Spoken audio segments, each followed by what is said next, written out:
the second day of the 16th Caribbean Internet Governance Forum hosted by the Telecommunications Union. My name is Junior McIntyre, ITC consultant at the CTU. So before we get started, and by way of reminder, I just want to share a few tips so that we can participate successfully. The theme of the 16th CIGF is Accelerating Digital Transformation, Internet Governance Matters. The event will take place over the course of 3 days. It started yesterday, today is the second day, and it will conclude on tomorrow, the 28th of August. The provisional agenda is posted on the webpage of the 6th CIGF. The link to the agenda will be posted also in the chat. So we are reminding persons that during the presentations, we ask that you kindly post your questions in the Q&A box in order for them to be seen and effectively addressed. The Q&A box is accessible by clicking the Q&A button located at the bottom of your Zoom window. Using the Q&A as a very useful tool, but it may have limited opportunities for verbal interventions. Use the chat button to share general comments and information with panelists and or all the attendees. We prefer you share your comments with the panelists and all the attendees so everyone can see your questions and comments. The default setting for the chat is to all panelists as well. So be sure, again, as I said, that you use the chat box as well for specific comments. Also, please introduce yourself in the chat in this order, using your first name, your last name, and your organization and country. For example, Junior McIntyre, CTU, Trinidad and Tobago. The chat button is located at the bottom of the Zoom window as well. Presentation slides, as we indicated yesterday, will be posted on the event webpage at the end of each day. So everyone, welcome again, and thank you for joining us at this 16th Internet Governance Forum. Let me just, before we get started with today's first session, just give you a brief recap of what was done yesterday. So yesterday we started off the day with some remarks, welcome remarks and addresses, but it was much more than that. Focused really on the impact of COVID-19 as it relates to regional and global internet governance. We heard from the representatives of LAC-TLD, ARIN, LACNIC, ICANN, and ISOC. And they really set the stage for the discussions that proceeded. We went into a report from the Acting Secretary General, Mr. Nigel Cassimy, and the report basically provided updates on trends at the national, regional, and global Internet Governance Fora. Very useful information. Then we went on to having some discussions, some really interesting discussions with the Caribbean National Internet Governance Forum. So we got responses and reports from TTIGF as well as Barbados IGF. St. Vincent and the Grenadines were not able to attend as scheduled on the agenda, but they expressed their reasons for absence. And then we went on to some updates as well from LAC-IGF, from Mr. Kevin Swift, and we also got some updates from UN IGF as well. Some interesting updates on the major teams, opportunities to support the SIDS and the developing countries' inputs, especially as it relates to youth-based initiatives. And then we also got some updates as well from the Alliance for Affordable Internet, what it means to have meaningful connectivity, looking at new measures for determining access, and those presentations were very interesting. And then we went on to our youth forum that dealt with digital transformation as it relates to the youths. And we looked there, we had some very interesting discussions, looking at the first principles. We looked at values, culture, and the social context and its impact on digital transformation, or the digital transformation we would like to see. And and that session was really interesting as well. And we ended the day with a workshop session, just basically updating the Caribbean Internet Governance policy framework that was facilitated by Acting Secretary General Nigel Cassimy. So just by way of recap, that is what took place yesterday. And we would like to get immediately into our session today. And the panel will be focusing on accelerating e-government, rapidly transitioning government services online, trials, successes, and lessons. And that session will be moderated by Mr. Tracy Hackshaw, ICT consultant. So at this point, I would like to hand over to Tracy to take things forward. Thank you. Hi, good morning, everyone. This is Tracy here, Tracy Hackshaw. I think my video is off, so if you want to start the video. Yes. Yes, thank you. All right, hello, good morning, everyone. So I'm happy to see, I think we have 25 attendees online. Happy to see everyone here, and I hope everyone's staying safe. So today's session is focusing, as Junior indicated, on accelerating basically government services rapidly, e-government rapidly transitioning government services on.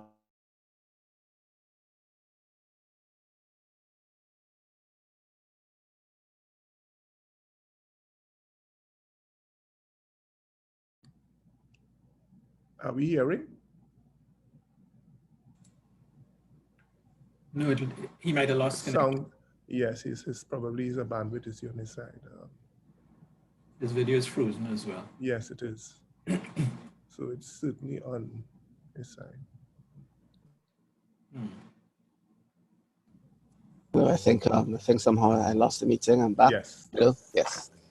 Yes, we're hearing you. Good. Right, great. So as I was saying, we're in today's session, which is accelerating e-government and rapidly transitioning government services online, trial successes and lessons. So we have an extremely high-powered panel today from all parts of the Caribbean. Bennett Thomas from the government of Dominica, the Director of Telecommunications and Technology. We have Mr. Rodley Taylor, who is the Director of Data Processing and Ministry of Science, I think it's Technology and Innovation in Barbados, and Maurice Barnes from the government of Jamaica, eGov Jamaica. So we have three panelists this morning, and just to start everyone off, the first thing I would probably like to say is that, as everyone knows, the pandemic has created a real shift in thinking in many of the regional governments, where digital government or e-government was seen as perhaps not as a high priority in many jurisdictions. I believe that shift has happened, and many prime ministers and government leaders are now talking about government services online, ensuring that you have contactless service delivery, e-payments, the whole 9 yards, as a driver towards the recovery of the various economies in the region, which have been, many of them have been challenged and in some cases decimated by the pandemic, especially those which are focused or reliant on tourism as one of their pillars of economic success. And to do that, this digital recovery that we are talking about is something I think that everyone is interested in. And it's from a standpoint of where we sit as a region, and for someone who's been practicing in this industry for some time, I think we're very happy, given the challenges we're facing, to see at least that this is one positive bright spark that's coming out of it. We've all talked about moving our meetings online, yes, but there's also a heavy emphasis on online education, and governments are now, I think, grappling with trying to find a way to support their education system and getting devices and access, moving that online. And in addition, government services, which have been slow to come online in many jurisdictions, are now being accelerated. So to have that discussion this morning, I would first like to turn you over to, in the order that's on the agenda, Mr. Bennett Thomas, Commonwealth of Dominica, Director of Telecommunications and Technology. So Bennett, if you're ready to go, I'll hand over to you.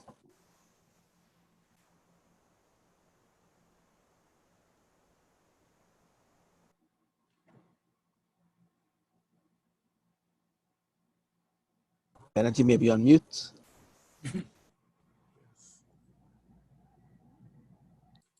Okay, can you hear me now? Yes, Bennett. Go ahead, Bennett. All right, so once again, let me just say thanks for being here. And what I want to do this morning is just to give us some feedback as to what we are doing here in Dominica in line of e-government. And as Tracy has rightly said, what COVID has done is basically to expose, in some extent, the weaknesses of our systems, but at the same time accelerate the whole idea of ICT in government and the use of ICT to facilitate what we are now facing. And so what I'm going to do is basically just to give us a quick overview of the trajectory that we have taken in Dominica in terms of e-government, what we have done and what we are now moving forward into, not because of COVID, but just to complement what COVID has done. So as it says, they're accelerating e-government rapidly, transitioning to government services online. What in Dominica's case, our journey began sometime in 2007, when there was an EDU-funded project to create greater efficiency in the delivery of government services to the public. And we saw that as using ICT tools, and a special unit was formed called the ICT unit within the what we call the Establishment Personnel and Training Department. And what we found out is that a number of government services, they were kind of fragmented, and there was a need to create greater efficiencies. The way of doing business in government was totally inefficient. You had people moving all around. If you were to do something from one ministry, we have different buildings around. You have to move from one building to the next to do basic services. And so we decided, well, the best way to do that, to alleviate some of those issues, is to use some ICT tools, which were already available, but we were not utilizing it. So that project seeks to create greater efficiency within the public service. But I would like to highlight the fact that if we are going to do that, as we have done, there has to be a proper infrastructure. And there have been all the bells and whistles and applications that we have been putting forward. That's simple. The key to getting this process going is to have a very solid and reliable infrastructure. Because if you don't, you're going to have problems because nothing will work. So the ICT unit came up and they established a government portal where the various ministries, each person have their content, each ministry had their content. And lower down in the service there, you will see, for example, I have here the whole issue of we allowed a service provider, in that case at the time, when we began that project, it was Cable and Wireless, and a contract was signed with them to provide the government infrastructure to facilitate these online services. And it created fiber. We had to put fiber at every government institution. As I said, the infrastructure is critical. So we had fiber at schools, at hospitals, health clinics, police stations. There was a customs application called Asecura Network. I will talk about that later. And subsequent to that, sometime in 2018, we had another RFP sent out, a request for proposal. And in that case, DDCL won the contract. And we decided to have a very robust infrastructure following the damage caused by Hurricane Maria. I mean, as you know, Dominica was severely battered by that hurricane.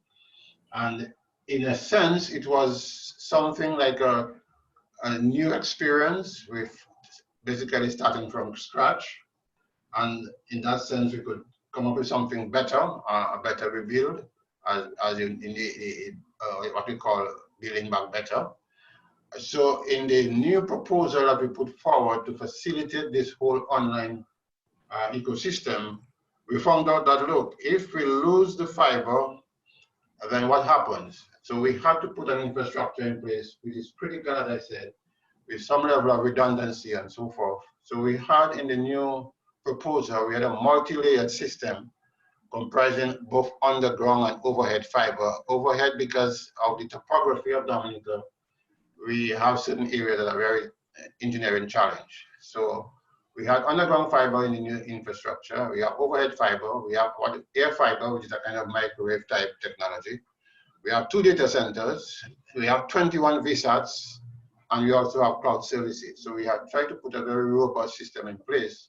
So should we lose anything? And I think that process, I may say, with humility too, that we in the Caribbean must understand that we are in a very vulnerable area in terms of the hurricanes and even earthquakes. And we have to put infrastructure in place to ensure that if we're to lose one form, then there is something as a backup. And I think that is very critical for all of us, because what we are seeking to do is to have the system resilient enough so that even if we lose something during the hurricane, if we lose the fiber, then we can continue to have certain basic services around the country. So while I have said this, interestingly, sometime in I think it was 2019, some of you must have heard of the World Bank project. There's a World Bank, what they call it, the Caribbean Digital Transformation Project, which is seeking to transform the economies of the Caribbean into a fully digitized environment. And they have it as a CARICOM initiative. However, they began with 4 islands, the OECS, and those 4 islands comprise Dominica, St. Lucia, St. Vincent, Grenada, and St. Kitts and Nevis. And I don't know if most persons are unaware of it, but that project seeks to transform the entire ecosystem digitally in the Caribbean, so we can move to a more digital environment. And there is both a country aspect to it in terms of each country, but there are also regional aspects where regional agencies like the CTU, Excel, Impact for cybersecurity and so forth, the central bank, ECCB, deals with the monetary aspect of it, Excel deals with telecom regulation and so forth. I believe CTU deals with the CARICOM in terms of the common ICT space. So there are regional components. Impact deals with cybersecurity for the region, but it's more like a spoken wheel configuration. So you have a regional entity, and then there will be the local entities per island that is linked back to the regional structure. If you need more information, I can give you more. But that is in alignment with the whole process of how do we move forward in the region in terms of a digitalized environment. And I took a note here from the World Bank document that says the digital e-government, the government infrastructure, platforms and services. That's one of the key components of the World Bank project, which relates to e-government. And this component, they say, will support public sector modernization, resilience, and delivery of digital public services to individuals and businesses. So that's the main frame here. And as is noticed here in the bullet point, it says it will aim to ensure that the core infrastructure, platforms, institutions, and human capacity needed to efficiently and effectively manage internal government operations, and to build on these core enablers to make public services widely accessible online from anywhere within the country, the region, and across the globe. So that is the key to the entire process in terms of the e-government modernization. And I believe my vision is that if we do that individually in our countries and then link it to the common ICT space, then I can stay in Dominica and easily buy something online in Jamaica or in Trinidad and St. Lucia. And as I go down through that process, with that, you will see the whole issue of the common digital ID is critical to move that process forward. And that is also one of the activities within the World Bank project, which is something we too had already processed in Dominica. I just want to say, okay, it will also prepare the region's government for deeper interconnectivity and interoperability of data and information systems across borders to smooth administration of regional trade, immigration, and other services between countries. So that is key. Once we have put that necessary infrastructure in place and we do it properly, then I see a common ICT space within the region where we can easily do certain things. I saw, for example, something from Jamaica where some gentleman, an engineer, opened something up for a common platform. There's a young guy in Dominica who is opening up something, Shop DM, that store. And there's another guy, I think from St. Vincent, they are all coming together, and I think what needs to be done, there seems to be some kind of fractional way, fragmented way of doing things in the region. If everybody seems to be having their own little silos, we need to come together as a team and see how we can put this system in place as a harmonized system, so we can easily move from one country to the next and don't allow water and land to block us from having a proper trade. Just to run down quickly to give you some examples of what we have already. Prior to COVID, we had some things that we had on e-government in Dominica. The drivers and what you call a drivers and automobile information system, which is a database that access where drivers and vehicle insurance information are stored. So you can easily use that if you come to pay your driver's license. You're automatically checked. And if you're going to pay the license, then you have to pay your insurance. And that's how we are collecting government revenue very quickly, because some guys might seek to have their license paid but don't pay their insurance. So we have a database where you can easily access to do that, and we call it a driver and automobile information system. There is also a financial information unit for e-filing, and that eliminates the need for paper filing of suspicious transaction reporting, more like a cybersecurity database where we can begin to look. We have something like FIU, the Financial Information Unit, and they look at all kind of issues of suspicious transactions in the process. We have an app for that. There is a mobile salary app, and that goes for your salary. You can automatically check your salary online in the government system and so forth. Yeah, the necessary protocol is in place. We have a single point of reference for all staff, including with forms and announcements and scholarships and job services in the government, and we call that platform the GovNet. And so you can go there, and all public servants can easily have access to that information. One other thing that I'll come to that soon. We have a tax and e-filing system where you can go, you can file your taxes online and pay government. So you have a form of collecting revenue for government. You can simply log in, go in, put your file in, fill up your tax forms, and pay your money online. There's a human resource management information system where we have all persons in the public service, their names, their IDs, their positions, and that kind of thing, so you can easily access that. There's an educational management information system, we call it EMIS, and that is where the teachers and the more administrative in its operation, where the school system, Ministry of Education, can look at all the classes and students and so forth, look at their homeworks, look at their reports cards, etc. All this can be done online. There's a civil registry system in there where you have marriages and registry and death certificates, all civil registry data, and the issuance of secure certificates. Quickly, we have an employee portal that provides a single point of reference to review salary statements and so forth. You can do what we call your EADRs, your employee assessment and development review. You have your leave forms, etc. All that is online. The employees can do that. There's an online business registry. It's a one-stop shop for business registration, including social security registration, commercial registry, and operating licenses and tax. There are others. There's a fisheries one also for the fishing folks. Quickly, there's a Connect to Government application. It's an application to improve the efficiency of calls to the customer service representative. And it makes available to the customer service representative answers to frequently asked questions of government for greater efficiency and that kind of thing. There's a dummy node, which is a customized implementation of the GeoNode. It's a web-based application and platform for developing geospatial information systems and for deploying the spatial data infrastructures and so forth. Quickly here, we have a mobile app for internal telephone directory in government. There is a GovEDU. It's a two-part system where assistance is applied to online and track miniature education and human studies. I talk about the FIU. There's a prison management system. There is a commerce assistant application for small business to track and store data. We talk about the drivers, the suspicious thing. There's electronic filing. We have a multi-purpose identification system. I put a note here in red because we are seeking to update that, because what this multi-purpose identification system basically is It's a one card, it's a one ID system where you can use it for health, for shopping, for voting, etc.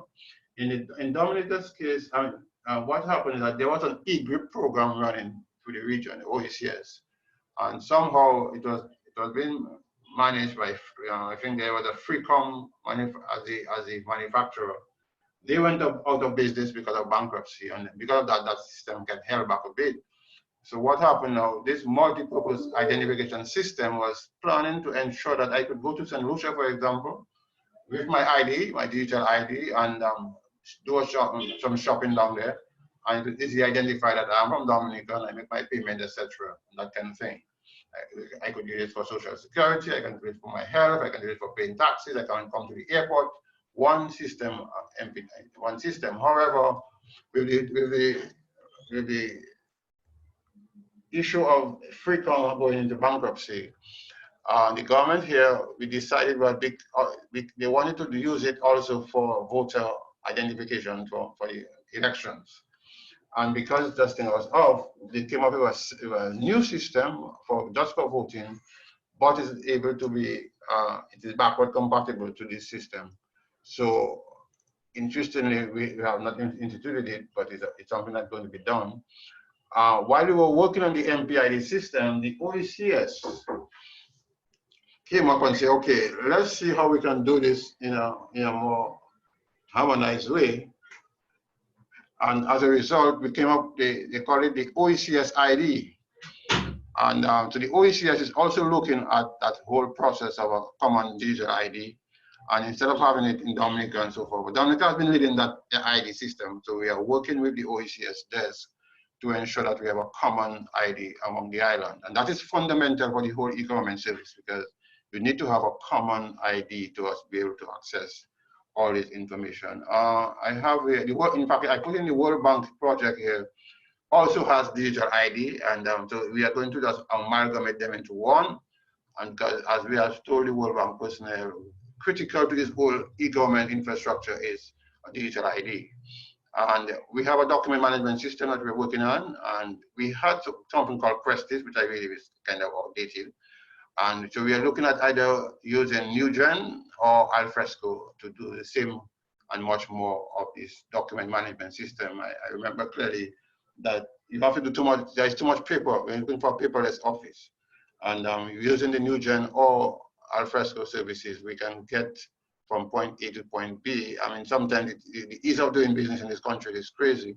So you find that if I were to get something on the port and somebody send me something via port, I mean, I take an entire day off from my work just to get a simple barrel or something.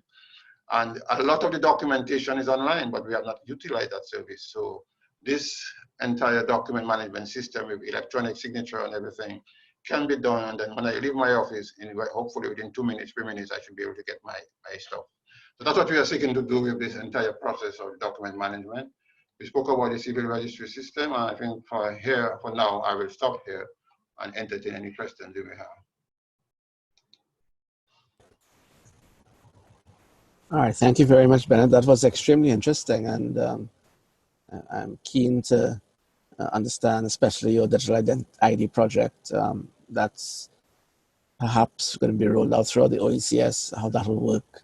That's something that other countries have been talking a lot about, and something that, as many of us are aware, that has been discussed ever since the 2000s, trying to find a single identifier and some approach to unifying all these numbers that we have in the region for our various transactional services that need to be placed online. So that's one of the projects in particular we keep a keen eye on it. And it's really impressive to see what Dominica is doing, especially as one of the smaller of the islands. And I think the OECS has been one of the leaders in the region in terms of driving e-government through their environments and even harmonizing legislation and services. Tax filing is one of them. I know is something that has been harmonized throughout many of the OECS countries. It's an excellent presentation. I did see a question in the chat coming in from Glenn McKnight. He was asking if a COVID-19 tracking system was implemented as part of the response to the pandemic. Bennett, is that something that you could speak to, whether there was a COVID-19 tracking system implemented? There is something that we have done, not in the sense of an application per se, but there has been a number of online systems put in place. If you application, how do you come into the country? There have not been anything dealing with tracking somebody like using your cell phone or that kind of thing as yet. But there are a number of processes that the Ministry of Health has put in place, certain protocols. What can you do as when somebody? What can you do when somebody is from time you come to the country? What the forms you have to fill out. For example, my son had to travel back to Jamaica, and the amount of things he had to do before he had to move out, and that is a number of online services were in place. But to track whether a person has COVID, we have not done it to say with an app, although I think there's something going on that area. But if you have COVID-19, there's an ongoing process of tracking persons and doing testing and PCR tests, etc. And we tend to be very, very strict on that. As you know, in Dominica, we have how much? There are 20 cases and 18 of them has revived, and 2 of them are now under quarantine. So basically, I think we are doing well. But the tracking system, they have a very robust system in place. But I believe I can get updated information for you as to whether there is an actual application to help track those things. All right. Thank you very much, Bennett. That's, again, it might be interesting to hear from others later on whether other countries have implemented something in response to COVID-19. There are a couple other questions in response to this presentation. Judith Hellestein is asking, who makes your document management system? And a related question, maybe not exactly related, but Deirdre Williams, she is asking if there is a need for a clearinghouse. Well, she's not asking, she's suggesting that there may be a need for a clearinghouse or database to share projects and plans, I guess, in the region as far as possible. And she's asking if that shared database or clearinghouse of what's happening is available already in the OECS, and I guess whether CARICOM itself has established something of that nature. Bennett, maybe you could take the OECS part of it and answer the 2 questions. One, remember who makes your DMS document management system, and whether or not there's a clearinghouse for OECS projects and plans. Yeah, well, first of all, with respect to the document management system, as I said, they have one in place now, and it's called Questis, which I think that's an old time. My personal view is that it's not as robust as required. So we have a Questis. I did a research on the whole process, and I found out that Questis is not among the top. And so what we are doing now is seeking to see if we can work with new gen technologies as well as Alfresco to do our document management system. So that's the 2 players that we're looking at. Although there are others who have come on board and so forth, like Microsoft and so forth, but I think we're looking at new gen and Alfresco. In terms of the database and access, that is one of the problems we are having. The problem is, as I said earlier, there is too much of a fragmented approach to this process. And that is what Deirdre is saying, is what we're looking forward to. From the OECS standpoint, I had a meeting, a short discussion with Dr. Jules, in fact, last week. And if you look at the history of the CARICOM and OECS, you'll find out that OECS has done much more in terms of implementation of those services than CARICOM. And I dare say that CARICOM spend too much time talking, and every time you go to the meeting, you get the same talk. In the OECS, there's more an implementation aspect. So things are happening in the OECS. And I believe what should be done is that we should use the OECS model and expand it for CARICOM, because a lot of the work that we are doing, Dr. Jules, for example, informed me, for example, the Ministry of Education, he has been trying to get the OECS countries, some of them have joined on board, to have a common procurement system, and that can be accessed by all the countries. So say, for example, Dominica needs 200 devices for students. Instead of I need 200, Grenada need 500, and this one need 200, and St. Vincent need another 100. Each of us go and spend millions of dollars to get this information. When there is a common platform, I think we call it Easy Buy or something like that, and you go on board, you consolidate and say, okay, for the OECS, we have 10,000 devices we need. You place that 10,000 on the common platform, and it's there already. And it's a reverse auditing, a reverse system of you put the system on board, you put all the books on board, all your devices on board, and manufacturers come in and say, oh, okay, I'll pay $10. I can give you $10 for that portion. Another one comes and bet against it and say, oh, I can give you $8 for this one. So in the end, by the time you finish this entire process, you would have saved significant quantities of money because of the volume that is being done. And to answer that question, we need to have that common and harmonized way of doing things in that new environment if we are to have a better relationship, as well as to cut down costs.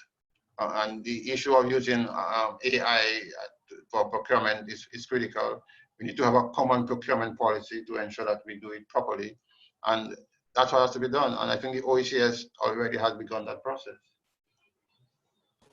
Thank you very much, Bennett. And I'm seeing a whole discussion starting up in the chat, including additional questions. Perhaps we could move the questions to the latter part of the session, because I do want to give our other panelists a time slot. Or maybe Bennett, maybe you could respond in the chat to some specific questions that are coming in for you. So what we can do is now move on, and once we can get, if this chat holds up, we can get to the additional questions at the end if we have the additional time.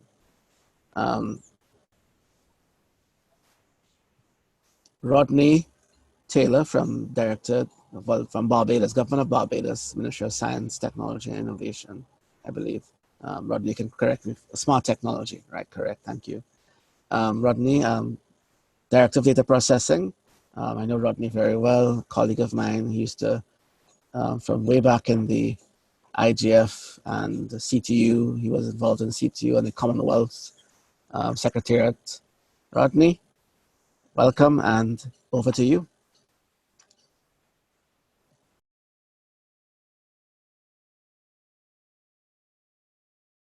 Rodney, I think you might be on mute.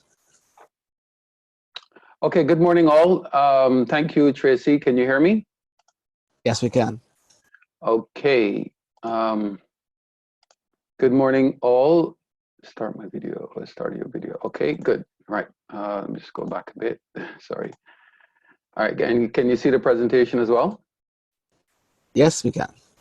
Okay, brilliant. I want to thank Bennett for the wonderful presentation, and thank CTU for inviting us to be a part of this discussion about accelerating e-government, and that is certainly what is going on, in particular since COVID. Very interesting point made by Bennett, even in relation to CARICOM versus OECD and what is happening in terms of discussion versus implementation. And I fully support the points that he has made, and some of the chat questions and comments being placed in the chat are very relevant in terms of a regional procurement and collaboration framework. I'm going to talk very briefly today about what is happening in Barbados. I'll make it very precise. I'll give a few examples of some of the projects that we're working on. It's not exhaustive by any means. A lot of what Bennett presented, we're also doing in terms of digital ID and the public sector modernization loan from the IDB. And I'll touch on that briefly and just give you a few examples and identify some lessons learned.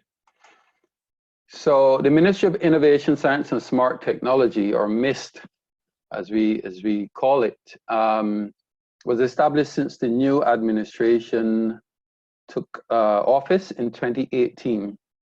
And it was established to lead Barbados' digital transformation. So prior to this, there were a number of agencies that were established to do different things, different aspects of IT and digitization, but it was very disjointed. You had the e-government development unit, National Council for Science and Technology, they did a processing department.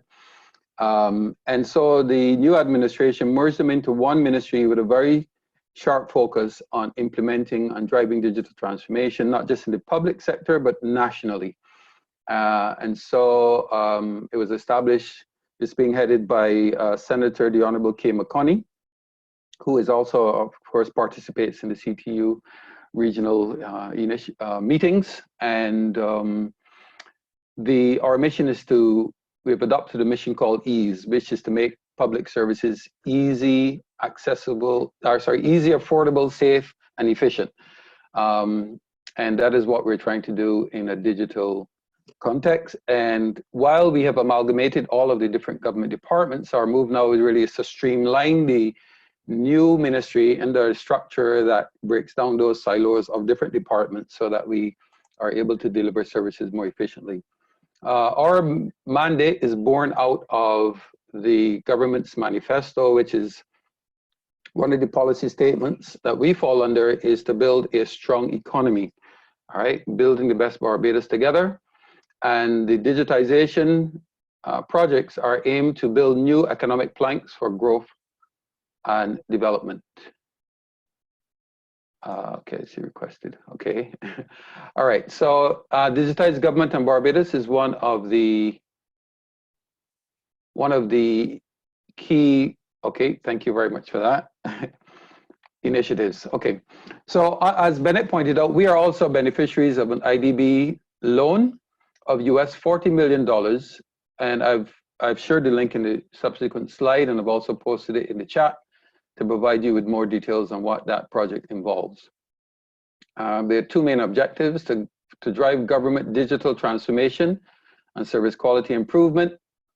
We know that this is being driven by all of the advances in technology. Our citizens now are accustomed to buying things online. They look at Amazon and Google and wonder, why is government so efficient? And the CTU has an initiative called 21st Century Government, and that is just it. Why is everyone else so innovative and transformative, and why is government still requiring its citizens to show up at 5 o'clock in the morning in order to get a spot in the line to apply for a service and to pay in cash and to, you know, close at 3 o'clock because the cashier is closed? So there's a recognition that in this context, you know, government itself needs to be more innovative in how it delivers services. It needs to be more citizen-centric and understand and respond to the needs of its citizens. The second objective is to enhance HR management in the public sector. And so the Ministry of the Public Service is a beneficiary of this loan to implement more efficient HR management systems. Of course, people drive processes, and if you want to transform the public service, you have to transform people as well. And so HR management in terms of performance management and building capacity within the public service and to transition to a digital delivery model, that is part of the objective of the IDB loan. It also aims to achieve greater use of digital channels by individuals and companies across the public service. And Bennett spoke to this in his presentation because the projects are pretty much aligned. I won't go into all of this, and then the presentation will be made available, and that's why I put the information here, not necessarily to present, but for you to be able to access it after.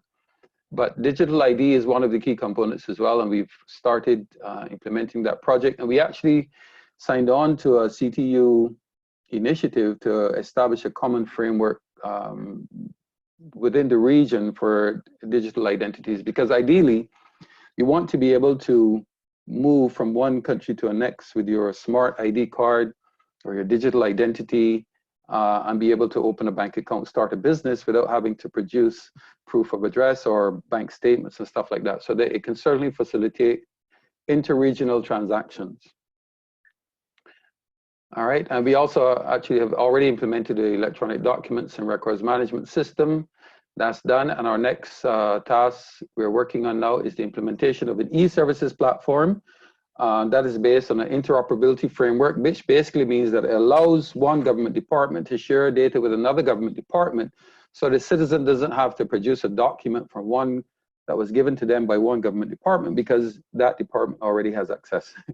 And it is a system that is based on the X-Roads, which is Estonia's developed model of interoperability. So as I mentioned, integrated government digital databases. You can't digitize a paper, well, you can't digitize if everything is based on paper. And there are still several government departments, as I'm sure this is the case throughout the region, that there are lots of systems that are still paper-based. And you have to create a digital database, at least, which provides you with something to connect to an interoperability framework.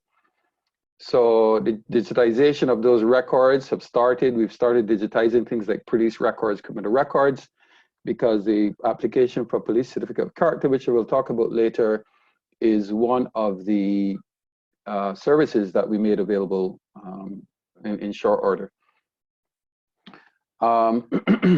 Is a modern e-governance model is a component-based service model, along the establishment of public services by reusing as much as possible existing service components. And that's what I spoke to about a sort of once only. I think different countries call it, different things, but, I should never ask you as a citizen to produce a document from ministry or from the registration department, because I have access to it. And therefore, once I can establish your identity, then everything else should connect on the back end as a public service. If we're delivering digitally, this is what we need to do. So to require, okay, my ID, I need to take my birth certificate, and I need to take my passport, and I need to take that. But why? Because government already has access to it in a much more secure and trusted environment. And therefore, this is what we are trying to achieve. And of course, digital payments is critical, because you can apply all you want, but if I still have to go to an office to pay between 8 and 4, then it's not really a true end-to-end digital service. And this is just a conceptual model, which outlines what I've just spoken about, that you can look at after, but it involves electronic databases, a secure data exchange, and a service portal. So in our case, that's gov.bb. That is being transitioned. That will also be upgraded within the next 2 months or so. And every single government service would be accessible via that portal. So I'm not going to send you to Ministry of Agriculture's website and Ministry of Tourism and Ministry of Business. You're going to go to gov.bb and you select the service you want. It's citizen-centric. You don't necessarily need to know which government department is offering this. You just need to know that this is the portal for government services. So I'll just go into a few examples. We've launched EasyPay Plus 2019. I think it was around September. These are some of the things you can go on to the EasyPay portal and pay for. You can pay your land tax if you're a professional. This is a lawyer, an architect, and so on. You need to pay annual fees to maintain your license. You can do that there. The official gazette, which indicates when laws are passed and so on. One that we've launched just last week is the renewal of your driver's license. And this one is very interesting because, I mean, since less than 7 days, we have just over 500 people subscribing to it and renewing their licenses that way. And we have partnered with the Barbados Postal Service so that that license can also be delivered to your door via registered mail. So you apply, you pay, it's delivered to you within 3 days. We retake the old license back and give you the new one. This is particularly useful in the context of COVID because there were people who actually reached out to me to say, look, we can't even renew our driver's license. And for people who need a driver's license even to conduct a job, ambulance drivers and people like those, they had issues because they could not get their driver's license renewed. And this has addressed that. We also established forms.gov.bb, which is a sort of a stopgap measure until the full e-services platform is ready, but allowed us to deliver very simply using a forms sort of infrastructure, sort of like Google Forms, but it's not Google. It allows us to do things like the police certificate of character. So you can go to forms, I've provided the link there, you can see what services are available. And this also was a bugbear. Police certificate of character, to get an appointment took weeks. It took weeks, and of course, in a COVID context, that would have extended even more. Fortunately, this was implemented before COVID, and this is a problem because you need police certificates of character for many jobs. For if you're a security officer, if you're working on cruise ships, and there are people who, in the past, have lost out on jobs because they simply could not get a police certificate of character. But this now is fully online. You apply, you pay, and it is sent to you via email. So it's really transformational. You've heard perhaps about the Barbados Welcome Stamp, which allows people to come to try to take advantage of this COVID issue, and the fact that as a region, we have responded really well to the pandemic. Our cases are much lower than much of the developed countries, such as the US and the UK. And I think we need to credit our leadership and the fact that we as a people have been compliant with respect to the protocols being issued by the Ministry of Health. And so we're encouraging people, as I'm sure many Caribbean countries are, encouraging people to come to Barbados and come to the region to work remotely.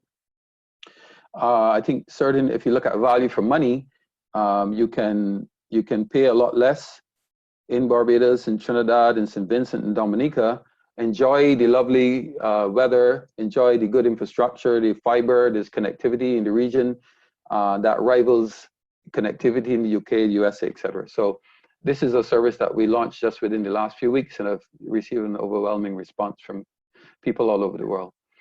The online immigration customs form is also something we did in partnership with the GRCC, Joint Regional Command Center, and I think this is something that that the intention is to roll out across the region. So instead of filling that paper form, that entry departure form, you can go online. I think it's travelform.gov.bb. Choose A or C, fill in your details, submit your biodata page, and you gain entry. You're clear 3 days, I think it is, before entry into the island. That negates the need to have a paper form, to deal with kiosks, and to have to, it is to reduce the level of contact and so on. So this has been very useful, and we've also required people to submit a negative PCR test in relation to COVID before they come, or be subject to a test on arrival. So this is one of the measures that helps us to mitigate against the importation of COVID cases. This is just part of the back end that gives us a daily reporting on what revenues are being received. We can break this down in a very granular level by ministry, department, by service, and so on. So the analytics in terms of what people are paying for, how they're paying, whether it's credit card, debit card, mobile money, because we do have a service in Barbados called M-Money. And yeah, we can do the analytics on a daily basis. This is just something we've implemented. I won't talk too much about this, but this is also an interim measure for secure document sharing across all government departments, similar to Dropbox, but this is hosted locally within our data center. So the concerns about cloud and security in the cloud and so on are addressed from that perspective. And of course, Microsoft Teams for collaboration, document sharing at the back end, because yes, while we talk about public facing services, at the back end, we need to move documents and improve processes and collaboration and communication internally within the public sector as well. Lessons learned. It's my last slide. This is just a random set of lessons learned, observations from what we have done and what I've spoken about so far. A citizen-centric approach leads to greater service uptake. So we come to government also often very times when policymakers may have a view of what people need, but you know what people really need when you deliver service and you see great uptake. I mentioned our driver's license launch last week, and it's been a tremendous response because this is a service that people really want. They don't relish the thought of having to stand in a line for hours at 2 specific locations only to get their license. So that's something that's, as long as you focus on what people really want, then that helps to drive the uptake of the service. Be agile. The days of planning for a year and then implementing won't work. You know, by the time you actually implement, requirements have changed anyway. So just have some short-term deliverables. I talked about the forms.gov that we implemented while we waited for the full e-services platform, because there just was this severe demand for government services, digital government services now. Be mindful of policy changes within the public sector. Often we know that we've been implementing a program for some time. There's a change in government and we sort of want to continue down a certain path. But if there's a shift in policy or shift in direction, then we need to be mindful of that and focus on the new initiatives that have been proclaimed. Multi-stakeholder collaboration helps. We have established, I saw a question in relation to whether these systems are tested before they go online. We've established a cybersecurity working group, which is a multi-stakeholder group. We have members from the private sector, the banking institutions, public sector, NGOs, and so on that help us in terms of our cybersecurity policies, in terms of reviewing applications, in terms of giving us guidelines, and so on. It's really a watchdog group that understands the need. They're all cybersecurity professionals. They understand the need to deliver secure public services. The hackers, of course, never sleep. And so every time you deliver a service, that has to be at the forefront of your mind. We have a telecoms working group and a digital identity working group. Again, all across all sectors, NGOs, we have disabled community, because we want to ensure that the services we deliver online are also friendly in terms of, are accessible in terms of persons with disabilities. Public education and awareness is essential. There's a culture change that needs to happen within Barbados and certainly within the region as well in terms of the uptake of digital services. Digital services are not new. Online banking systems are not new, but the banks will tell you a majority of their customers still come into the bank even though they can pay a bill online. So this is a sort of a cultural, a mental shift that we need to make. The upskilling, reskilling of public officers is critical as well, because they themselves have to adopt. Re-engineering is critical. We can't look at, anytime we go to look at a new service, we have to, as our Prime Minister calls it, deconstruct it. Is it relevant at all in this, in 2020? And should we just break it apart and ask a new question? If I had to deliver this in a new way, how would I do it? Rather than looking at existing processes and just digitize those. I mentioned cybersecurity, the need for capacity building within the public sector, leadership at the highest levels, that speaks for itself.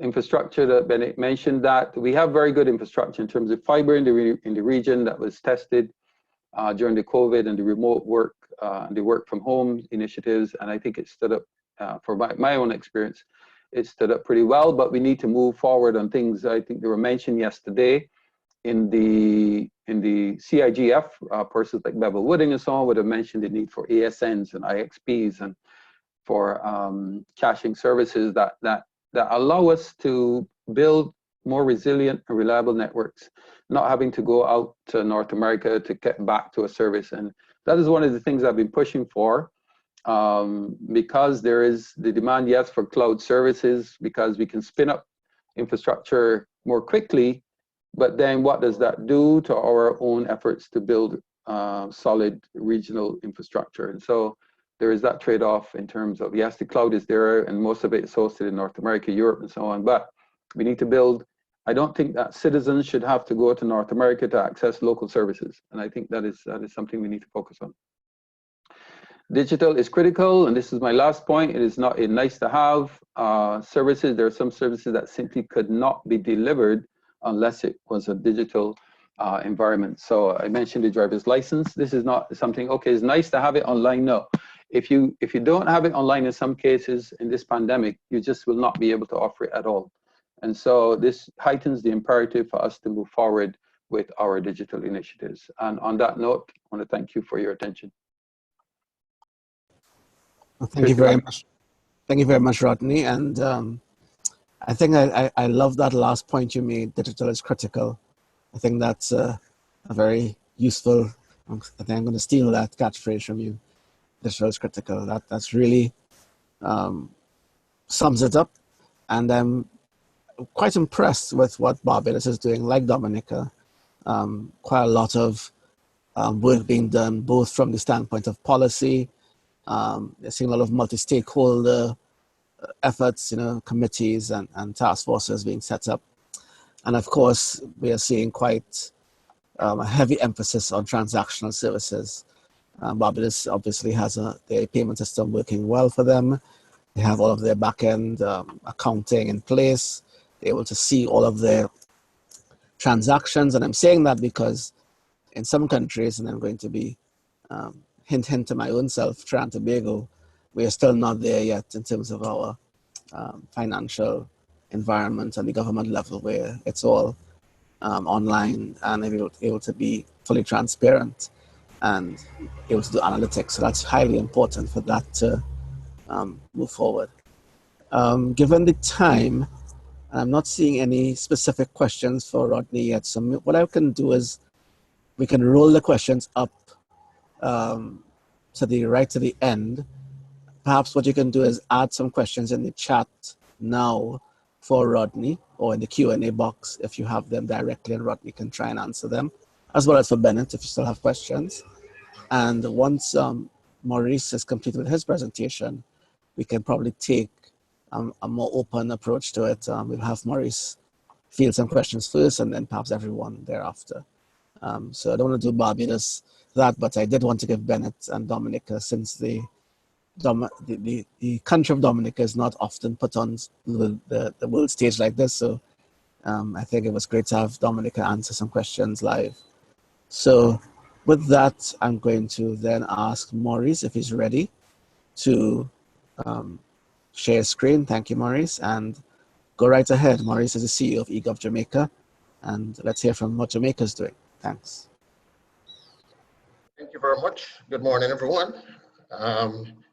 I hope everyone is doing well in this new norm of this COVID-19 pandemic. All right, so fellow panelists, two very good presentations.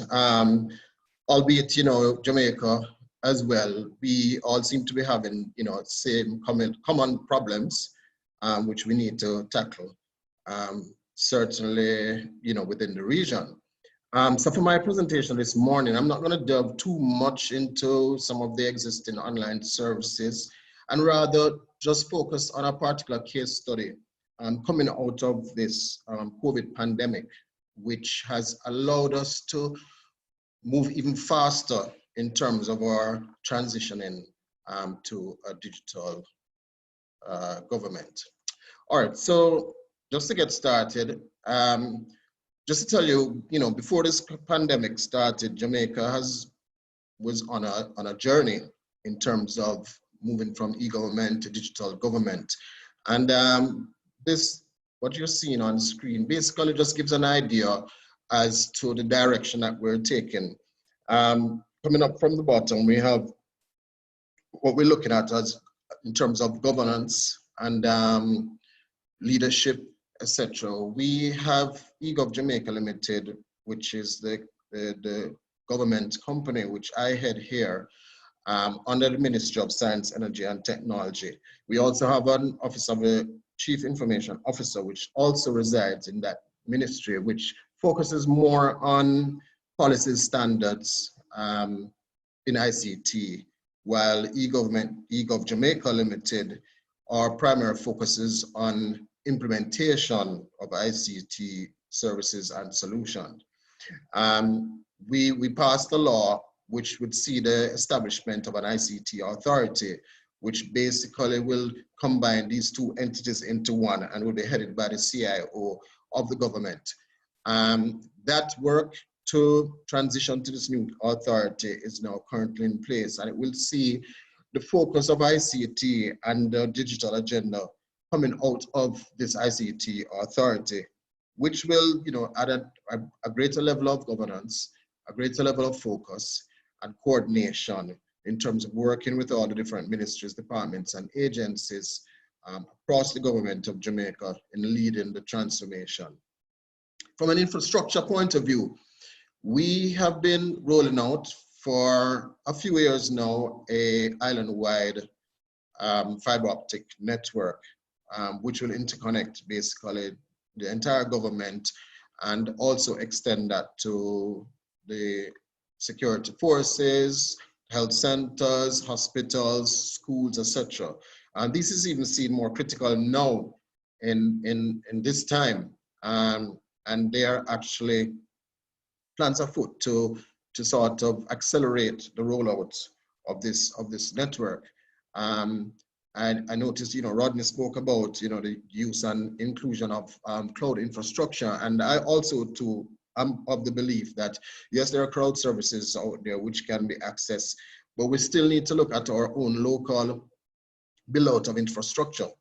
I will speak about a particular application, because as we know it right now, accessing services, certainly over the internet, sometimes we have local content here, and we have a situation where that information or the connectivity has to be over to the internet, possibly to the US, UK, and then it comes back into your country just to access local resources. So it is very important that you do have some local infrastructure, because you're talking about saving in terms of cost, performance, especially at a time like this where we are now using the Zoom platform here, for example.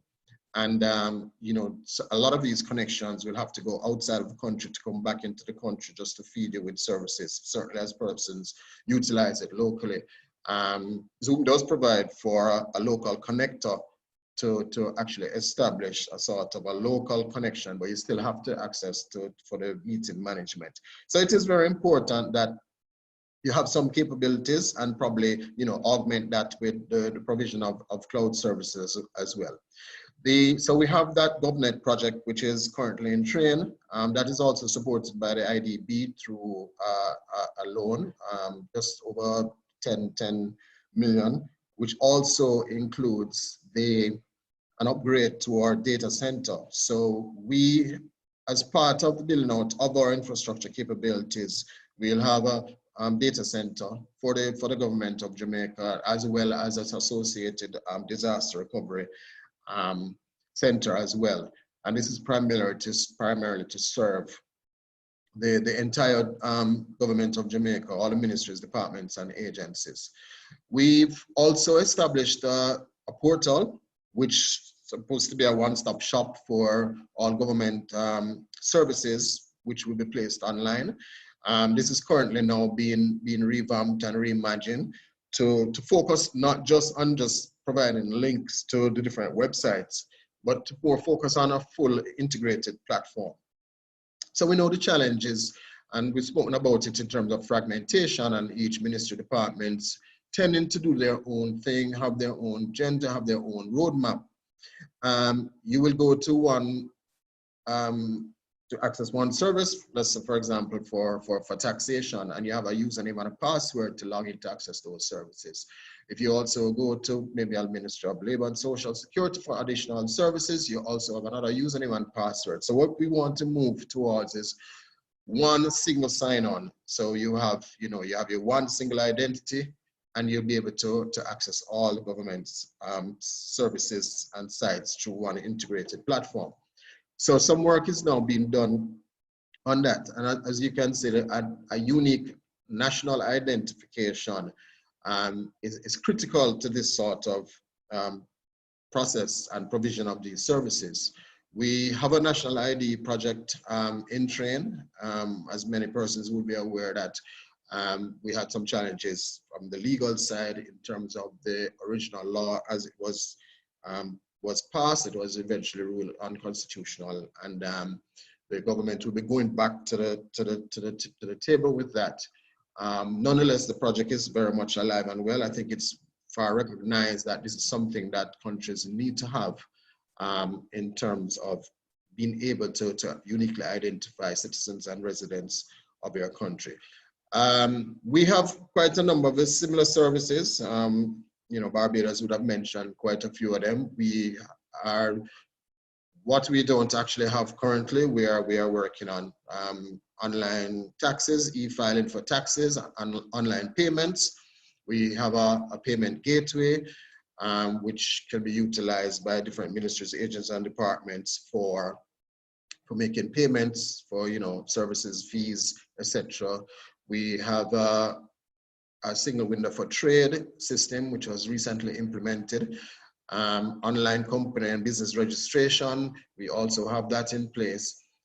We're also, working on some other initiatives. One such initiative is a e-participation platform, which will have a mobile application as well to support that will be put in place, so citizens can be better engaged with government and allow for collaboration. With the national ID system, there will be a number of verification systems. We want to move similar to, you know, what Barbie just mentioned about the whole once only principle. We're interacting with different government agencies and departments that information as provided to one agency and department, you won't have to keep providing the same information as you traverse and do business with government. We want to be in a position where we can collect that data once. There's talk about interoperability and the ability to share data across ministries, departments, and agencies, and even the private sector. We're also working on a similar framework. We call it the Jamaica Data Exchange Platform. It is somewhat similar to the X-Road. It's something that we've actually built from scratch, and that will be implemented sometime later this year. So as I promised, what I'm going to do is sort of take us through a little journey as to one particular case, you know, having been faced with this pandemic and what it means in terms of provision of services to citizens of a country, especially something that needs to be provided urgently and with some level of trust and reliability. So as many countries would have had, they would have some form of a care program coming from COVID-19, allocation of resources for employees and in some instances, employers. So this program came out of the Ministry of Finance. Jamaica experienced its first, recorded its first COVID case on March 10th, 2020. And from that time, you know, plans were put in place to say how it is that there could be some form of intervention or financial stimulus for persons who certainly would be placed at a massive disadvantage through job losses and having to deal with this pandemic at the time. So there were a number of things when, you know, when this team was put together and started deliberating how it is that can we go about to be able to get cash transfers to the citizens who most need it at a time like this. And one of the first things, the first challenge, or one of the first things we thought about, how is it that we can uniquely identify the citizens of the country in the absence of a national ID system? Certainly there were different IDs in use. You would have a driver's license, a voter's ID, national ID. And for these particular IDs, and of course your passport, these IDs are there for specific purposes. Say driver's license is issued to you to give you permission to drive on the road, passport for travel, and a voter's ID if you so like to exercise your right to vote. Now, there are, in addition to just being able to uniquely identify you, we've also said that this particular program, this care program, would have to be targeted to the most vulnerable persons who would have lost their jobs, some persons who are unemployed, the elderly, etc. So not just being able to identify you, but we'd also would need to know in which one of these target groups you belong to. So it's really just not a matter of just having an ID. So we recognize that we'll also be faced with another challenge. Okay, so having been able to identify you, how much data on you does the government have? Or is your identification sufficient enough to give us the information that we'd want to utilize? Another challenge we had is, okay, so fine, having identified persons. And when we look at a space like this, we're in a pandemic right now, persons clearly would not be able to go to an institution, to go and register, to fill out a form, etc. How it is that we will be able to provide access to these persons for them to apply? And we're talking about, as I mentioned before, if we're talking about vulnerable people here, elderly persons, would these people have access to an online platform? Will they have internet access based on their geographical location of their residence? Is there any form of access that would be provided there. We're talking about access to bandwidth or even just cellular service. So these are some of the challenges that we think about when we talk about digital transformation. If you don't stop to think, these are some of the things you need to be able to address before you can start talking about technology and the implementation of technology. Other things we also thought about is how to transfer the funds.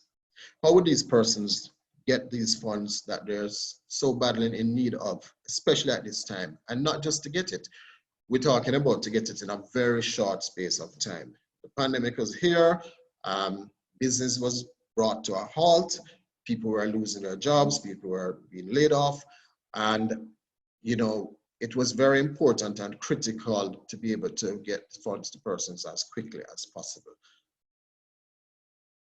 And for this conversation, again, as I said, the urgency that has to be created. So we had to have some form of urgency that had to be created.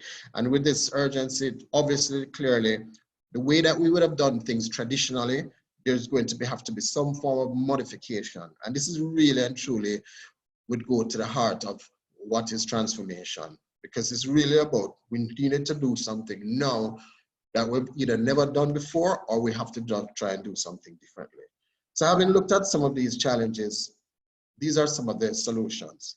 Before I've added, I just wanted to touch on 3 other things. Cybersecurity, because we're now in a space where as we move and migrate more and more services online, we can't just think about security as an afterthought now. All of this has to be part of your planning and design of any system that you put online. So we had to look at things about it. If we put up such a system here and it's not even properly tested based on the time that we have, is it going to be vulnerable? Is it the case that we're talking about finances, we're talking about money, we're talking about what are the risks that would be involved in it if a system like this was to be hacked and the persons who funds were intended to be transferred to, they weren't transferred to them. So talk about safety and security. Safety in the sense that we're during a pandemic now, and there are certain health protocols which are in place in terms of social distancing, wearing of masks, persons in crowded spaces, etc. There's also security. If persons are going to know that persons are going to be collecting cash, is it a case where you have to exercise extra vigilance? Is there anything that the government can put in place to sort of mitigate against these particular challenges? And the performance of the application. So there would have been a lot of stories of systems which are online, where persons go online, and within a minute of going online to these websites, the system would crash. And that would be just about the end of that particular system. And that's the thing, when you're talking about transformation, and if you're introducing something new, that first experience that a user has is going to count and have a lasting impression. So you go on a site, if the site crashes and it doesn't work, chances are you won't go back. And we saw that experience certainly in the United States, where persons now had to move from going online to applying for these grants, and they decided to stand in long lines, waiting patiently in order to get through.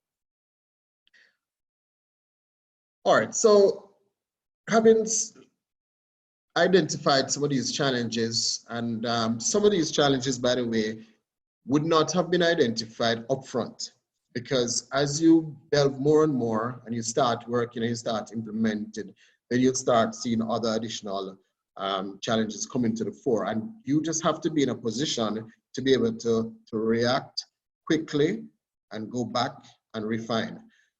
This is not something which is typical of government, but as we move into this digital era, digital space, agility is going to be very important. So it cannot be seen as the norm of government moving slow, etc. What citizens are demanding of governments now is that once there's feedback, you can take that feedback, put it back into your system, make the adjustments accordingly, and get back to them.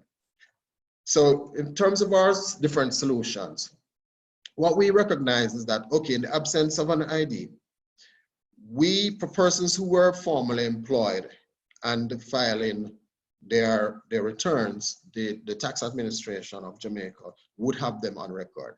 And they would have been identified by their tax ID or their tax registration number, which we commonly call TRN here. So having established that, we could say that for persons who would be targeted who were employed and would have lost their jobs, then we would know these persons by their TRN. So the TRN first, then that would be sufficient to be able to identify them, or for them to sort of raise their hand and say, I want to participate in this program, this is my TRN. So that was one of the problems that was solved immediately. TRN, and again, it is one of the most widely used numbers currently. So even if you're not formally employed, you utilize your TRN when you're doing business with the government of Jamaica. So if you want a driver's license, you'll need to have a TRN. If you're going to pay taxes, you need to have a TRN. So we could recognize that even outside of persons who were employed or formally employed, the TRN would still be a candidate to be able to identify someone, pensioners, etc. So that the choice, it was the only logical choice at that time to move and go with the TRN in the absence of a national ID. Sorry there. Now, the other thing is that if we're talking about an estimated, let's say, you know, half a million persons who would possibly apply to this particular system for these grants, to have staff in place to be able to process these applications, it would be almost impossible and given the time. So it is clear that from the start that this had to be a fully digital system, fully automated as much as possible. And that was one of the design goals, that to be able to validate and verify a person in terms of who they are, and which will be done through their TRN, that had to be automatic. In terms of the eligibility for a particular grant, that also would have to be automated. And to make the payouts, that also would have to be automated, because there's just no way you could have enough manpower to be able to coordinate and to effect this particular program just utilizing human resources alone. So it was clear that there has to be some coordination and collaboration between different agencies across government. We would have tax administration exists. They are collecting data in terms of your current tax status, whether you're employed, etc. It also has some other demographic, has some other personal information in order to uniquely identify, so, you know, such as your name, your date of birth, as well as your ID, which could be used to uniquely identify you. We wanted to stay away from manual intervention as much as possible. And this, one of the other reasons, is also for transparency. There should not be seen that, you know, there's one person will get a particular grant over the other or before the other, because someone knows you. And having a fully automated system will allow that to improve and increase that trust factor with the particular system as well. The payments as well would need to be automated. So we have to find a way that how it is that we're going to get funds to individuals. Another thing that we looked at is in terms of reach and access. And I mentioned that, how is it that you're going to apply? Yes, you have laptops, computers, but the mobile penetration in Jamaica is very high. I think it's probably almost, I would say, 1.5 mobile devices per person in the population right now. But that still doesn't mean that persons who have access to a mobile device will have access to a data plan for data. And one of the things that the government utilized is in collaboration with the telecommunications providers to allow a zero-rated access to this particular application. So this was done. So in the absence of having a data plan on your phone, you'll still be able to access the service and to be able to apply for these grants. As far as the security is concerned, what we did, we also recognize that this is something for Jamaicans here, and just to reduce the risk of having to deal with, you know, denial of service attacks or just general hacks. We sought to block access to the system from out island in terms of IP addresses. So that was also part of it. So that would actually reduce and lessen the load on this particular system by just restricting it to local IP addresses. The other thing that we did was that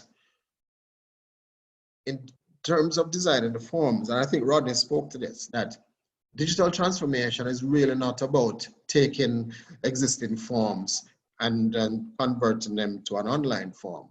You need to look at the entire process. You need to take a specific look. So I'll tell you, the first round of the application form for this grant, some of the forms was in excess of 6 pages of, and I'm talking about the legal sheet, you know, of information that was being requested in order to determine if someone would get a grant or not.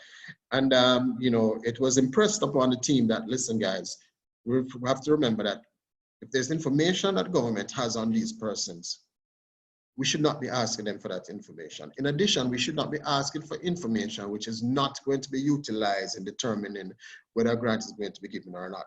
So it's not a case where, yes, because we have a form now, we're going to seize the opportunity to try and collect as much data about persons as possible.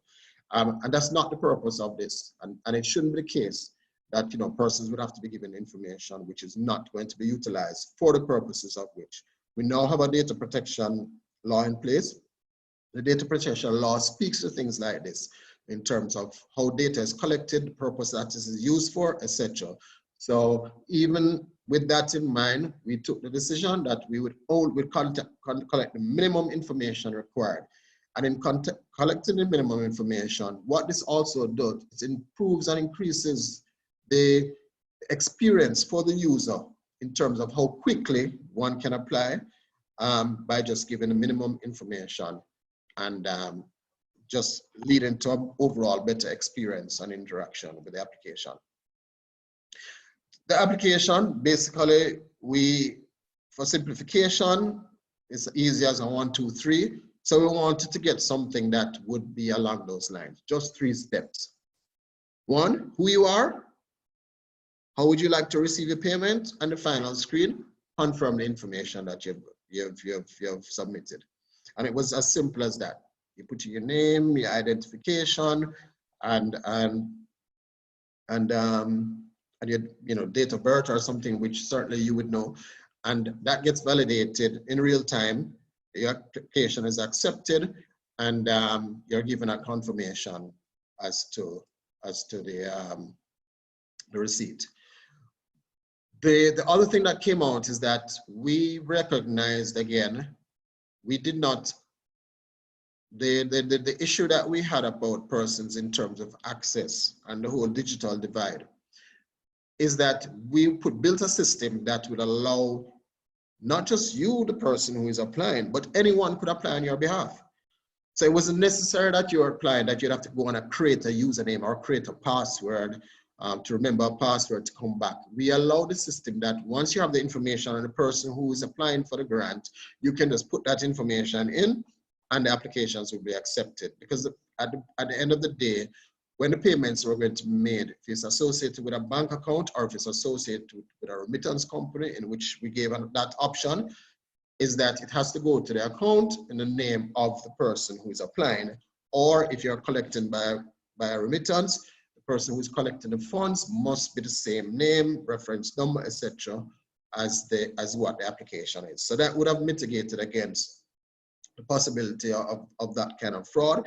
And we allow the system to be more or less open. So, and what you found is that persons now in different communities, they set up like an internet cafe and was now accepting persons to come in to apply on their behalf. You know, and Maurice, yes? We have very little time left. Okay. Yes. So I'll just quickly jump. So lessons learned. Coming out of this, we recognize that, yes, we're building systems with payment options, but we realized that there was really an issue of financial inclusion. where there are lots of persons who didn't have bank accounts, etc. And certainly solutions we need to look at now are things like mobile money, e-wallets, etc. True national ID, we spoke about that a lot in terms of implementation of a national ID, which will allow the government to be able to identify uniquely each and every citizen. Customer support was another thing that we had to tackle. And the customer support, we recognize, having call centers, etc., we'd want to utilize more artificial intelligence, more emerging technologies to assist with that. Notifications through the use of SMS and text messaging, again, another critical aspect in terms of keeping that link and communication between the citizens and the government is a very useful tool. And of course, last but not least, user-driven design. Implement designs which suit the users and have those tested, because that is where you're gonna get the maximum take-up. And I think that point was given before. And just to end, for me, I've always said digital transformation is about governance, culture and change management enabled by the appropriate use of digital technology. Thank you very much. All right, thank you very much, Maurice. And it does appear, however, that we are at 10:30. So I've noticed that there's a question in the Q&A chat box, Maurice, for you from Albert Daniels. Perhaps you could answer the question for him in the chat, in the Q&A box. So he's asking what DNSSEC in relation to security layer for the online cash transfer system in Jamaica. In the interest of time, and we have run out of time, I'm going to ask if there are any additional questions. Perhaps you can put that into the chat, and perhaps the panelists can answer them directly here and in the Q&A box as well. I'd like to thank my panelists in reverse order, Maurice Barnes for a very interesting and detailed presentation on what's going on in Jamaica. I really did appreciate that walkthrough of the cash transfer solution that you've implemented, as well as your overall methodology and approach for what Jamaica is doing. Thank as well Rodney Taylor for showing us a really good snapshot of what a small and developing state in the Caribbean can do with its resources to deliver e-government and some of those lessons that are learned there, and as well as Dominica, which is our smallest and clearly most I guess resource-strapped member, and showing what really is possible in the face of recovering from something like a disaster, as well as going forward with a World Bank approach to driving digital transformation in their economy, as well as a wider OECS approach. So I'd like to thank Bennett, Rodney, and Maurice for their wonderful presentations and their insights, as well as the participants who joined us this morning, and whatever time zone you're in from all over the world, for a really useful and certainly very productive presentation and interaction engagement today. And I believe when Nigel gets on, the CTU will be sharing the presentations thereafter. So with that, I'm Tracy Hackshaw. I'd like to thank everyone for joining, and I'm going to hand back right now to Nigel for any additional thoughts on this, and certainly to move on to the next session at the Caribbean IGF 2020. Thank you. Actually, not Nigel, Junior. Yes. Thank you very much. Thank you, Nigel, and thank you very much, Tracy, for moderating this panel. Really excellent discussions. It is very clear that collaboration is needed, even more so. We're grateful for the progress and that is being, happening in the region, the various stakeholders, various countries, various initiatives. But it is clear that some consolidation is needed, and we can clearly learn from each other. Sitting here listening to the presentations, you look at each presentation and you recognize that there are lessons learned from each one. And if we consolidate, we can certainly have a stronger regional position in terms of digital transformation and charting the way forward. Good morning, everyone. Welcome back. We are now going to be proceeding to our second panel for the day, a panel that focuses on accelerating electronic commerce, e-payments, e-money, and online transactions. The moderator for this panel will be Ria Yoching, Managing Director, Covella Foundation. And I would, at this point, ask Ria to please take the panel forward.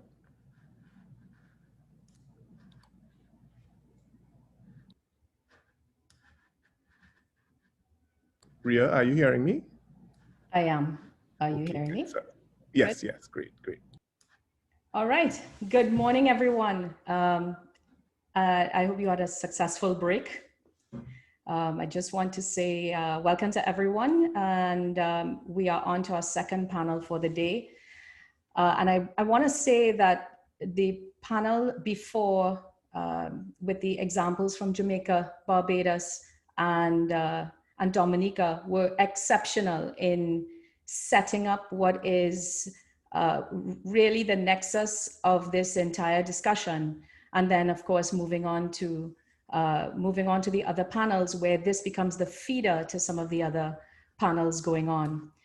I'm really enjoying the discussion so far, and I want to frame the discussion that we're having now around a principle, one principle and one observation. So the one principle I want us to focus on as we go through the governance discussion of this particular topic is the principle of universality.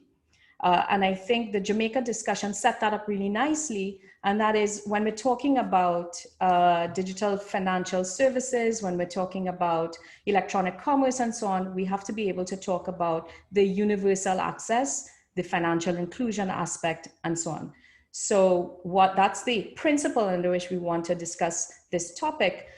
And I have with me the pleasure of having two very important panelists here. We have Ms. Vashti Maraj. She's the Director of Legal Services in the Ministry of the Attorney General and Legal Affairs in Trinidad and Tobago, and Mr. Charles Bob Semple. He's the Deputy CEO of iGovTT. Welcome to you both.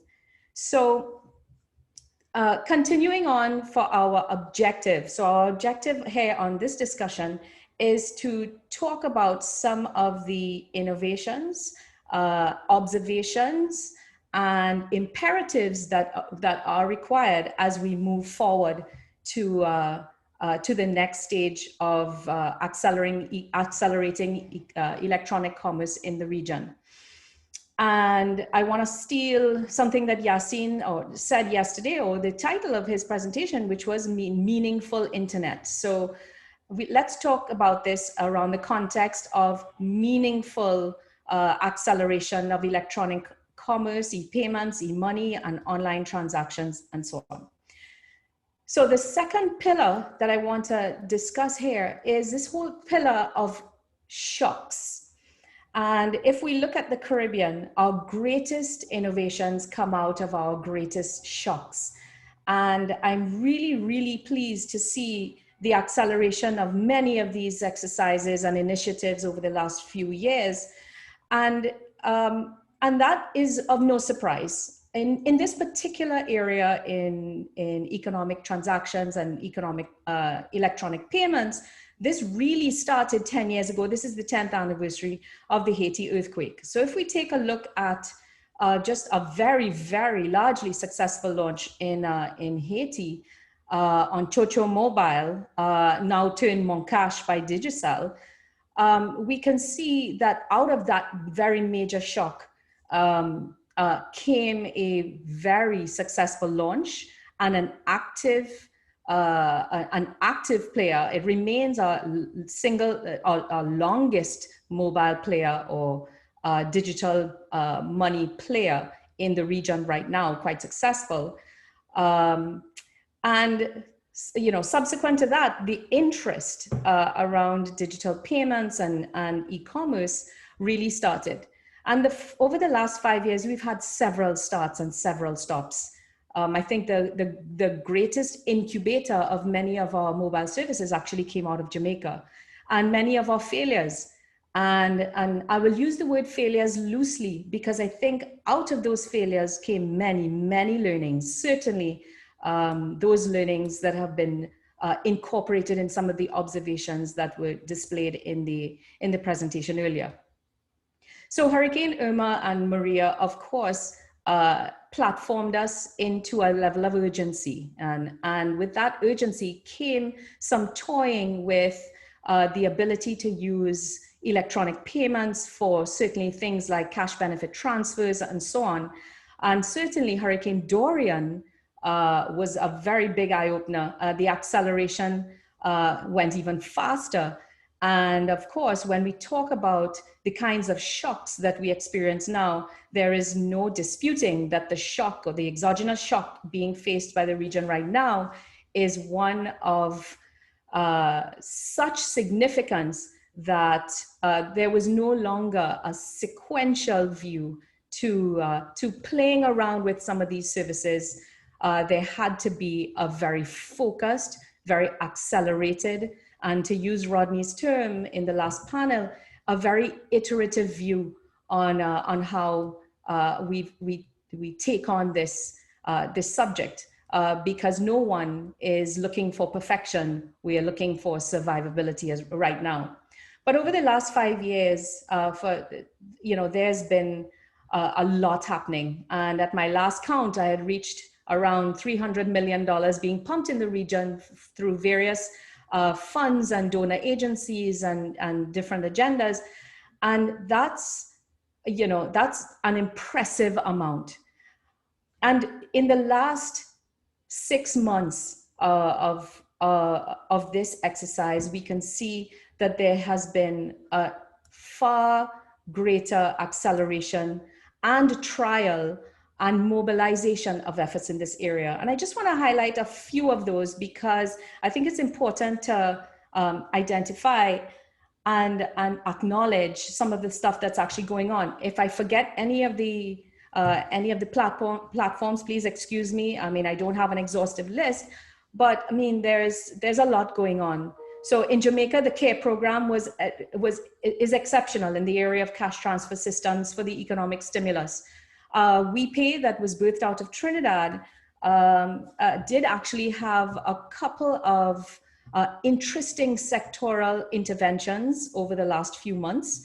One in Jamaica as well, participating in the first cashless farmers markets in Jamaica, where even during COVID, people were able to continue the economy per se, and be able to sustain agricultural and food security livelihoods. We Pay as well piloted their cashless initiative by providing digital grants to remote areas in Trinidad where, again, in the spirit of universality and financial inclusion for those excluded, there needed to be a way to be able to find an immediate way to reach these populations. Rodney spoke about M-Money in Barbados, some excellent initiatives to be able to quickly deliver essential products, pharmaceuticals, and so on to customers and businesses. And I know that there are additional steps being taken with M-Money and Barbados to be able to further those exercises and initiatives. And then, of course, inside of Barbados, we're talking BIT. BIT has been around for a while, and their very interesting pivot in 2019 was actually pivotal to setting up some of those elements of the central bank digital currency or the digital fiat that has been pervading across the region. I think 4 or 5 central banks have signed MOUs to be able to pilot a central bank digital currency. One of the ones that I'm closest to, of course, is the ECCB. And the ECCB's D-Cash, if you will, or the digital Eastern Caribbean dollar, is right now in pilot phase in Antigua, St. Kitts, St. Lucia, and Grenada. And of course, if we think about the spirit of universality, again, their aim and their objective is to be able to reduce the use of cash by 50% in 5 years. Now, that is an aggressive target, But there is also the understanding that cash will not go away, but there is a strong notion that we must be able to move the informal cash-based economy into the formal financial economy in some way. And so being able to, I'm very interested in seeing how that plays out. The pilot is going on now. And many of those learnings, just like those learnings over the last few years, will feed into some of the exercises that will be to come. And so what I would like to do now, as we go into some of those, I just gave some small snippets, small examples. I'd like to now move on to a deeper presentation. Let's go on to Vashti. Vashti is going to talk a little, set this up on the payments as well as the online transaction side of it. And then we'll move into Charles's presentation, and he will go lead into some of the more, important implementation guidelines and learnings that have happened in the jurisdiction. Vashti?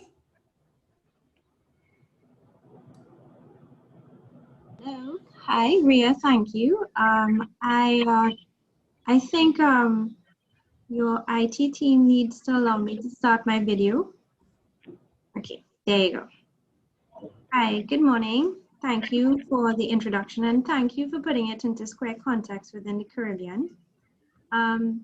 I'd like to share our views from a Trinidad perspective and how it integrates in some of the things that we have learned and share to our colleagues across the Caribbean with regard to e-commerce and e-payments, which we've just piloted.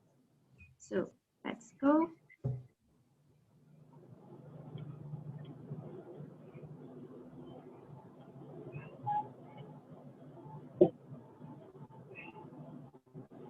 So within the Caribbean context, you would find that Caribbean people spend an average of 4.3 active hours trying to get one single government transaction done. And that's on average across the region. In fact, in some countries, you might have to take a day off to go to the passport office. Very few transactions in the Caribbean can in fact be carried out in just one visit. In fact, in most countries, 45% of the time within the Caribbean, for example, Barbados and Jamaica, you're going to have to make at least 3 trips in order to complete your one transaction, whatever it may be. Most government transactions are also not available online. In fact, only 8% of persons across the Caribbean region have been able to access most of their services online. And this is largely taken from a recent IDB report that is quite helpful from December 2019 called Wait No More, Citizen Red Tape and Digital Government, in terms of its analysis of some of the contingencies we face across the region.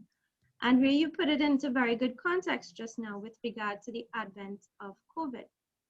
Because many countries have had curfews, lockdowns, restricted movements, and this would have impacted on the ability for persons to conduct transactions.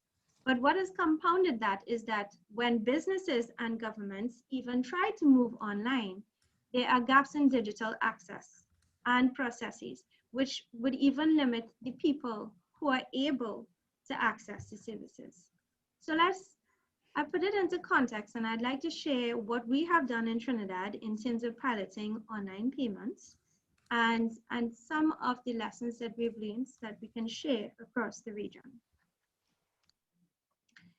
So from a national macroeconomic perspective, the government of Trinidad and Tobago in its national developmental strategy in Vision 2030, we have clearly articulated that when it comes to electronic commerce and electronic payments, it is a priority because it is one of the factors that will drive greater public transparency and accountability.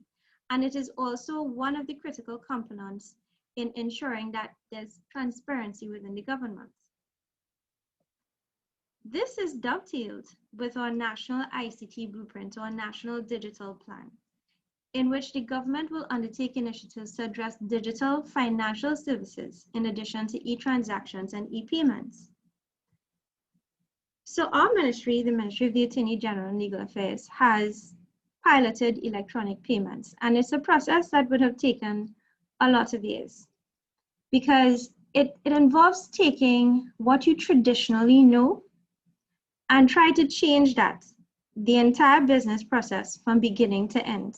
And let me tell you something, the government cleaves to people. More than anything else, paper makes them happy and comfortable. So the way that we've approached it is that we have taken a four-pronged approach. Put in place the necessary plant and machinery. Ensure that there is sufficient change management and upskilling with regard to people. Ensure that you put in place the appropriate technology and solutions and back it up and regularize it with a strong legislative backbone. And it's the first key lesson that I'd like to share with my colleagues across the region.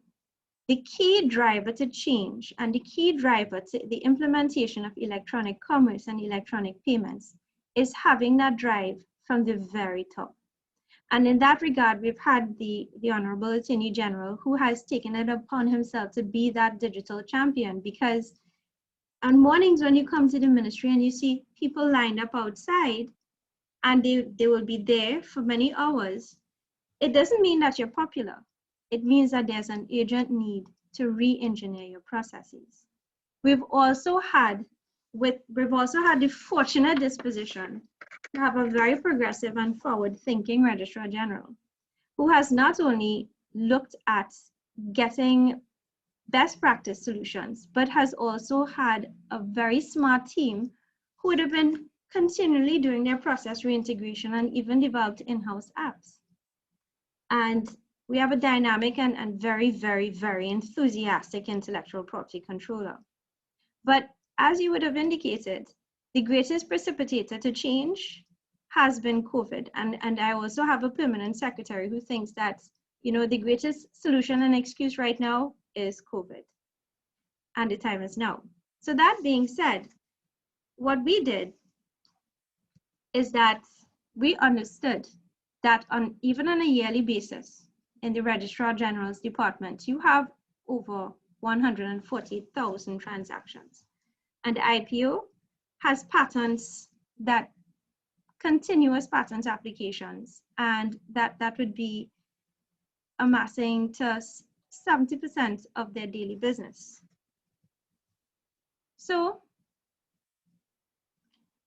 without a digitized process, we had a daily situation where you have long lines to access services. People spend most of their day here. Everything had to be done in person. And the one thing that we had to also encounter is that it increases the incidence or the possibility for fraud to take place. In March of 2020, we launched the online end-to-end e-commerce with regard to all civil applications, births, deaths, marriages, adoptions, and also all applications under the Intellectual Property Office. You can now go online, pay for it, and in the case of the Registrar General's department, have it delivered directly to your door. It is also anticipated that very, very shortly, we're going to roll out the launch of the land registry as well as the company's registry of the Registrar General's department. The good thing about this is that we've been able to develop and strike effective partnerships. And one of those key partnerships was with the National Information Technology company called iGovTT. And I know that Charles is going to go into his very detailed technical process and presentation next. But iGovTT developed an app and a platform called GovPayTT. And not only has it been launched and has been very, very successful, but it's actually very scalable. And I'm sure he will speak to the different agencies that they're looking at integrating it with across the government, which I think is a very, very laudable exercise. And they have a very, very strong and dynamic development team. We've also partnered with our local bank, First Citizens Bank. And we have found that that strategic partnership, which was the other thing, and the other lesson that we have learned with regard to electronic commerce, is that it is not necessary to do it alone. neither is it necessary to reinvent a wheel. Building strategic public-private sector partnerships are key if you actually want to effectively and successfully roll out electronic transactions and electronic payments. So in 1, 2, 3, I'd be able to simply go online and do my business, but it has resulted in greater convenience. As one of my colleagues in the Ministry of Public Administration, their permanent secretary, has indicated, their digital transformation drive is the only line that you should have is online. And when governments start to think like that, and you see that executive championing, it is a sign that, you know, it can trickle down to the way that we do business. There's a delivery of documents directly to your home. You accord dignity to citizens, because the truth about it is that the majority of persons who access a lot of governmental services are those who are not able to afford to have it done for them. And you find that those persons would have the least ability to take time away from work or take time away from their day or days in order to conduct business. There's a digitization of records, which is key because it allows for greater transparency and traceability and the ease of doing business, not just for the citizens who live in your country and the businesses that are based here, but the Caribbean has a large diaspora. Everybody in most countries in Jamaica, Barbados, Trinidad, and the islands can tell you of some auntie or uncle that they have who live in the States or the UK or elsewhere. But those people also have essential businesses that they would like to conduct online, even down to their pensions. And for a lot of them, for a long time, they would actually have to come in person. But with the digitization of these processes, it actually allows more people to access services. And that forms part of not only electronic inclusion and universal access, but it also forms part of the loop that is digital inclusion.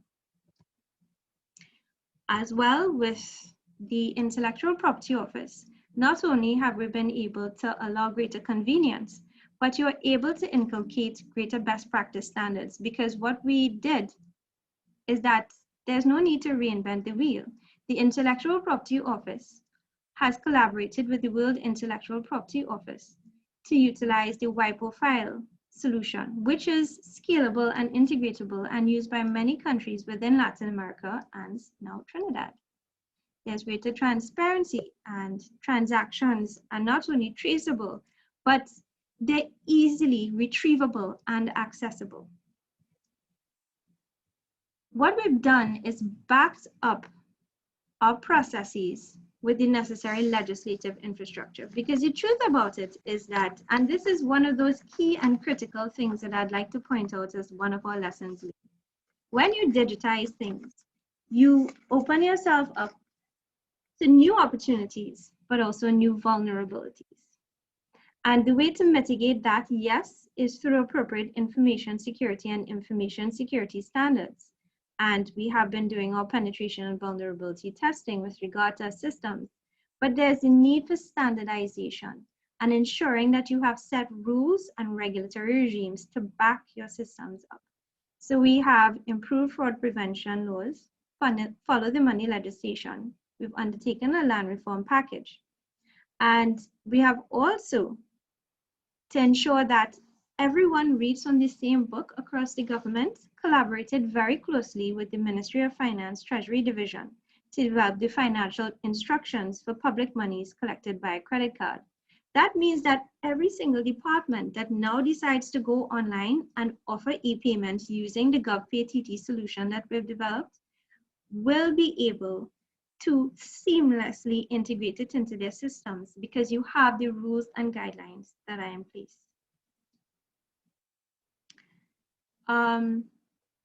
And I think one of the things that we are most grateful for, and it was very timely, as I've indicated, we had been working on this for well over a year. And it's a very intensive process because you involve changing every single step of your manual-based process. But when we had to enter into a lockdown, it was absolutely timely that we were able to do so, because it's allowed for the continuity of business services for our registry during COVID-19, and therefore people would still be able to access their essential services. So what are our takeaways, and one of the things that we suggest in terms of the way forward? It has been tremendously successful, and we've worked seamlessly with our partners to ensure that it's even scalable. So to date, we have had over 7,000 civil applications at the Registrar General's Department and over 117 applications at the Intellectual Property Office. And as we experience the uptake, or the greater uptake, and get feedback, the one thing we're able to do is further integrate or further expand our services based on the needs and requirements of our actual customer base, which is very important. And not only continuous integration and feedback, but continuous expansion and upgrading of your system. There has been capacity building through change management. And the fact of the matter is that more and more, as we move towards greater digital inclusion and access, you'd find that there is more and more need to upskill and train your departments. And the government, I can tell you, there are many, many dedicated persons in there, and they are not averse to change. And it is one of the integral things that we have done that allows them to not only happily embrace it. People are not seeing digitization as a way to take your job, as a way to take you out of the business process, but as a way to allow you to do your job even better. And that is the mindset that we try to put forward and integrate within the organization. And it is well worth thinking of. And scalability.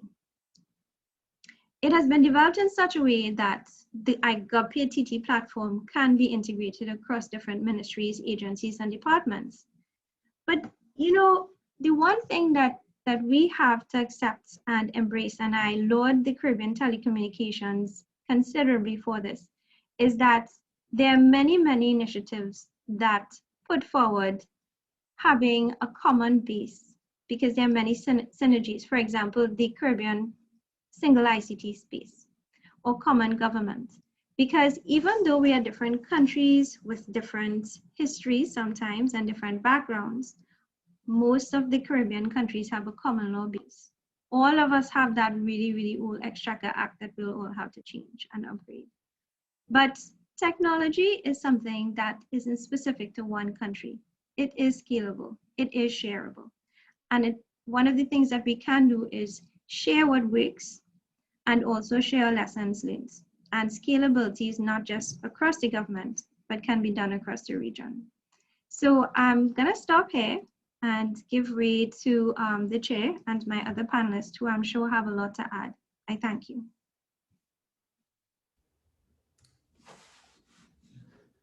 Thank you very much, Vashti, for your very insightful comments. I very much enjoyed the comment that you made about people holding on to paper, and that is a reality, and also the intersection between digital transformation and business transformation, and the difference that the business process reengineering comes first, and then the application of your digital platforms and channels must overlay on something that makes sense. I also like the idea of being able to consider, as we started off in the very beginning, the entire audience and understanding the limitations of both the internal and the external customer in framing the overall argument, as both of them play a very important role in the health and going forward of the ecosystem. So I thank you very much, Vashti. So we will move on now to Charles. Charles will give some more detail implementation, maybe metrics, models, and so on, and the experience of iGovTT. So welcome, and I yield to you. Thanks very much. Thanks very much. Thanks very much for the opportunity to be here. And Vashti, thanks very much for laying everything out so neatly. So I am Charles. I am with the National ICT Company. Just a brief history on the company. It was established in 2010 as the National ICT Company, and we are mandated to support the implementation of God's policy directives. We also manage and provide foundational services, and we support the implementation of services for God by providing technical advisory services and so on. And everything we do, including the example that Vashi would have shared with regard to GovPay-TT, everything we do, we promote the notion of a shared service delivery model. And so is with that in mind is how we also created GovPay-TT. Now, when I looked at our e-government maturity level, I think it is at level 1 initial for most of the region, but we are different scales and moving along different parts on the line. But essentially, most of us are focusing on moving our services to an online consumption model for user convenience and cost savings. I looked at the e-government survey 2020. This was completed in July this year, and with particular attention to the e-government development index. The e-government development index consists of 3 categories. It consists of the online service index, it consists of the telecommunications infrastructure index, and the human capital index. In 2 categories, well, first of all, overall, the numbers improved. We are 7 out of 38 in the small island developing states, and our EGDI, it is 0.678. In the last report in 2018, it was 0.644. So there was some improvement. Of course, there's a lot more to be done. To note though, I observed there was a huge jump in the human capital. We moved from approximately 0.5 to 0.7, around that. And in the telecommunication infrastructure, there was a huge jump where we moved from 0.57 and we moved up to 0.68. That was the largest jump. But a bit later on, I'm also going to focus on the online services, because actually in online services, we dropped a bit by 0.02. Is not huge, but it's still a movement in the wrong direction. And just to share with us all, in the online services, they're impacted by approximately 148 questions. And the questions surround existence of live support functionality, the existence of e-procurement, the existence of a national portal, the ability to apply, as Vashi would have shared just now, to apply for birth certificates online, and payment facilities. So I think something that would have happened positively for this new 2-year reporting period is when this reporting period would have closed, a lot of those things we would not have had in place. Now, we are faced with something that is a great impetus. It is very unfortunate. It is disastrous worldwide. As a matter of fact, the UN Secretary General mentioned that the COVID-19 pandemic is a public health emergency, an economic crisis, a social crisis, and a human crisis that is fast becoming a human rights crisis. When I looked at some of the global figures as of today, indeed, this is what is happening. More than 24 million confirmed cases. Sadly, more than 807,000 confirmed deaths. And it is throughout in 216 countries, areas, and territories. I also looked at some information from ILO, which is the International Labour Office, and they projected that, and this is initial projections, so this could be far worse. They projected that in the region, 9.9% of our working hours are expected to be lost. Further, that the equivalent of 1.5 million full-time jobs will be lost in our region. So we have a serious situation at hand, and I want to share with us some of the transformation imperatives. And essentially, I will briefly discuss 5 items, and then I will share some enablers and the eventual future desire of how our governments should be. So one of the things I want to share briefly is what we have done to enhance our foundational infrastructure, how we go about enterprise collaboration. I'm going to focus a bit on online case management. So the first 2 are things that would have happened or in the tail end of being in training. The online case management is a new tautology for us to be able to deploy with the thinking that we can get these benefits. Because remember, while we're speaking of e-payments, we cannot pay something if it is not available in a palatable format. So we're looking at ways where we can encourage ministries and so on to be able to, to deploy certain case management for consumption.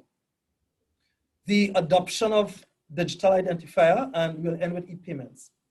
So let me share GovNet. GovNet is our backbone, and we have had it for a while. It is indeed a privilege to share that all of the infrastructure has been refreshed as of June this year. And GovNet, of course, it will be directory services. It deals with all email, it deals with all internet, and it provides security around all of those things. The other things as well as co-location and so on. But it has been refreshed, and the format of GovNet is scalable. And as you want to grow, you can grow, and you want to shrink, you could shrink. So technically, it is a cloud type environment that we have locally for our backbone. In addition to that, we are on the cusp of closing an evaluation for infrastructure as a service. So for ministries, departments, agencies who would like to secure some more storage or computing power, we will have various agencies that they can use to so consume locally, right?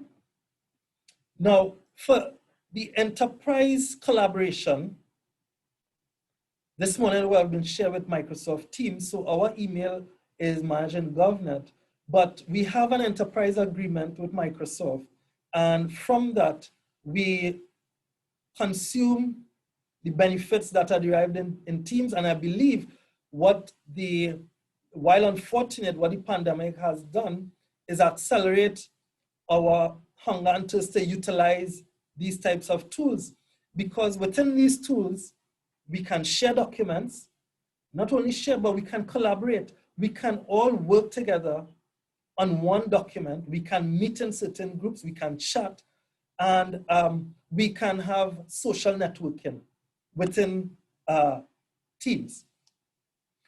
Now, a next collaboration that we have, and most of us may be aware that we do have an enterprise portal, ttconnect.gov.tt. TT Connect is part of iGovTT, and through TT Connect, the government is able to interact with the citizens in several formats in the original incarnation. You have the portal, online portal, you have mobile, we have express buses, where the buses are technically capable buses to be able to conduct transactions. So in areas where connectivity may be a challenge, or we want to provide a certain service, in certain areas, we have express buses that can provide such service. We also have kiosks, self-service kiosks, access centers where persons can walk in to do business. Of course, while we still have that functioning and adhering to all of the protocols with regard to the pandemic, ideally, you will want to move away from a brick and mortar type environment to fully virtual. And we are working on those things as well. And I will share with you all some of those things in a bit. Additionally, we have the capability, we have had that capability for a while to communicate via email and also phone. Now, you will see on the screen TT-Gov chat. Recently, we deployed a facility where persons can chat real time with live agents during working hours. So you need to find out something to conduct business in Trinidad and Tobago, or you need some form of information, you can chat with these live agents. And remember, I would have shared that the e-government development index is affected by the online services index. And one of the categories in online services is the ability to provide live support. So this live support is live support to citizens. In non-working hours, we have bots that take over. So the bots will respond to any request. How do I pay for this? Where can I access this service? So the bots have a repository of information that they will attempt to answer. If, however, the citizen is not happy with the response they got from the bot will create a ticket. And on the next working day, the live agents will contact the customer and address the ticket. Further, this month, we launched a chat facility. We extended the chat facility onto WhatsApp. So most of us, well, I don't really have the numbers of how many people in the region use WhatsApp, but I know it's a lot. And so we have the facility where persons can go to a WhatsApp chat and you interact with the agents. This part happened within the last 2 weeks. Chat translator, regardless of the language you speak, we can attend to your services. So if the person is fluent in Spanish and they're not good in English, or they're fluent in French or some other language, they interface with the live chat in the normal way. They select their language and they type in their language. The agent sees that chat in the language that they will understand, which is English, and their response will be communicated to the client in the language that they are accustomed with. It caters for just over 100 languages. So again, in terms of facilitating multiple languages, we are doing that. And Employ TT is an online recruitment system which will aid citizens to conveniently access job vacancies that different ministries may have, divisions or agencies that they may have. This was birthed in a hackathon that we hosted and invited tertiary institutions. There were 22 teams, each comprising of 5 hackleads. That is what we call them, hackleads. And at the end of it, there were 3 successful solutions. One was e-appointment, where you're able to make appointments with the government of the Republic of Trinidad and Tobago. And we foresee that will be launched and implemented in the month of October 2020. We also have an application that focuses on commute. So you're able to find the different routes to reach somewhere within Trinidad, but also the cost associated with the different options that will take. So it will have all of the transportation fees and so on embedded within it. And we have Employ TT.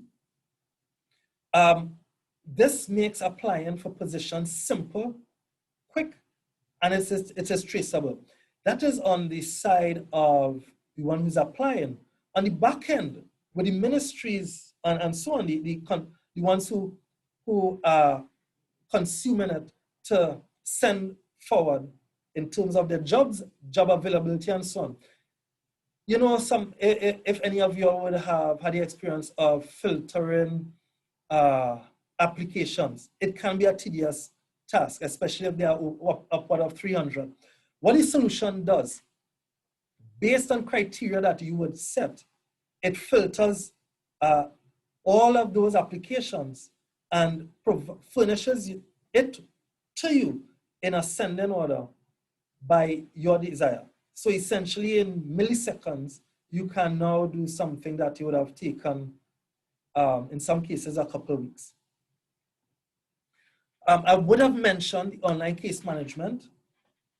This is something we foresee that it will be very beneficial, especially for organizations that may not have an e-service. But what they do, it is important for them to keep detailed records about a particular incident. And you take all the records through a particular path. Essentially, you know, it's like an amped up workflow. So as an example of like 311 that would exist in Miami, you know, along those lines, you see a pothole, you report it. You can trace how your request is going through. We can do analytics on the data to see, okay, where can we improve more along this continuum? And it doesn't require the person going somewhere to report something. So social distancing totally maintained, and it will be fully transparent and so on. So these are talks that we are engaging in at the moment, right? With the electronic identifier, we do have TT Connect ID, and but we also understand that there is a need for us to move to a national ID. So we now have to consider, do you move to an EID card? What about the discussion with biometrics? Those things are getting a lot of traction internationally. Then you also have the part with your EID, do we put in microprocessors? Because in some parts of the world, you don't need any bank cards either because of that, as Vashi would have mentioned, you have certain handshakes taking place so that you able to, with one card, transact essentially your business in public and private sector. Private sector in the form of banks, so you don't need bank cards. Now, while those things may be a way off or may not, you know, we can't tell all the time, but we are now engaging in this discussion because we currently have the electronic identifier online. And so now we need to move forward with discussions. Okay, where do we carry this in terms of being a national electronic identifier? And Vashi would have mentioned, and with the e-payments, GovPay-TT is an online payment platform for government goods and services. It is key, and to harp on what Vashi would have mentioned, it is key to support in the ease of doing business. And of course, without saying, it aids with social distancing. We have deployed it at the Ministry of the Attorney General, and there is full fulfillment from start to end, from you going on your device, you pay, to it reaching your door. There's also a move where all of our debit cards are getting the chips within. So really and truly, once you are working with a card that has a chip, so credit card, debit card, once you have the possibility of transacting online, it applies to everyone who has a card, that is a debit card or a credit card. We are currently working with 4 ministries to continue with the implementation of e-payment. And as Vashti mentioned, it was so good that the Ministry of the Attorney General, together with Treasury and IGovTT, would have worked for some time in ensuring that what we do is scalable. It can be easily replicated in the form of the processes and so on that must be adhered to. Now, for enablers, and I'll start from the bottom because Vashi would have mentioned this part with regard to change management. I think change management, it may be one of the more challenging things for us because we may have been in a habit of paper, and sometimes changing is a bit difficult. So we have to have a lot of energy on change management. I would have mentioned what we're doing in GovNet and our cloud focusedness rather than owning metal. We're able to derive from cost benefits in shared platforms. IT governance. This is integral in everything that we do, in all spheres that we operate. All of our enterprise services are managed by a governance team. You have the change advisory board, you have the operations team, you have the external stakeholders, and all of that is managed by the steerco. And e-procurement, all of our procurement moving forward is done online, from the creation of the RFP to the award of contract. So evaluations, everything is done virtually. So what we are doing with regard to this application, because it is scalable, it is a shared service, we are reaching out to all the MDs to consume this. But I should have mentioned on the supporting items, such as the legislation, and we need policies in place with cybersecurity. There are policies, there were data governance and so on. They may be a bit dated because I think they're like 2016. So we are working with our line ministry, who is responsible for ICT, which is the Ministry of Public Administration and Digital Transformation, to be able to update these things. And my last slide here. I think the middle two items, the online and 24/7, I am hopeful that soon, and I guess I could throw out 5 years for conversation's sake, that these will be things of the past, that our e-services will be available online, and we should not have any concern about availability or accessibility, because we have all those things covered within secure platforms available 24/7 and managed by governance teams.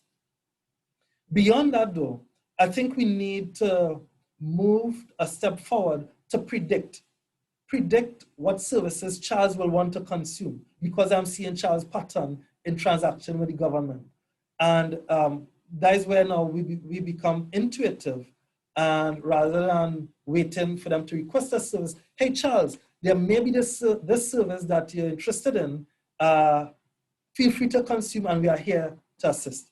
So ladies and gentlemen, thanks very much, and let us continue to be safe amidst the current pandemic. Thanks very much.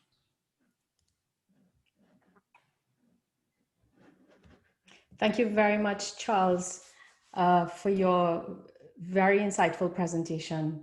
I want to highlight a few things. Number one, this presentation could easily also have been incorporated into the first session, which now gives also a clear guideline on some of the very important initiatives happening at the government level. So along with Dominica representing the OECS, along with Barbados, along with Jamaica, Trinidad's expressions and initiatives can stand very nicely aside with those as well. Thank you very much. Your details around GovPay TT as well. Thank you. And I want to make a plug for something that you said, but it was probably not expressly stated, I should say, and that's the issue around data. I have a special interest in it, and the fact that you were able to bring in the government's maturity level number one, and in addition to that, having an e-government survey to actually track the progress of your initiatives is exceedingly important. And I want to make that plug for all other, anyone attempting to do any part of the digital transformation process. I want to make a plug that if it cannot be measured, it cannot be managed. And so that should be formally incorporated into some of our plans, monitoring mechanisms, and more importantly, as learnings for all of the rest of us in the Caribbean as we grapple very, very similar issues. So thank you very much. And the last thing I enjoyed very much was the participation of the athletes in the design of these solutions. And that just brings in the citizenry on a much more intimate level as they are the center of the problem, if you will, being at the middle of the problems that need to be overcome, and therefore in making sure that we can design solutions that are appropriate for those very citizens. So thank you very much for that. So I was going to ask Vashti to come on. Thank you very much, Vashti, for coming on, because we're going to have a conversation now. The idea now is to be able to sort of dissect some of these core issues. Some of you, both of you, alluded to certain things at different parts of your presentation, and certainly in the first presentation as well. But I'm going to be, I'll ask some specific streams of questions. And the first question is going to be around product design. So if we look at where we are in the region, there are some attendant risks and vulnerabilities that we have, which are understood and accepted by everyone. But if we understand that scale in this area, particularly in the area of payments, begins at 10 million people, then outside of Haiti, which is the Dominican Republic, we lack a tremendous amount of scale. The OECS being 600,000, Jamaica 2.5, Trinidad much less. And if you overlay that with the idea that we are at the very organic stage of digital payments, meaning the payment transactional part of it, if we begin to evolve our digital financial services to what the citizenry actually needs, then we will need to overlay savings and loans, microfinancing, insurance, and all of the other types of financial services that our citizens interact with and need to interact with as well. What is your perspective, either of you or both of you, on how we can actually step over some of our scale issues and vulnerabilities to be able to reach the broad range of transactional requirements that we need for the longer term? Anyone? I can start, and Charles, I know that you have much that you would like to add to this. One of the things that we do across the government is that we tend to integrate and share information. And the Central Bank of Trinidad and Tobago, through the Ministry of Finance, has actually launched within this year the National E-Money Policy. And it would have been the precursor to regulations with regard to e-money, looking at different types of digital payments. How does that apply to scalability and different forms of payment?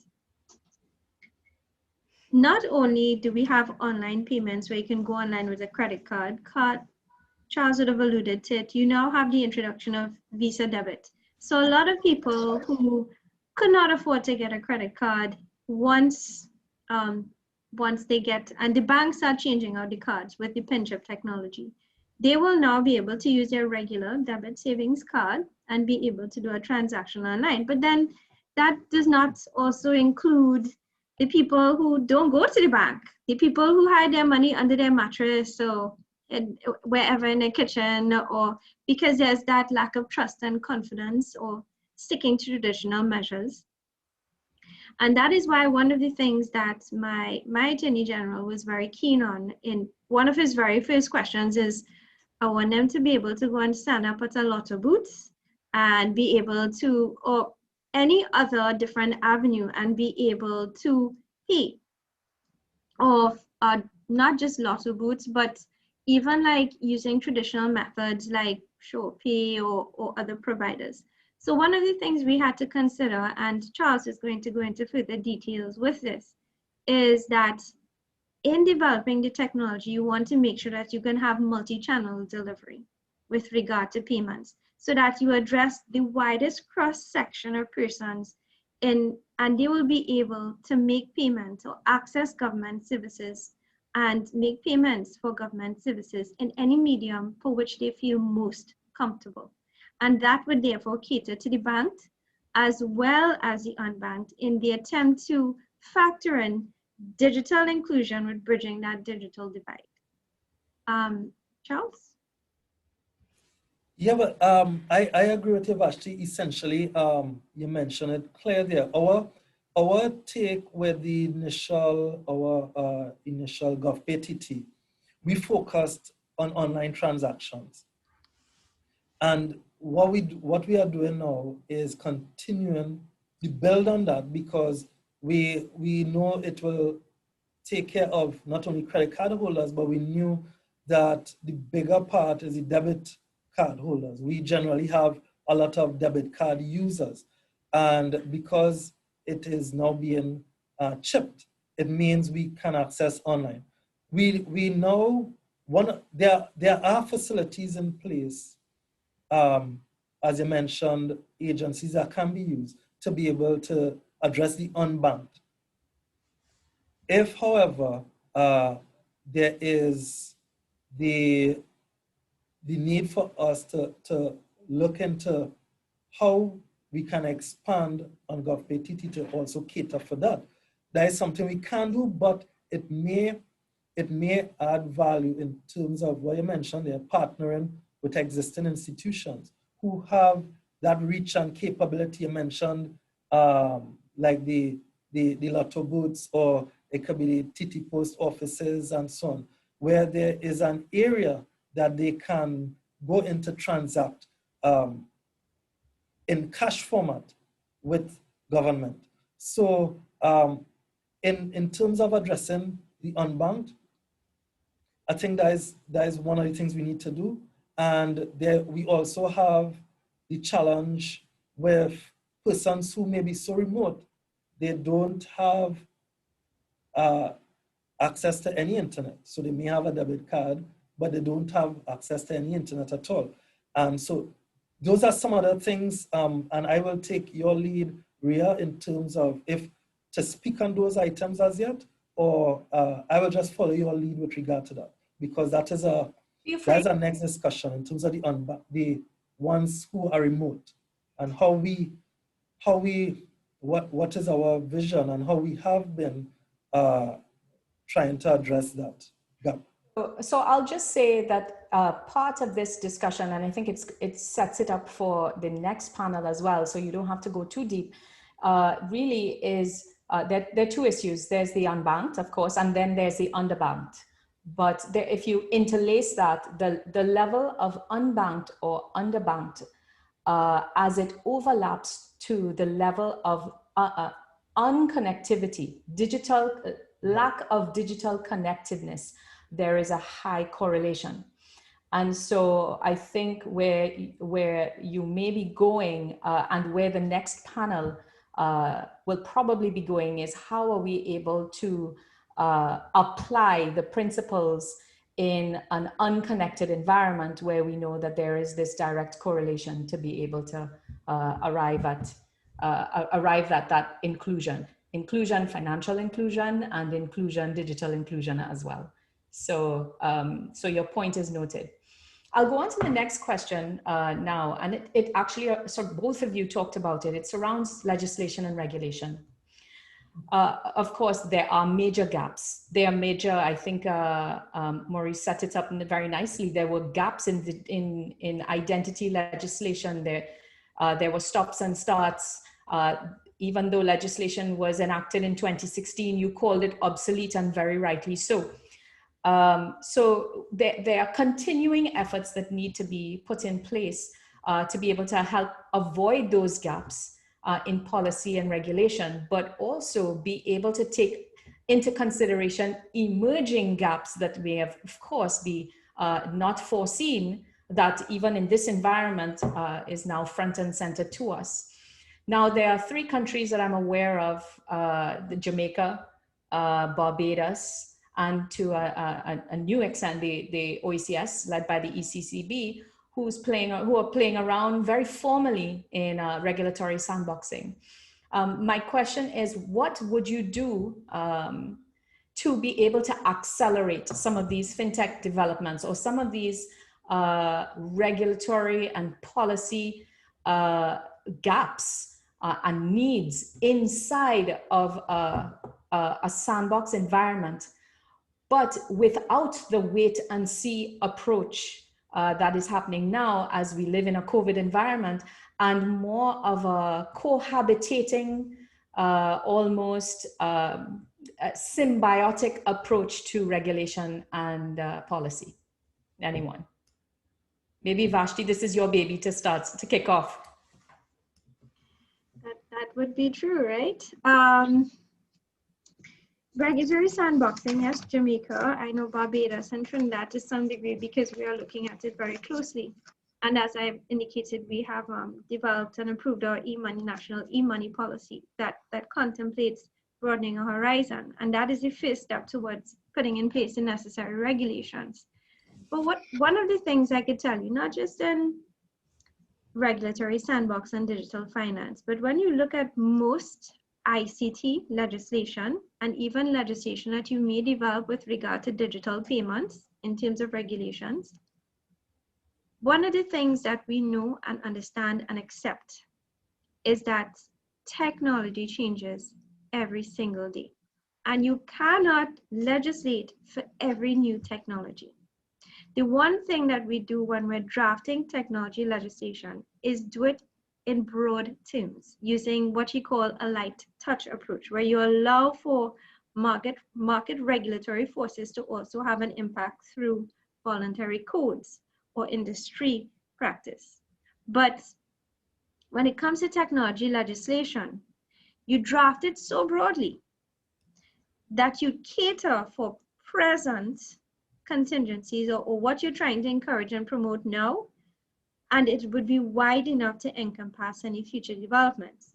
Of course, you update regularly, and that's why many pieces of technology legislation now will have something called a mandatory review clause, that within the next 3 to 5 years, the minister shall undertake a review and make recommendations, so that you don't end up in 5 years, end up with completely antiquated law that needs to be superannuated. There's a mandatory updating clause that is put in there. Outside of that, the way that we deal with gaps and don't have to wait until we change the legislation is that it's a little bit of a trick. I know all of you all know about this old trick. You have your substantive legislation that outlines or tends to the mischief or supports the concept and principle within society that you're trying to promote. But then you put in the ability to make orders or to do regulations, so that every time that, for instance, you may want to change the way that you do things or change your recognition pattern with regard to certain providers, it does not mean you have to go back to Parliament and God forbid there's an election and there is no Parliament. It means that it is a simple process of doing the regulations, consulting the industry with regard to the regulations, and it's not a protracted process. And order is even simpler. And that is why most countries, a good analogy is with COVID, most countries, in order to have their curfews, it's done by order, but you will find that these orders can happen overnight.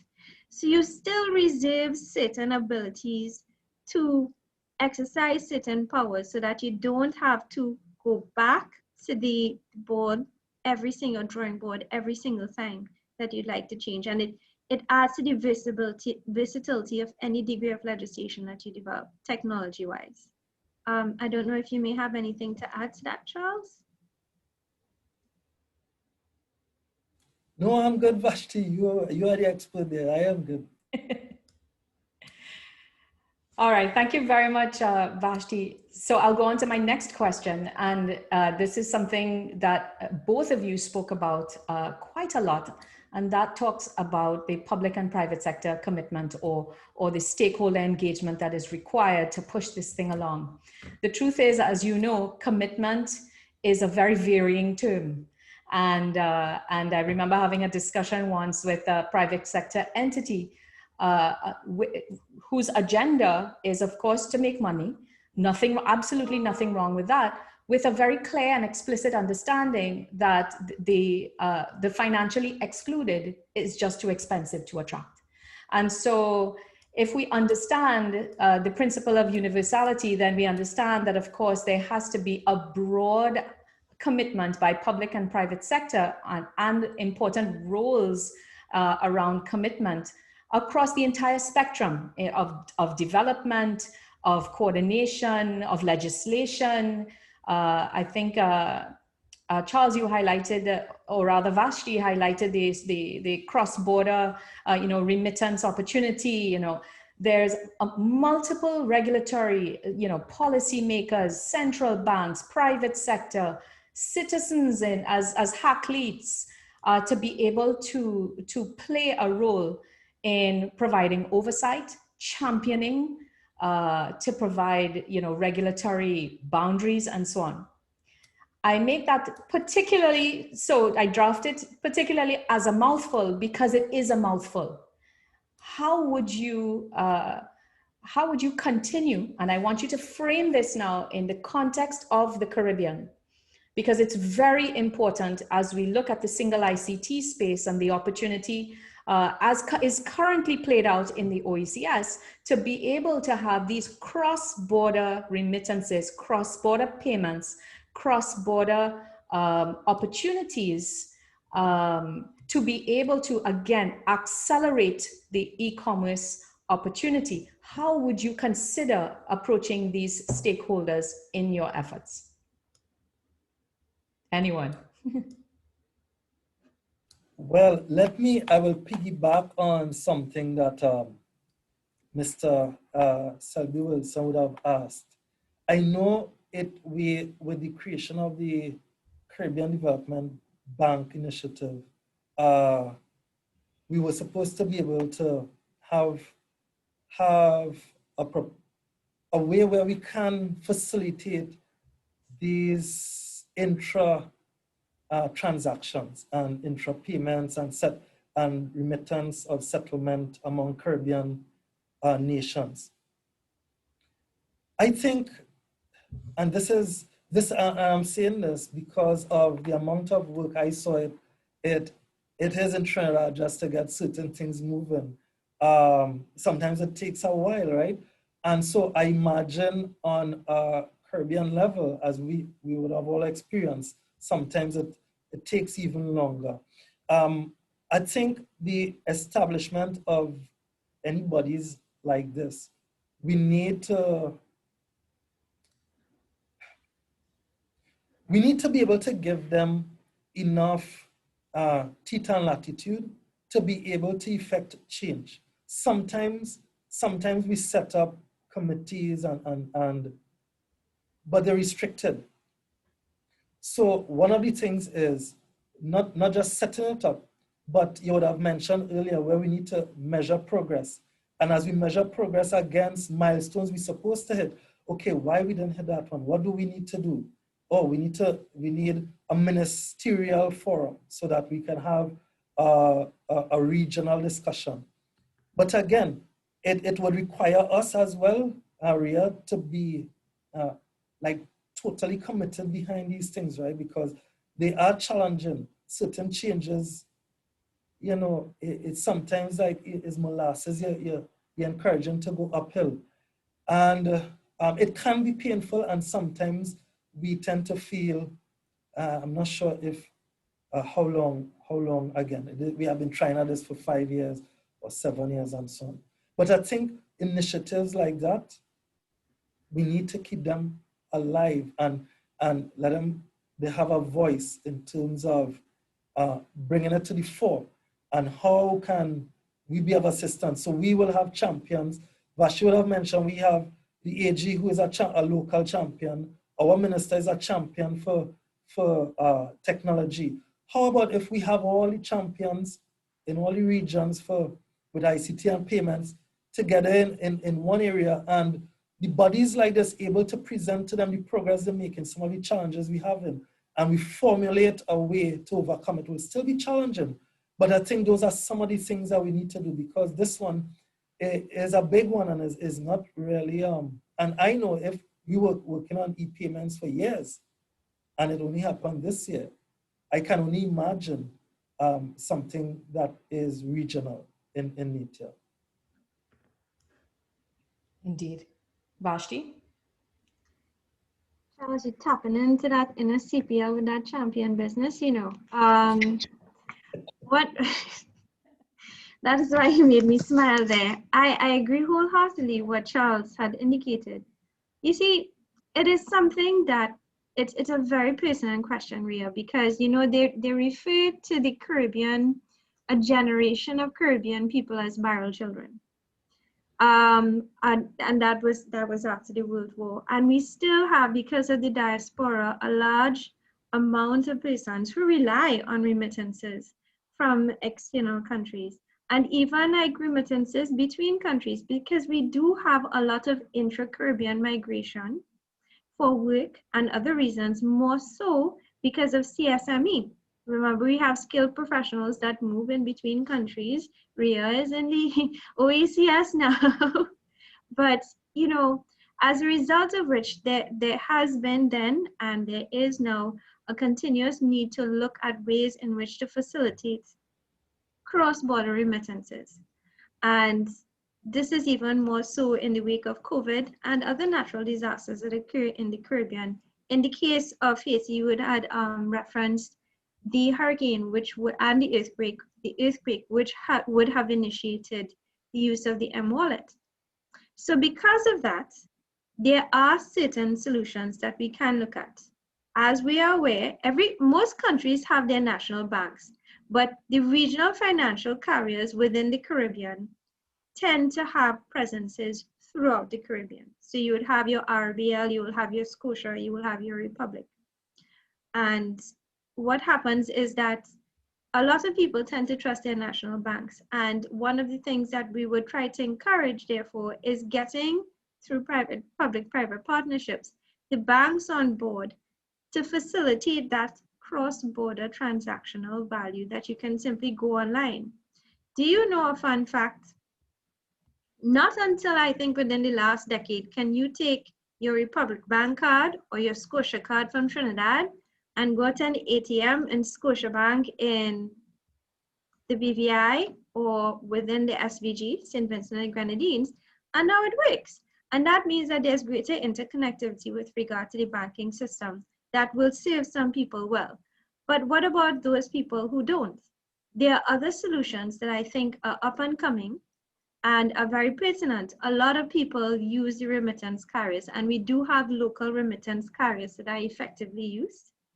And then there is the mobile wallets and digital wallets and the solutions that can be rolled across, because there are new providers that, you know, are tapping into the market because they see a captive demand for it. But the one challenge a lot of them will have is that once you fall under a remittance carrier or you try to operate a digital wallet, you now count as a financial institution under most central banks act. And then you have to go through a whole process. It can be very protracted and usually is very bureaucratic, and it tends to serve as a disincentive for a lot of people to enter the market. So one of the things that I'd recommend is having regulatory incentivization. whereby you have your government say, you know what, we understand the need for this in terms of cross-border fluidity, and we'd like to incentivize it, but in a sandboxing kind of way to ensure that you have the adequate protections in place. And I hope that addresses the issues that you have raised. Yes, it does not in full because you don't have the answer, and I'll be we all don't collectively have the answer because the environment is changing. But I do want to point to so many of the I'll call it the institutional banks, the ones here 150 years and so on, and the rationalization that has taken place over the many years. So you talk about every country having its national banking system, and that's actually the pivot ground that I believe we need to move into, to tap into that in a more collective regional fashion, because we cannot continue to rely on the large global institutional banks that have been here to be able to take our step forward. But again, that's not for you to answer. That is for us to answer collectively, to be able to make that case, financial and socioeconomic case as well. So I appreciate that perspective very much. Now we have 5 minutes left before the end of the session, and I just want to encourage, if there are any other questions that are coming to the fore, to please put them in the Q&A, and I'll be able to see that. But I do have one last very provocative question, if you will, and that is the area that again the head of an institutional regional financial player told me once, that it will cost 12 times as much to financially educate the population, to be able to make aware these services, and to be able to allow them to accelerate and optimize usage on these services, than it is to actually put the infrastructure in place. And that seemed very large to me as a number. But when I began to think about it, and I looked at it from just purely a private sector standpoint, it actually costs a lot to be able to make people aware of a product that you are trying to sell, more than the price of the product itself. And this is one of those cases. So where in our strategies do you, are we considering in Trinidad or any of the other examples, the issue of awareness, of financial literacy efforts? And I will add a small twist to that: financial literacy efforts using the nuances, behaviors, and norms of the financially unbanked, which is very different from the financially banked, to be able to become aware, as well as to promote usage of these platforms. Trinidad and Tobago has a lot of initiatives. We just finished talking about online transactions in 3 other territories. Where is this on the spectrum, and how do we deal with it? I can start, and Charles, you can finish. Ria, you are absolutely correct. It will take, the expenditure is 12 times as much to educate than it is to invest in the actual infrastructure, I guess. And it's not just particular to technology, it's particular to any commercial product. Actually, branding and uptake will take most of your budget. Ask Coca-Cola, for instance. But one of the things that there are 2 approaches that can be taken. Both of them can be effective. One is necessity breeds innovation. And COVID was a very good example of that. Even if you have to do business, you have to do social distancing. There are limits on the numbers of persons who can now conduct business in any organization. And then when you digitize it, they sometimes have no choices but to go online to get it done. So there's necessity breeds innovation.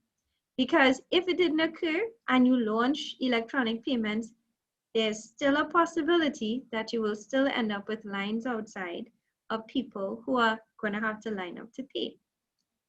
And the second thing, so there's the soft touch, there is the hardline approach of necessity, and then there is the soft touch approach that involves change management. Now, people think that change management is particular to the inside of an organization, but you not only change your employees, but you also have to change the mindset of your customer base. And one of the ways, the greatest way that you could do this is by inspiring trust and confidence in your system. That is why a lot of old people, no matter online services and all these fancy things, they still go into the bank with their bank book because they need to see it written down in bold. It's because what they're traditionally accustomed to, and it is that when they see it, they know that it is there. But at the end of the day, the one sure, soft way to approach change management is by integrating citizen trust and confidence. And that is what will lead to an uptick with regard to greater use and integration. And of course, you are right, there is the education rule. But I'll tell you a very interesting trick about the education rule. You have to take it at every level. So there's education in terms of getting the new generation to embrace it because they are digital natives. So they will automatically gravitate towards what is easier, convenient. These children are born knowing how to swipe in real life. So they're easier crowd, but you want to take education on the different levels based on what is your product service offering and based on what is your target or what is your target customer base. And those would have been the three ways that we approach it. Yeah. Yep, thank you. Charles, any perspective? Yes, I think we need to also invest heavily in the communication of same rather than we want to simply cut the ribbon and we leave the building to deteriorate. Sometimes that is a challenge because sometimes we think we need to achieve so many things and so many new services and we don't pay attention to one, the maintenance, but secondly, the usage. Because we in this digital world now, I think we should channel most of our expenditure virtually, but so first of all, is to create a healthy line item for the marketing of the product continually. That is one part. But then if you market the product and persons come to use it, and we don't deliver the service that we intend, then we would have failed there. So we still need to maintain that, okay, services online. It doesn't mean that when, say, for instance, it is a workflow in online case management. Okay, this is online, great. So it reaches me now, this person has to attend to it. Whatever, yes, I'll do this whenever I have time.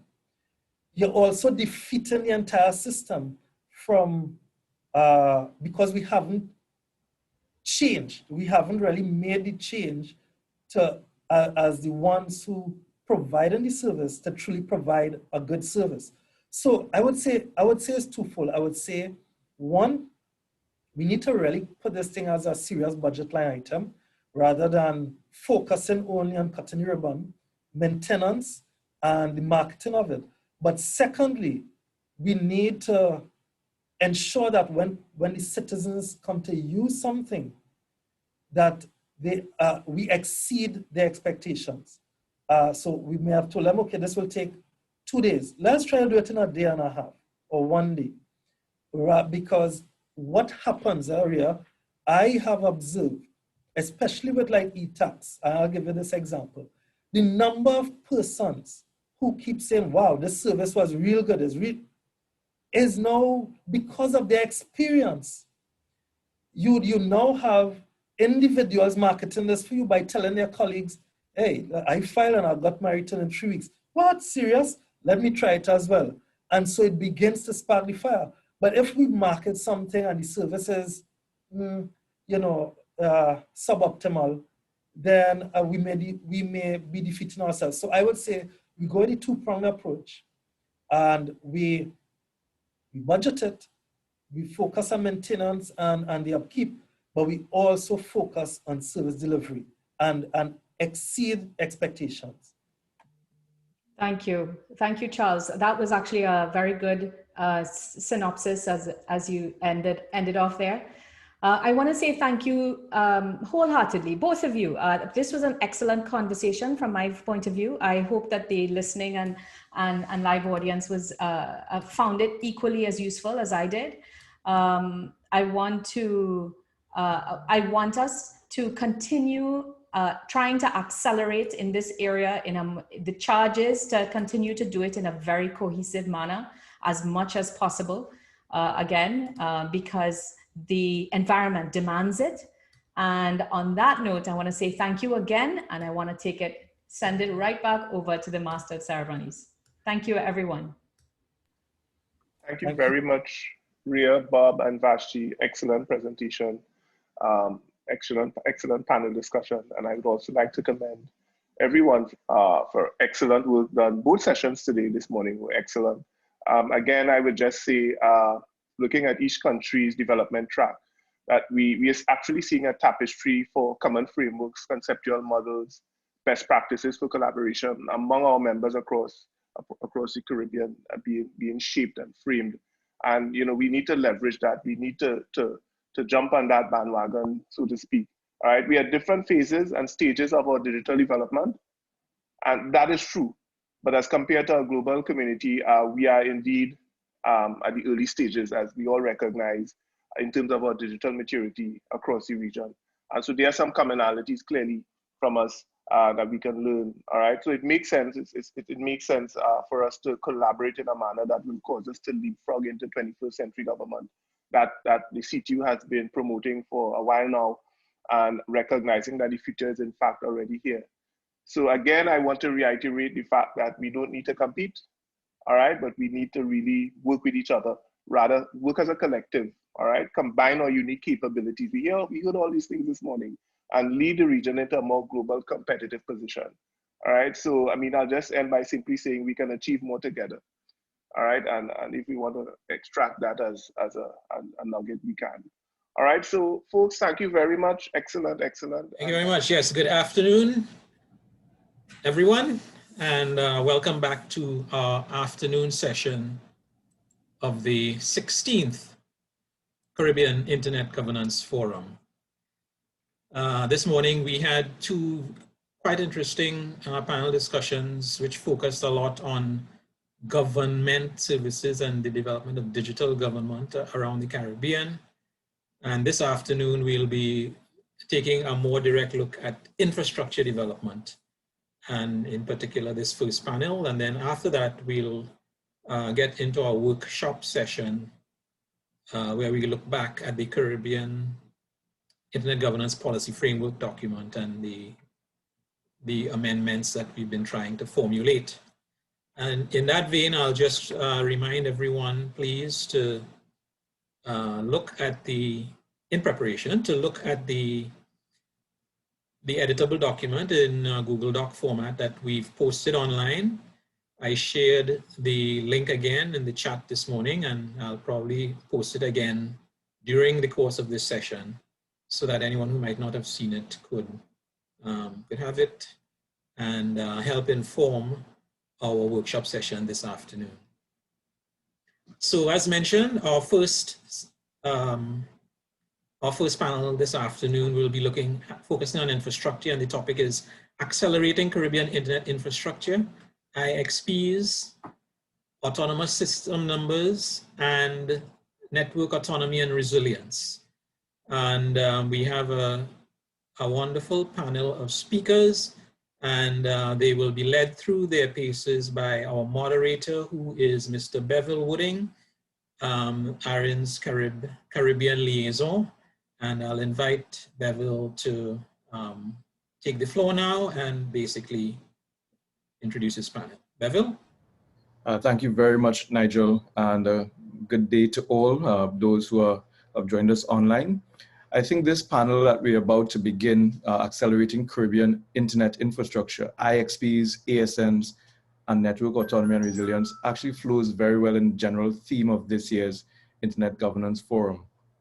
The group that has so graciously agreed to join us this evening know much about the subject, and I think will be quite capable of guiding us through some of the very real world issues being faced across the region as it relates to building out Caribbean internet infrastructure.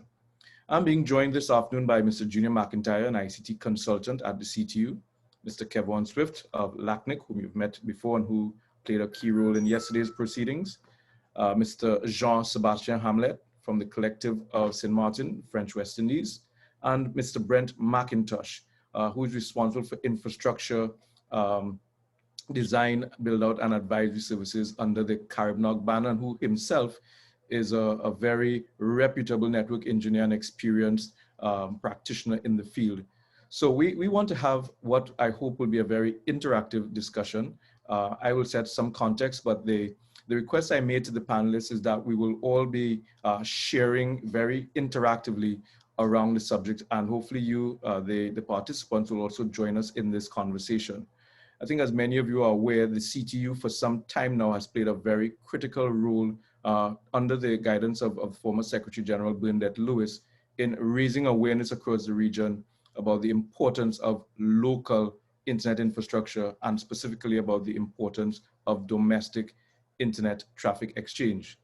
And while in this panel, we're not going to go into the technical details of how you set up an IXP and how you go about building and growing one, we do want to look at the implications of internet exchange points on the current Caribbean context that we find ourselves in.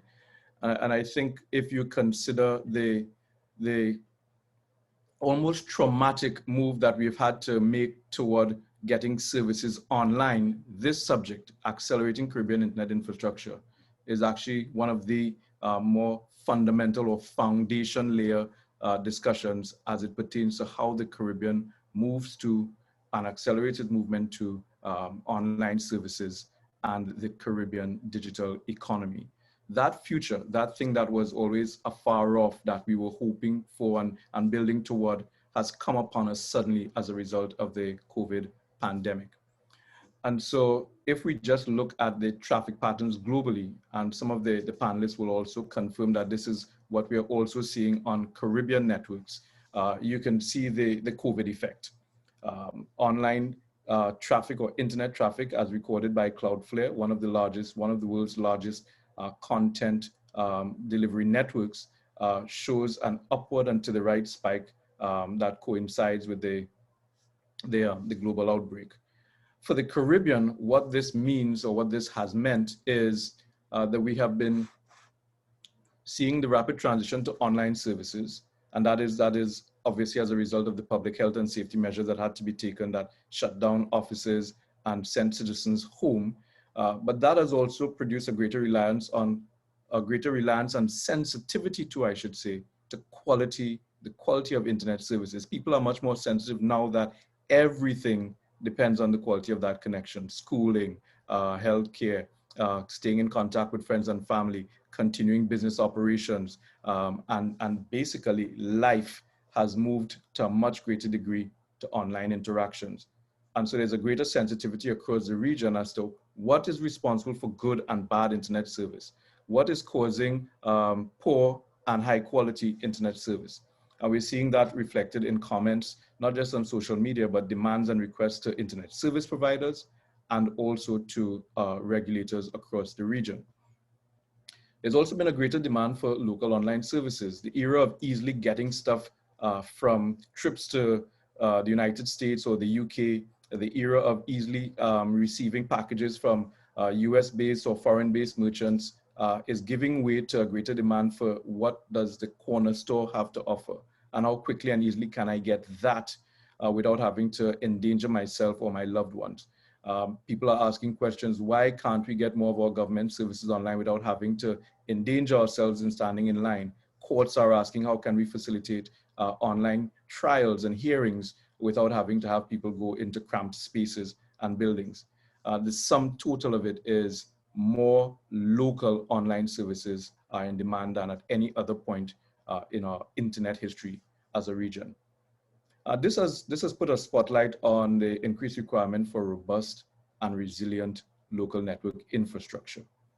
And it is something that would not have ordinarily been a cry or concern of the public or of most organizations. But because of this importance, this spotlight on getting services online and having them work well and having them reliably accessed, questions are being asked of and networks are being tested. And of course, all of this is happening not just with COVID as the looming crisis of the day, but we're inside of a hurricane season. And as more stuff gets put online, people want the assurance, governments want the assurance, businesses want the assurance that these digital services can continue or at least can be recovered very quickly if they were interrupted or disrupted. And then I'll conclude by saying the urgent demand to provide secure local connectivity. As more services go online, as more governments repose trust in the network, questions around the security of the network, the stability of the network become paramount. And these conversations have also led to a greater scrutiny of how the networks are being built out, how they're being managed, and how they're being maintained. So if we sum up the COVID effect of an upward increase or growth in the utilization of online services and growth in internet traffic across the region, and we map it against these realities, more online services, greater sensitivity of customers, consumers, governments, businesses to the quality of the service, greater demand for local online services, and a greater expectation of a dependable, robust, resilient local network infrastructure. We can see how much COVID has changed in the past 4 or 5 months, discussions that have been ongoing for the past 5, 10, and in some cases, 15 years. We have to find a solution. And so this conversation as part of the Caribbean Internet Governance Forum really fits squarely inside of what a community like this has always been grappling with. And now we want not just discussions, but answers that lead to immediate action. So if we look at this chart, we can see the hierarchy, if you will, of where that need is, where the demand is at the top in internet services, and how it flows or how it stacks on top of a set of required or requisite components that must be in place for the region to continue delivering services in a reliable way. So local internet infrastructure has to be built on local traffic exchange, domestic traffic exchange across domestic networks, getting to domestic consumers is one of the priorities of this, this seasonal context within which we find ourselves. And at the core or root of that is the issue of the internet exchange points. And several persons in this panel, and I know several in the audience, would have long been champions of the fact that IXPs are not a panacea, they're not a cure-all, they're not a magic bullet. They exist in a context, and that context has blossomed and is now in front of us like never before. The context is one in which the society depends on internet services for life. And that's where we are right now. So around the exchange point, there are issues that this panel will be discussing and that we'll be opening up to the participants around the governance of exchange points, the issues of domain name services and internet caches, building out or propagating more local autonomous networks to connect to IXPs, and of course the issue of local network infrastructure, which we heard some of the discussions this morning refer to the need to build out local networks and ensure that those networks are properly resilient and reliable. The bottom line is this: rapid transition to online services must be built on investment in local technology infrastructure. And that's what we want to look at. And I hope this context setting is useful to everyone. As I said, we're not going to be dwelling on many charts and graphs. We're going to be talking about real world in the trenches experiences this afternoon. And so what I will do in terms of setting the context for those conversations is give you a quick sense of what's happening in the region. The countries that have not yet built or properly established their internet exchange points have recognized that they are at a disadvantage. There are issues around putting things on the local network that expect or require a certain degree of resilience of that network. The inefficiency of sending traffic outside of a country only to bring it back in has been exposed through this pandemic. And through the experience of ordinary users trying to understand, well, why are things not as fast or as quick or as reliable as they would have been? The tolerance for inefficiency has diminished. The limited capacity to deploy locally optimized services. You have entrepreneurs across the region proposing tools and applications that can help with everything from contact tracing to supermarket or corner store goods deliveries. But they have to get them onto networks that are not yet ready in some cases. And they have to get them through internet service providers who in some cases are also not prepared or structured to onboard or provision those local applications. And that's one of the things that we want to look at in our conversation today.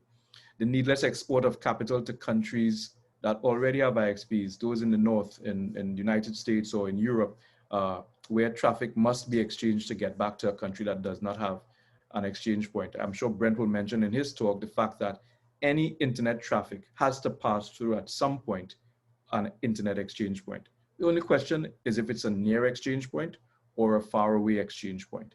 And so when you're sending, the further you send it, the more expensive it is. And that's what we mean when we say the needless export of capital for traffic that should not be going out of a local jurisdiction.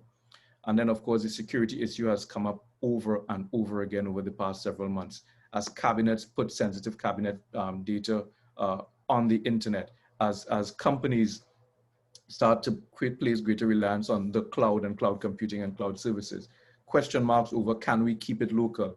Does this have to go into jurisdictions where we have no control over the legality or the scrutiny or the interrogation that might take place in those jurisdictions? All of these issues are front and center inside of the move to rapid online transition. So what does that take us to in terms of this conversation about the role of internet exchange points and critical internet infrastructure in the region? Well, the primary role of an exchange point is to keep local traffic local. That's the bottom line. It's as simple as that. It really is not a fancy or convoluted role that IXPs play. In playing that role of keeping local traffic local, they reduce the cost and increase the efficiency of local internet services. And that's the objective.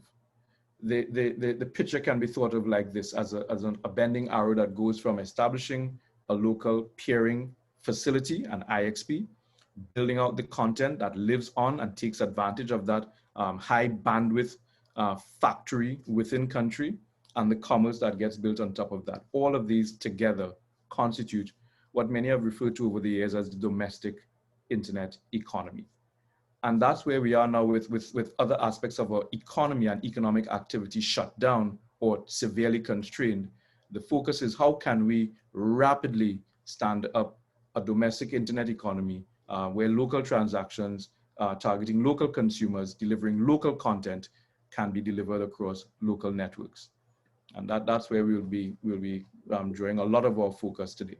Without it, what happens? Well, for those countries that already don't have exchange points or who have non-functioning or underperforming exchange points, they are already aware that it's expensive to send the traffic out. The reliability of the service depends on networks in other lands and territories. The security issue remains an open door. Consumption patterns, which were once tailored to and inclined toward foreign online services, must now be shifted. These are some of the concerns that the panel will be looking at as we go through our discussion. The good news is that successful Caribbean IXP and infrastructure models already exist. And that's why I really think that it's a positive for us to have this conversation here as part of the 16th Internet Governance Forum, because we do have stories to share. We do have models that will benefit the entire region to expose the forum to. And that's what we want to get into our conversation. If you look at where the IXP momentum has taken place, you see standout countries like Belize, Curacao, Grenada, Haiti, St. Martin, having successfully deployed and are successfully managing exchange points. And these can be juxtaposed against those who are still optimizing their exchange points, like Dominica, St. Vincent and the Grenadines, St. Lucia, Trinidad and Tobago,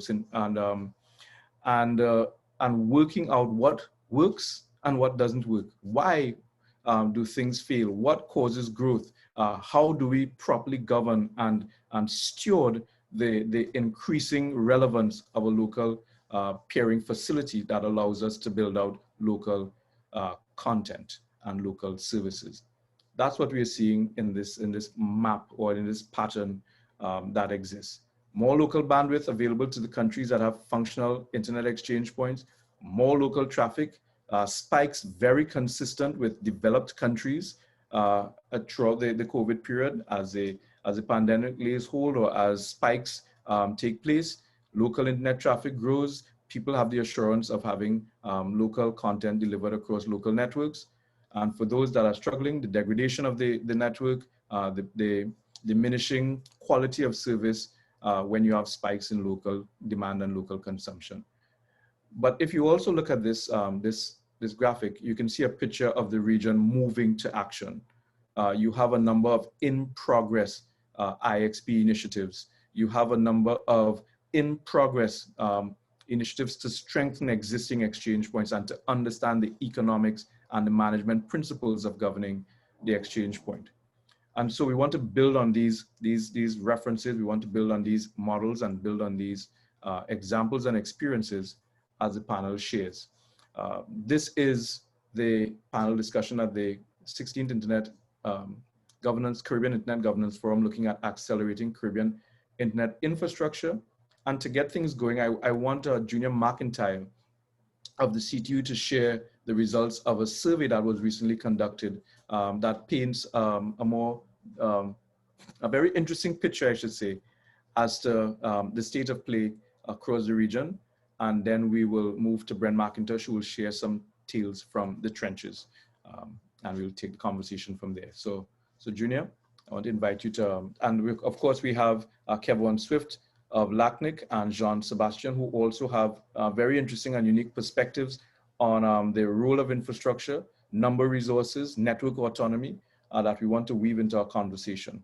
But first, we'll start with Junior and get some results from a survey that was recently done, and use that as a platform to have some of the experiences shared. Junior, over to you. Thank you very much, Bevel. And let me just get my, in a second.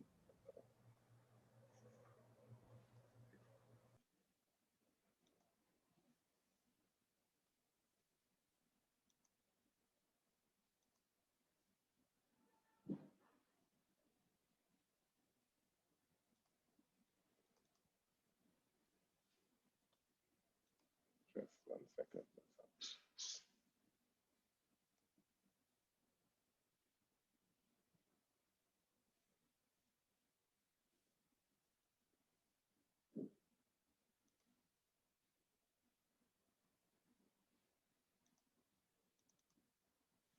Getting through, Junior?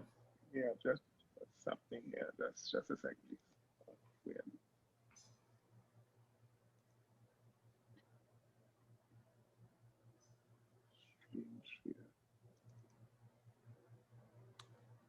Let me know if you want to go to Brent first and then come back to you. Just let me, sorry about that.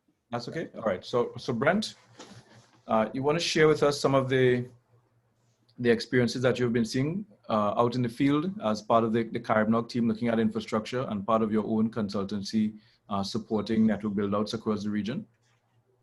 Excellent. Thank you, Bevel. Good afternoon, panel and viewers or attendees. So, Bevel, first off, I want to say that initial presentation really covered the key areas, which we need to discuss and drill down as to how we can further develop IXPs in the region. So, while there's a lot of good news, today as well, I want to chat a little bit about what the barriers to entry or what has been the obstacles we're seeing in the Caribbean region, especially, of course, in the English Caribbean. And, these discussions are great because, as Kevin might have, similar and maybe different experiences as well that I want to discuss and hear about today as well. So let me start a little bit on the positive. So of course, the list of IXPs you've mentioned, we're seeing additional ones in the case of BVI, BVI, we've been working, closely with BVI as part of CARIBNOG on developing their AX.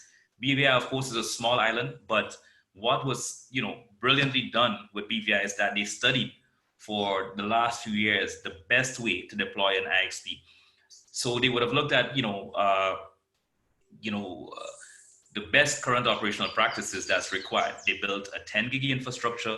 They ensured they placed a separate management network. They requested, autonomous systems, IP address ranges, both V4 and V6 from ARIN to cater for a proper IX, just like the big guys, the DCIX, the Lynx, the AM6. And, that's going great.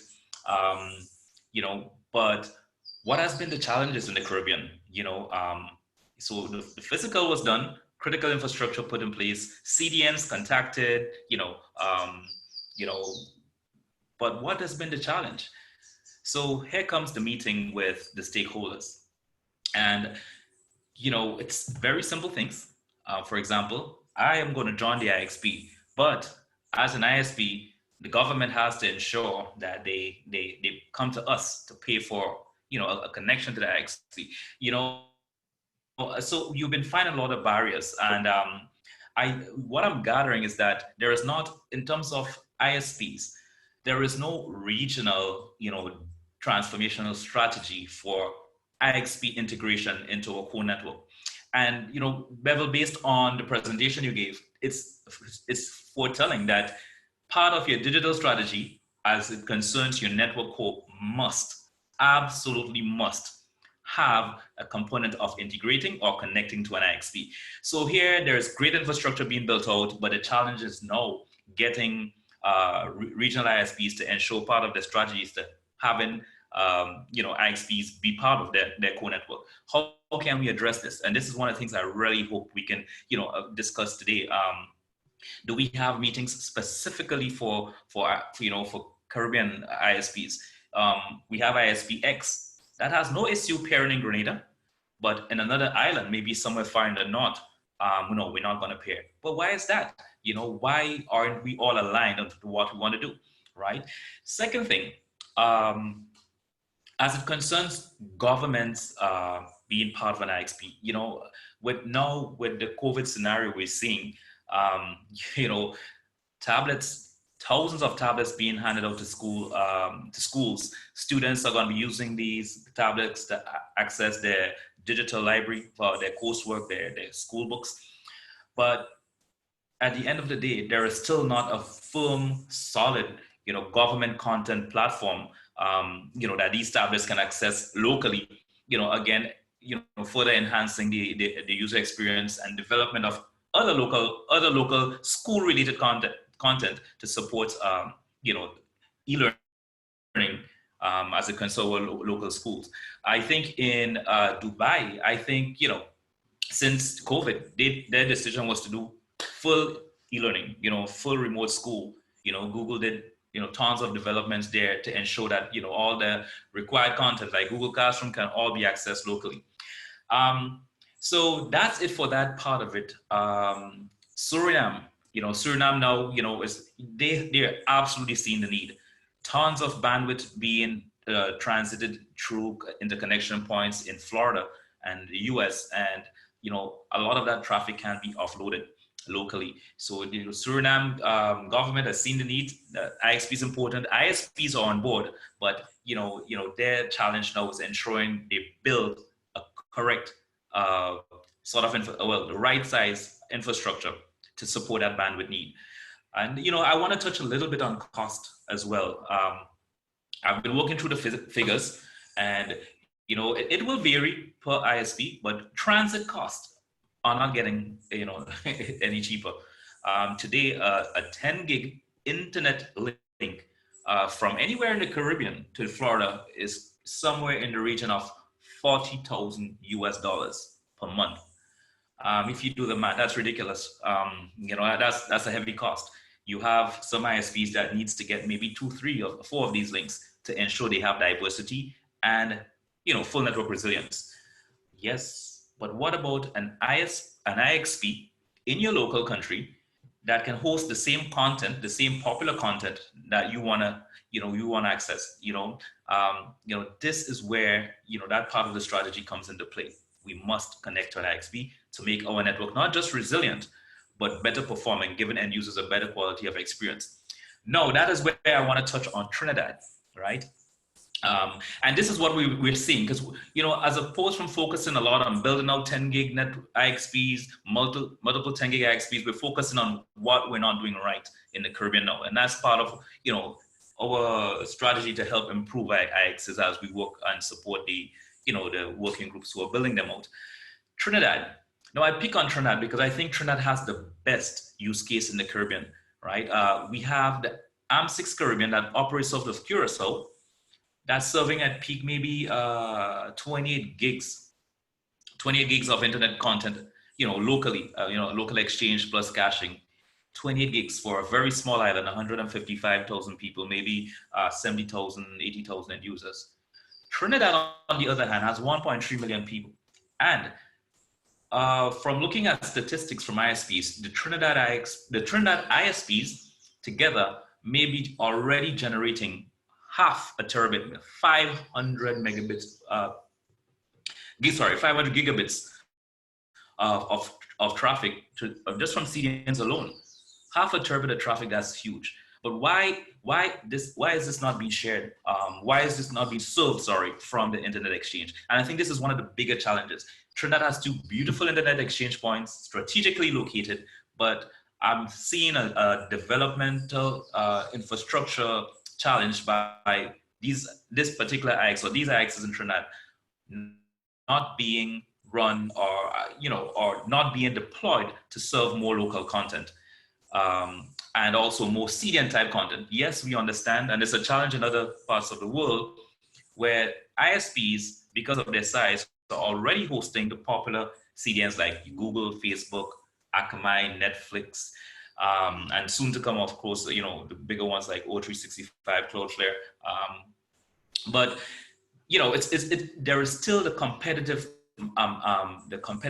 mindset and not a collaborative one. And we see that happen in small countries and the larger ones. Now, I'm thinking that Trinidad governing bodies have to find a way to ensure they can at least have a certain CDN providers, if not all, being located and serving traffic from the IXP. Because I can tell you one of the advantages you gain from that is that it's not only that you improve your resilience, you take a strain off your network. You take a major strain off your network, not just from traffic, but there's also power, cooling, and in the case of disaster planning, right? You lose a link, then fine. You can have a redundant connection to the internet exchange as well, right? Which helps further build your resilience stance. And I think Trinidad is close to heart because I know a lot of the brilliant technical minds there. But it's just that social engineering part that we need to look at to see how we can make Trinidad the best IX. And Trinidad has a right to be the best, to have the best IXP in the Caribbean, just on the way in which they set up and the internet usage type, internet usage patterns. Lots of gaming. I think it's probably one of the Caribbean that maybe has the highest, gaming volume, as well as streaming. So, I think that's one of the things that, would always be such maybe contentious in the discussion because, it's still a very fair playing field. But you have those very same providers that are so collaborative in Grenada, and I would go as far as to call the names. You have your Flow, you have your Digicel, you have your Green Dots. These guys are always ready and willing to help, build out the IXPs and support in Grenada. So why not this consistent sort of mindset throughout the entire Caribbean? And I know there's a business, and a revenue side of that, but there are more benefits to gain from an IXP as opposed to not having it built out properly. So these are the things we're seeing. And again, I'm just going to go up a little higher in the Caribbean, and every island has a unique situation, right? In the past, let's take, for example, the St. Vincent Internet Exchange, which I think is a very important internet exchange now, which would support a lot in terms of the CONCEPTUAL project for, e-gov services, online services for schools and all that. St. Vincent, small island, but of course, many islands. That said, I think St. Vincent already had ISPs already connecting and sharing traffic, no problems at all. Now, we decided, fine, we need to bring St. Vincent to deployment status whereby it's being managed by a separate entity. It's basically run itself. St. Vincent IXP is going to get its own ASN because it's going to use a road server to help advertise roads to everyone, and support local CDNs. So about a month ago, St. Vincent IX got a first request, for a local content partner, someone who's going to provide local streaming services and all those great applications. Oh yeah, but you know what? We just got infrastructure ready, but the providers, they need to disconnect the links, re-IP their networks. And we're saying that because in the past, it was a good faith gesture where one ISP would have lent its IP, a small IP address pool for pairing. Now St. Vincent got their own, and now they have to, renumber their IXP and have providers, re-IP their routers, their parent routers. But that has been proving to be a challenge. Yes, of course, the parties are very willing, but it is a challenge of getting everyone to see it as a priority. So there, which is one of a rare thing, because I say rare because, there you have a local CDN ready to go and we can't really get them on board as fast as we want to. So there's a lot of different challenges. They vary throughout every island, it's different. But at the end of the day, the expectation and the end result that we're looking for, is going to be the same. Serve high quality local content, serve traffic locally, provide critical infrastructure that I always talk about. Bevel mentioned, at some point traffic will always pass through an IX, but let it pass through yours, even your DNS request. And I think that's one of the things every IXP is going to have in very short term, their own, root servers, and which helps a lot with security. One more thing I want to mention just before we go to Junior, because I'm really dying to, I've been thinking about that survey since last night, so I'm really dying to see the results. But I just want to mention another thing. I've been following the major IXs around the world, Lynx, AM6, DC, IX, and they have taken internet exchange to a whole new level. So my dream was for the Caribbean IXP infrastructures to be at a very smaller scale, but almost at the same level as these IXs, but we're still a few years behind because we have not gotten to where we should have been. So now you're seeing these major IXs doing what you call, virtual transit links. They're offering, automated services, automated, IX as a service, all these wonderful services, right? While most of them are for profit, these are services, yes, that, not-for-profit exchanges as we have in the Caribbean, can do. And will we get there? Yes. But the only how we can get to that point is to get these infrastructures in place so we can move from our local traffic exchange or local CDNs or local content and get to the next level where I can say, you know what, there's a 10 gig link between Grenada and Trinidad.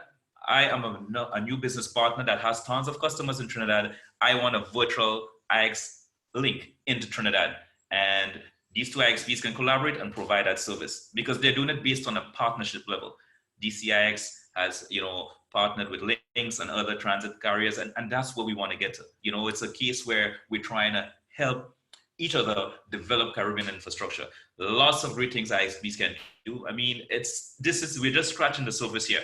But again, the world will never be the same in terms of the way we access and use content. I mean, seen from since COVID. But this is where we need to get to. So I'm going to stop here for now, and let's move on to Junior because we really want to see that the results of that survey, and then we can take up the discussion. Yeah, thanks much, Brent.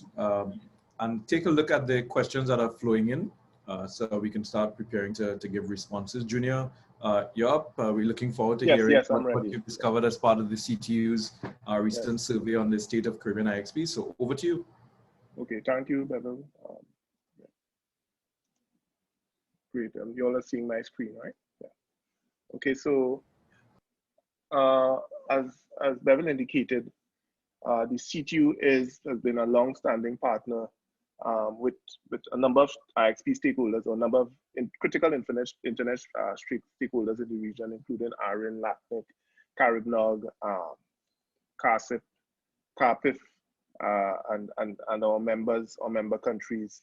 So we have been asked to more or less, the CTU, continue the work of the whole notion of proliferating regional IXPs, local IXPs, of course, into a collective set of IXPs that are more collaborative, work together in harmony, and, leverage efficiencies, promote entrepreneurship, and Bevel would have spoken all of these things. So this first chart really depicts the vision and objective, and you can see how IXPs, a cluster of national IXPs, and a cluster of IXPs across the region, pairing with each other, can impact government, research, tourism, hospitals, factories, all the various sectors, and IXPs lying at the center of that ecosystem.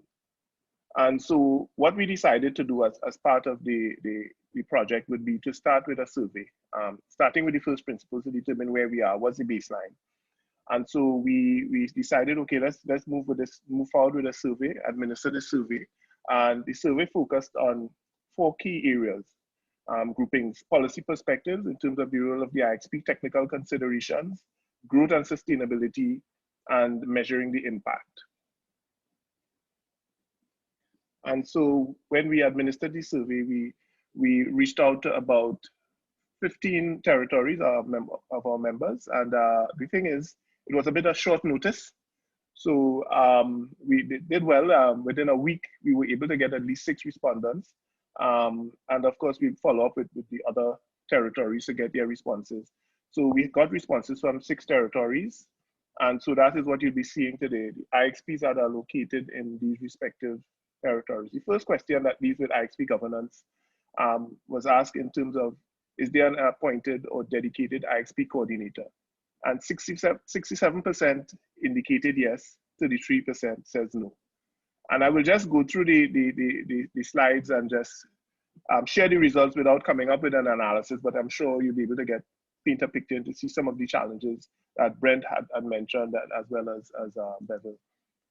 The next question would have been, in terms of governance again, is there an IXP oversight team? Well, we got 83% saying yes, 17% saying no. All right, so we're seeing clearly there is a need to support the IXPs, especially in terms of oversight and governance. The 4th question says, if yes to question 1, if the answer is yes to the above, how does the team meet? How often does the team meet? And we got varied responses. Most of the responses, 33%, said once a year. And we have once a month in one case, other cases every quarter, every 6 months, and even in some cases not at all. All right, so governance, we know governance is something that we need to clearly pay attention to. From policy perspective, the question would have been, is there a written peering agreement? We got 67% said yes, 33% said no, there isn't a written peering agreement. All right, in terms of growth and sustainability of the IXP operations, the question would have been, how many types of participants are connected to your IX? And we gave a few types. We identified network operators. So 33% of the respondents said, yes, we have network operators attached, connected to IX. 100% said service providers, which is expected, ISPs, internet service providers. 67% said international content providers. 50% said local content providers. 50% said government agencies. 33% said academic institutions. And there were some others. All right, that would have been listed, which is a smaller percentage, 17. Moving quickly on to same area, growth and sustainability. The next question would be, to what extent do you agree that the following growth enablers have been adopted at your IXP? So we identified some key growth enablers and we gave a scale response. So the first one would have been a flexible peering and membership policy. Is that adopted? Has that been adopted? And would you agree that has been adopted at your IX? So 67% said, well, they strongly agree that it has been, and oops, right. And then as well for the other question, local champion, is there a local champion who helps promote the IX? 67% says strongly, 33 says agree. All right, so when you're moving on to community building efforts and fostering trust among collaborators and peering partners, you had 50% agree, strongly agree, 33% says agree, but then you have a 17% says not, they disagree. That is not something that that is really adopted at my IX. All right, and we could ask further questions as to why, but this was just to get an initial response. Again, a neutral hosting institution is your IXP hosted at a neutral site. Again, we have 50 and 33% agreeing, and then we have 17% say to somewhat, to a lesser extent. And again, and is an enabling policy environment for growing the internet sector, including low cost connected to your IX. Is there a policy that supports that? Again, that is agree in general. All right, strongly and agree. And again, there's another question here.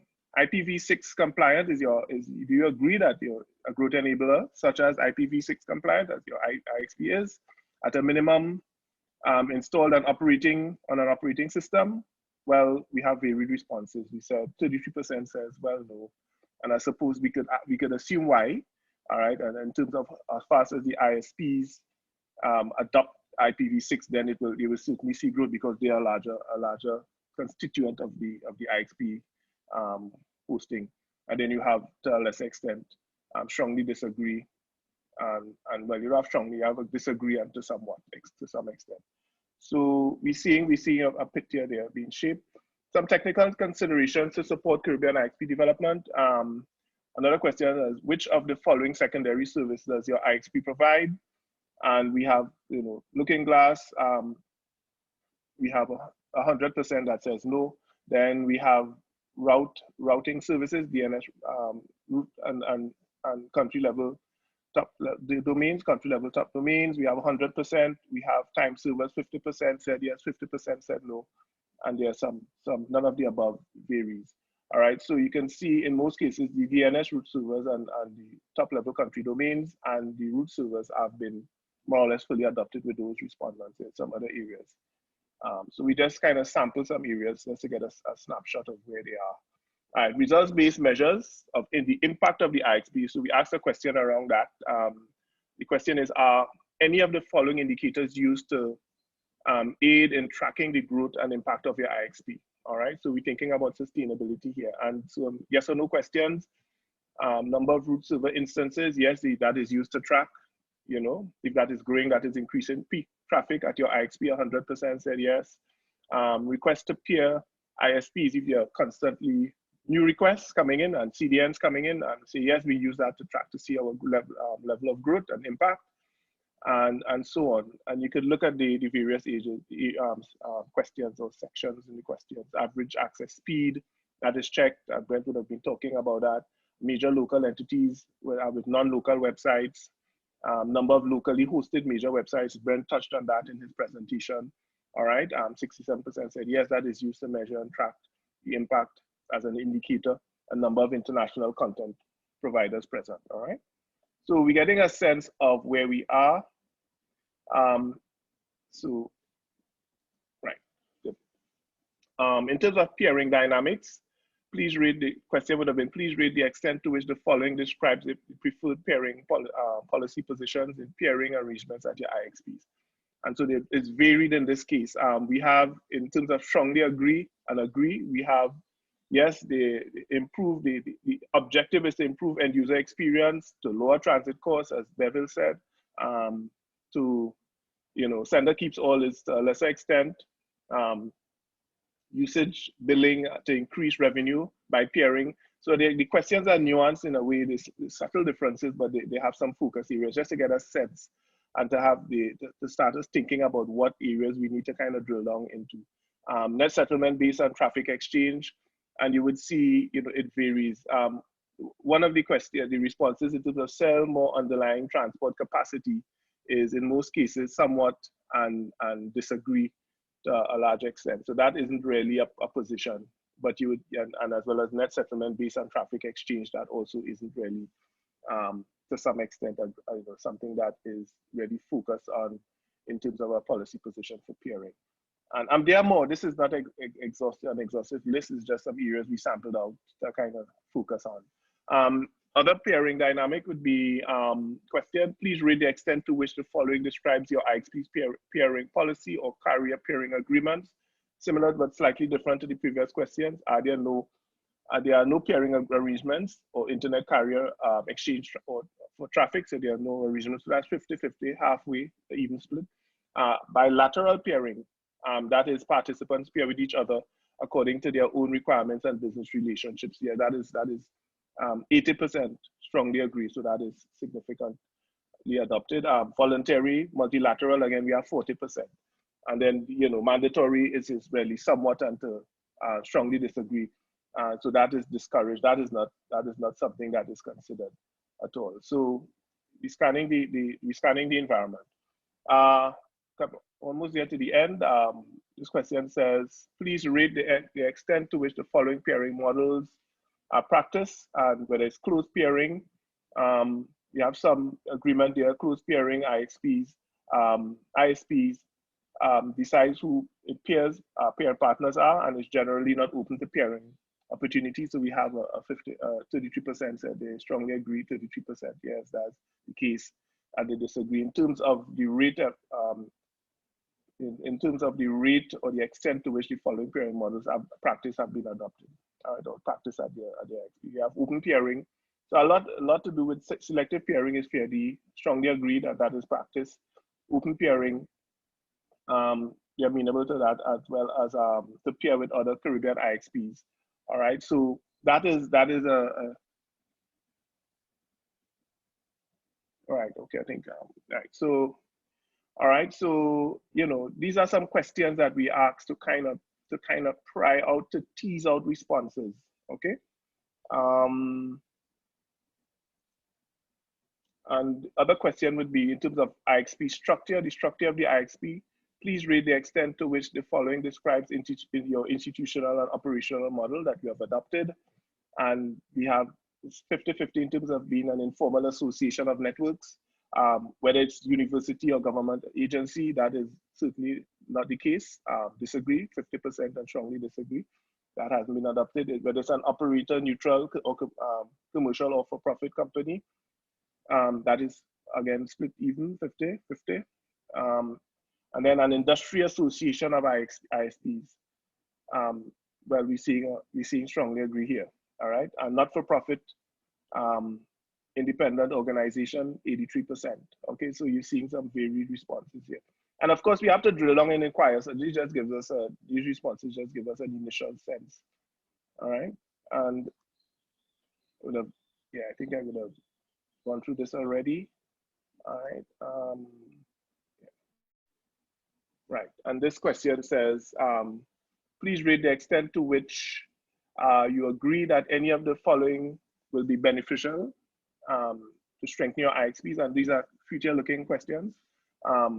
Your IXP, basically, IXP website, will that be beneficial? Training programs for IXP operators, will that be beneficial? And Caribbean Association for IXP. So we clearly see the responses there, and they give us an indication. And this is just quickly my last slide.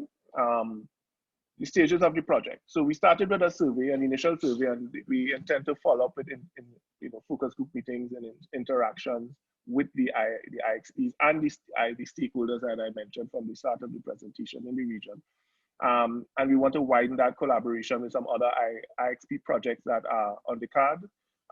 In particular, the project with the French Caribbean speaking territories. And then we want to really take the policy positions and prescriptions to the General Conference of Ministers for ratification and stuff. So at the end of the day, we want to take all the issues back to our members, and it originated from them. They saw the need for us to work closely with the territories as it relates to the IXP community, and so that will be the general approach that we will be taking. All right, so I mean that's it in terms of the stats. Thank you very much, Junior. The statistics that the CTU survey has brought on confirmed what the Caribbean community and the Caribbean Peering Forum community were seeing.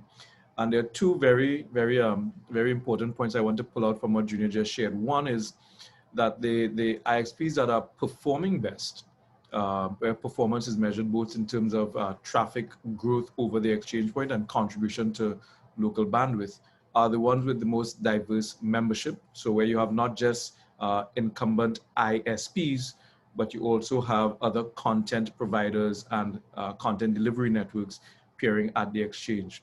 And the second significant point, I think, has to do with the ones that are performing best also are the ones, without exception, with the ones without exception with dedicated peering coordinators. Now, one of the questions that keeps recurring is how do you get to participate at an exchange point? And I want to invite Kevin Swift of LACNIC, one of the regional internet registries, one of two regional internet registries serving the Caribbean, to share a bit on the issue of exchange points, autonomous system numbers, and even IP numbers as part of that equation in terms of a successful IXP. Kevin, if you can introduce the concept of the regional internet registry and the utility and value of number resources to the process of building out and accelerating Caribbean internet infrastructure. Great, thanks very much for that introduction, Bevel. And of course, thanks to the CTU for this opportunity to present here this afternoon. If the technical team could allow me to enable my camera, that would be somewhat useful, I believe.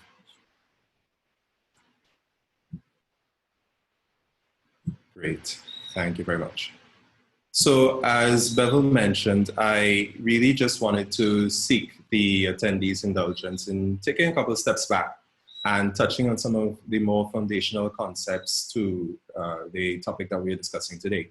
I'm always very cognizant that this may be the very first time that some people are participating at the Caribbean IGF, and in particular, hearing these sorts of discussions. So this step back is very useful to understand and to contextualize a bit more all of the stats and the information that was given regarding the growth and the state of Caribbean internet infrastructure.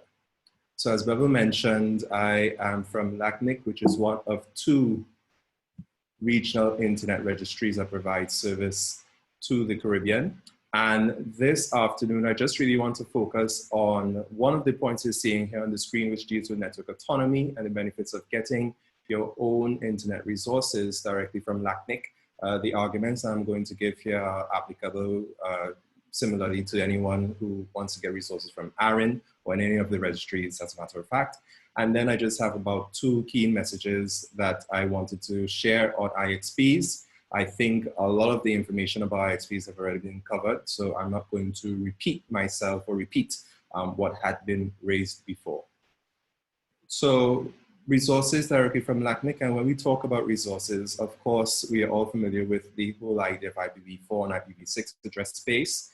As some of you may have heard when I addressed the audience yesterday, we at LACNIC are now completely at exhaustion point for IPv4 within our region. So what that means that we have no more IPv4 space in the free aggregate pool, and therefore, in order to get IPv4, there is a waiting list system in place for what will eventually be returned and revoked IPv4 resources, and we can anticipate that that would increase as more and more organizations deploy IPv6, but that is a waiting list. Separate from the waiting list is the secondary market. Recently, LACNIC implemented a policy where we can allow transfers with 3 other RIR regions. So it's easy to be able to get resources from any of the participating RIR regions, have them registered at LACNIC and use them within your organizations. And then we have here autonomous system numbers, which in very simple terms are numbers that allow autonomous systems or networks visibility on global internet routing tables. And at this juncture, where we are talking about no more IPv4s, an abundance of IPv6, where in the LACNIC region, more than 95% of our membership already have IPv6. The stats on how well they're deploying them is somewhat different. This is probably one of the best times to really undertake a reformulation or a revision of how we number devices and equipment within a network. And that there, Bevel has mentioned it before, because of the pandemic, we're seeing a huge uptick in the technological and the internet services that are being accessed. This is the best time to do such an exercise. And on that point, the first benefit I wanted to discuss with you here is about greater network management efficiency when it comes to IP numbering. So you actually have an opportunity here to talk about better fit for purpose numbering plans. One of the key fundamental differences between IPv4 and IPv6 is this approach to how they're managed. In IPv4, we are from a position of scarcity management. In IPv6, not so much, because we have so much IPv6, we don't see it running out in the foreseeable future. So this gives an organization a key opportunity to get in control of their numbering plans. So not necessarily depend on an upstream provider, but get in direct control of the numbering plans and contemplate other issues such as public versus private IPs, which are the devices or equipment that you want to be seen available on the public internet, what you want to remain within private, how you intend to set up your systems, possibly including cloud services, public-private hybrid, on offshore, and of course, how you will assign IPv4s versus IPv6. I could assume that given scarcity of IPv4, you may defer IPv4 for decisions on private IPs, whereas IPv6 would be more appropriate for public accessible devices. There's also a clear advantage for organizations having direct control or having resources directly from us when it comes to changing an upstream provider. So an organization may want to change its upstream provider for a number of reasons. You won't have to go through the process of having to return all of your resources and then get them from another provider. You maintain control of how you number the equipment and the devices within your network by virtue of getting resources directly from us. And when I say us, from the regional internet registry. And the third point here deals with multi-homing. So you could imagine if you are a government agency that has e-government services available, multi-homing is a technique that will ensure that your service is highly reliable and it looks well in terms of performance. So I'll just leave that there for now. Autonomy, the same point that I mentioned before with regard to ASNs, it's the direct visibility within the internet ecosystem. When you have an ASN, you no longer are aggregated under an ISP's ASN, so you get immediate and clear visibility on the global public internet. And that sort of autonomy is very useful when it comes to decisions about CDNs or adding or acquiring value-added services to whatever your technical operation is. So you can imagine that a CDN will need to measure traffic, or I just say that you need to have a firm grasp of your traffic management if you're trying to build a case for inviting a CDN to establish a cache or whatever at your premises. And with your own ISP, those measurements are accurate because you're not being aggregated with your own ASN. Those measurements are accurate because you're not being aggregated with other traffic under an ISP's ASN. And of course, you really need to get your own resources if you're thinking about interconnecting with other operators, if you're trying to join IXP, whether the arrangement of the IXP is that everyone pursues bilateral agreements or multilateral, you need to be able to have your own, resources to be able to do so and to also pair with other organizations. And I have put here that in particular, LACNIC has some privileges, or I should say priority for operators of critical infrastructure for them to get IPs. IPv4s was really the applicable case at the time. That privilege still remains once the entity is classified as a operator of critical infrastructure. So to remind everyone here, when we talk at the Internet Registry about our members, for the most part, our members are ISPs. But beyond ISPs, there's another category of member that we refer to as end users. And they're not end users in a layman's sense as someone who's behind a computer. An end user for a regional Internet registry really deals with a number of other types of organizations, which may be universities, government networks, banks, what have you, that instead of the process where we say, instead of allocating resource space to them, we assign resource space to them. And the idea is that they will be the last point for that resource space to be used. When we allocate to an ISP, it's anticipated that those numbers will be further distributed down the line to their customers, business customers, residential customers, and the like. So I'm going to wrap up soon because I know we spoke a lot about IXP, so I'm not going to cover some of these basics. What I do want to leave with you on the question of IXPs is the question of the members and really getting value out of an IXP. We need to think very, very concretely about content providers. When we talk about keeping local traffic local, content is where it's at. And that content, I'm talking about a number of various types of organizations that need to be at the table at the IXP in order for this concept to really, in order for us to really derive value from the business operation of an IXP. So when I talk about content providers, I'm thinking in my head of universities, NRENs, which are National Research Education Networks, because they really put a lot of information of our content there. I'm talking about government networks. I gave you the example before of a government agency that is trying to establish and set up e-government services, media, TV and production, TV and film production companies, for instance. You will want them as a member at the IXP, and there are a number of other entities that you want at an IXP to really bring home the sense of keeping local traffic locally. Because outside of that, you will remain with the same situation where we are still having operators paying for transit costs to exchange, well, at least to access content that is somewhere outside of this jurisdiction. And when you have situations such as natural disasters and the like, that does bring the access to those internet services to a severe halt.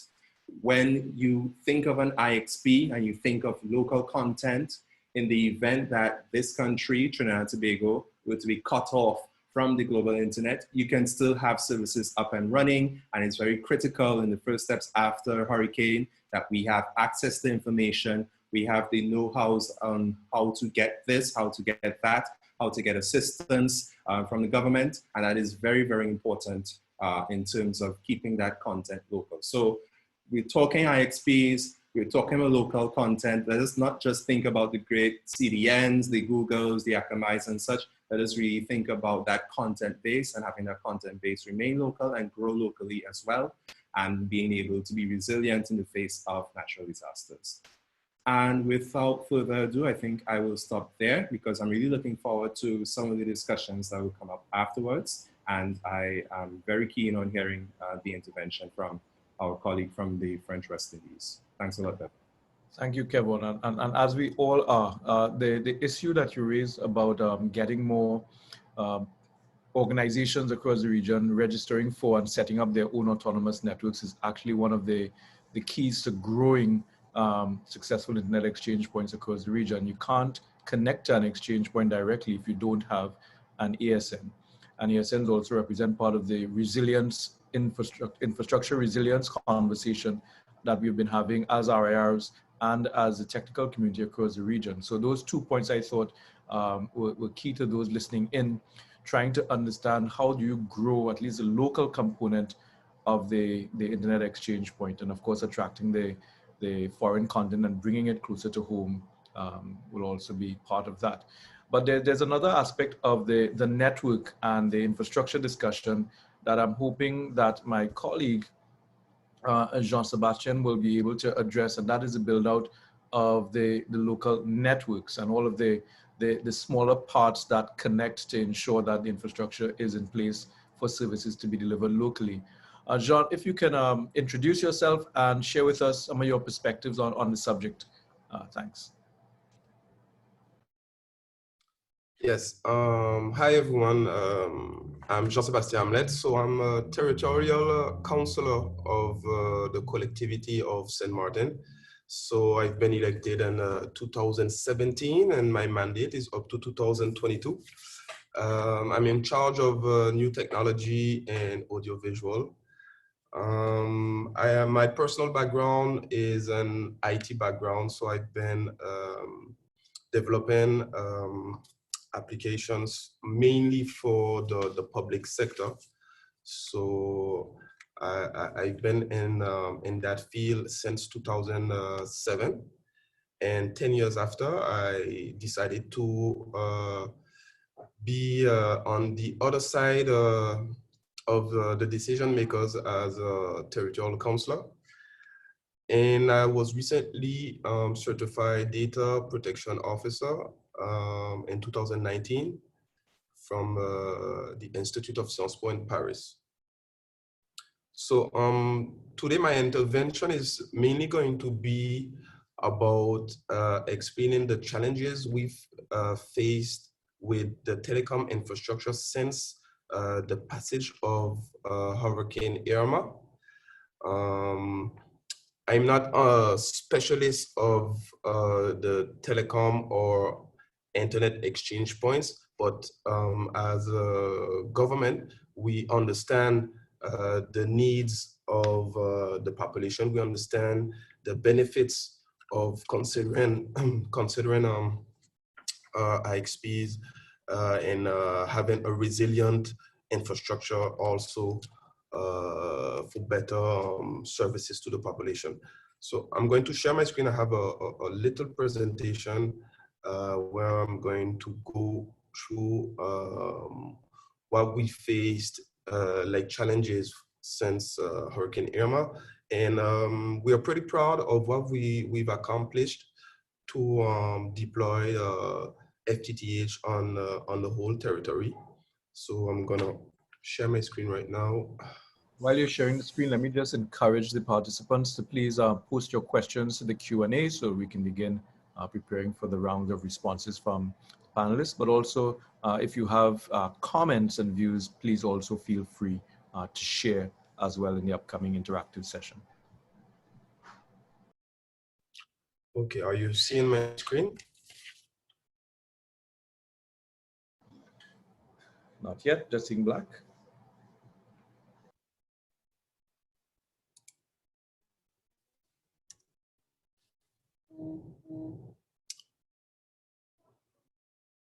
Are you seeing it already? Or? Yes. Wait.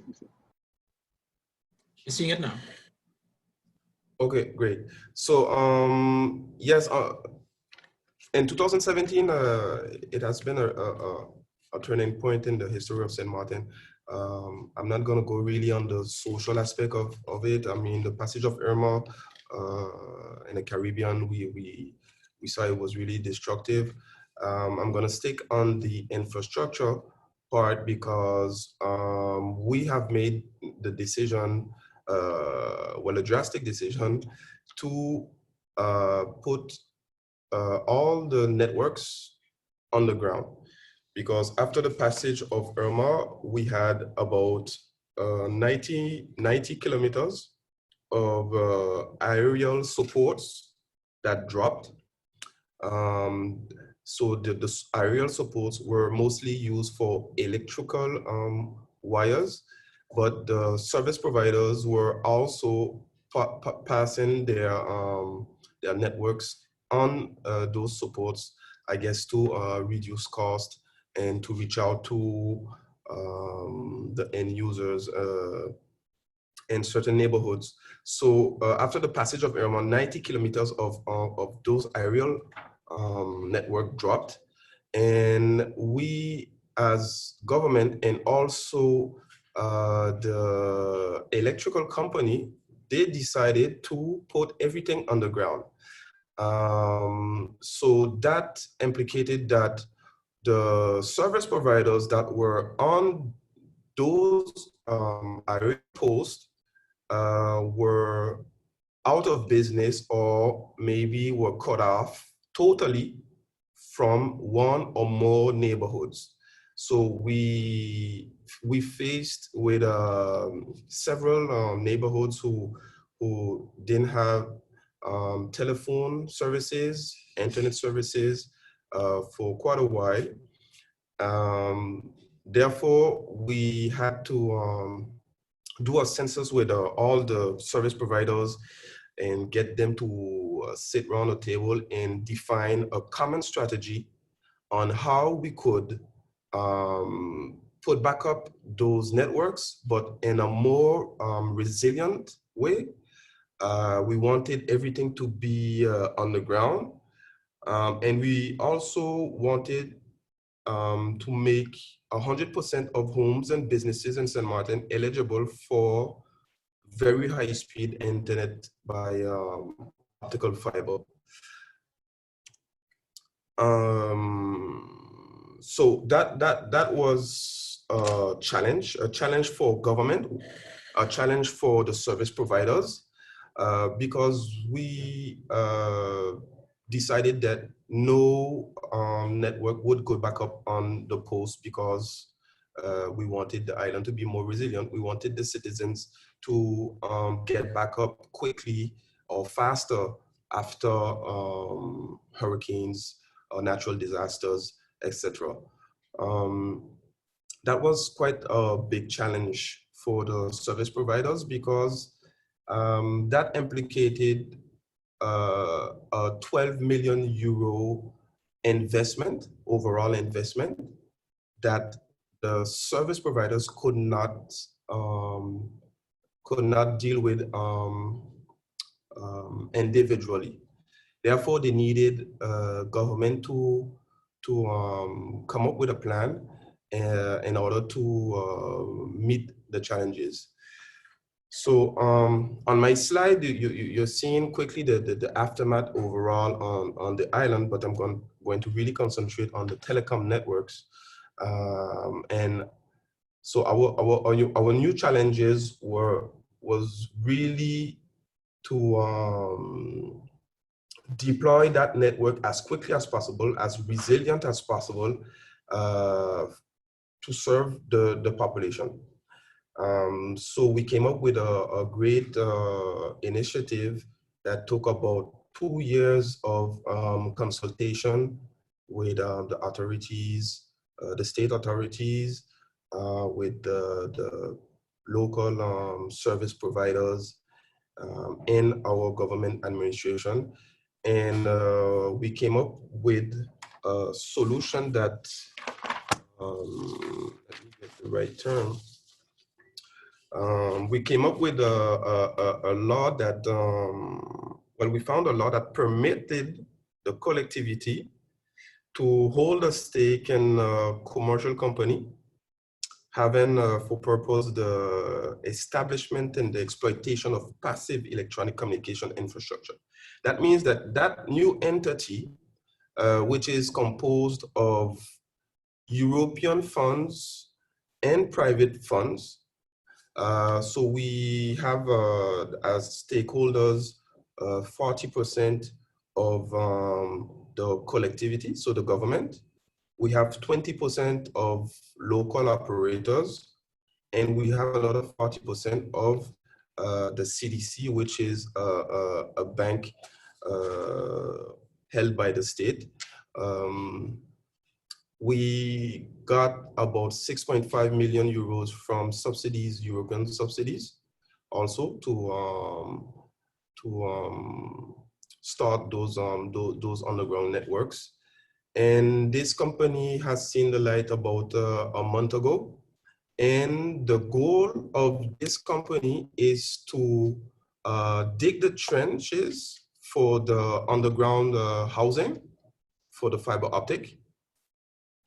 And therefore, the operators would just have to pass their fiber to reach out to the neighborhoods, because the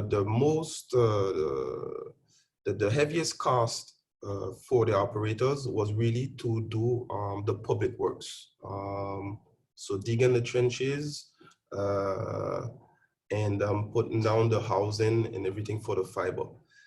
So that was a 2 years project that has seen the light about a month ago. We are very proud of it. And we are supposed to have 100% FTTH network by 2022. Now with the pandemic, it has been pushed back probably to the first trimester of 2023. And our challenges also, part of our challenges was really accelerating also e-governance and the digital services. And since the pandemic hit, it has been more pressing again with all the restrictions concerning the pandemic. I'm just going to go through a few numbers on St. Martin. Sorry, I have my graph that is in French.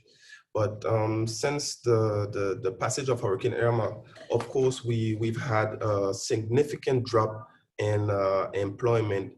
And the years after we faced the tourism industry, faced a few drawbacks with local problems.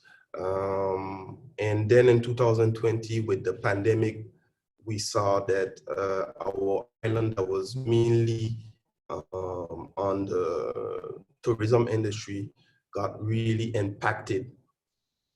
And we were facing difficulties in terms of providing services to the population. And I'm talking about, how to say, I'm talking about easy services, like let's say like for medical services or even for homeschooling on the education field. If citizens had requests for maybe social security or services for government, everything had to be done electronically. And the pandemic showed that it's more a need, it's an important need to develop this digital economy pretty rapidly.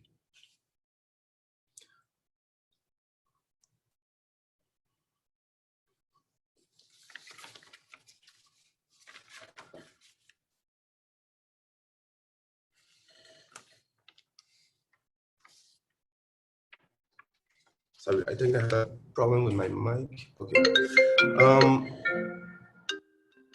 Yeah.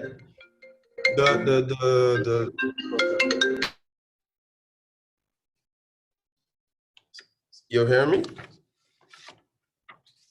Yes, we are. We are hearing you, and you have 5 minutes though. We almost through the slides. Yes. Okay, great. Yeah, so that on our side, the first strategy that we had for the territory was really to have a resilient infrastructure before talking about developing e-services.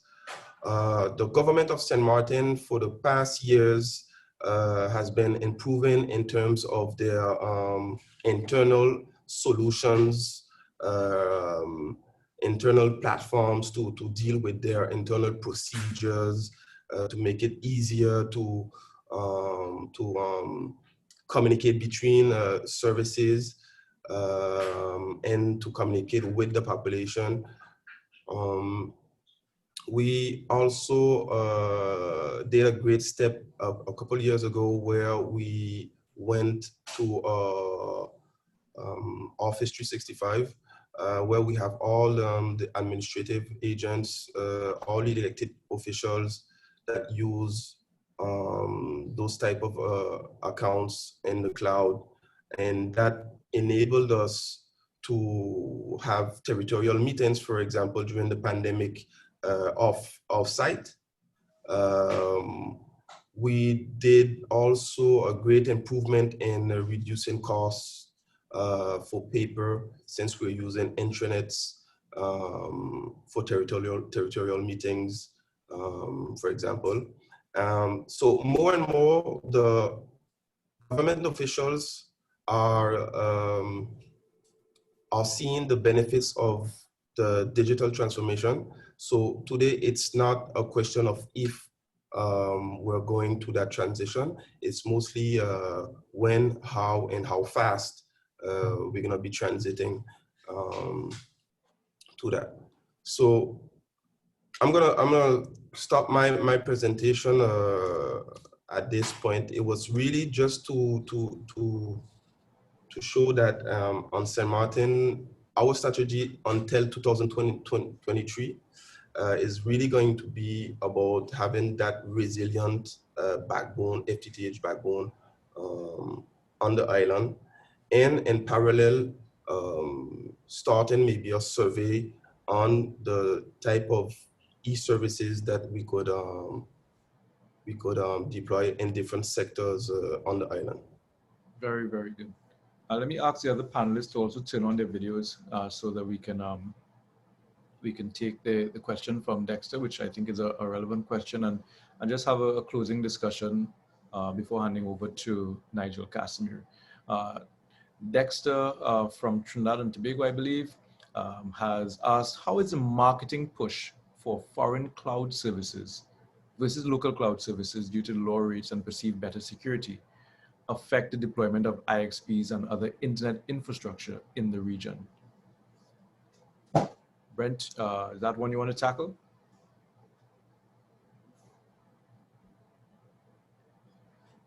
Is Brent still with us?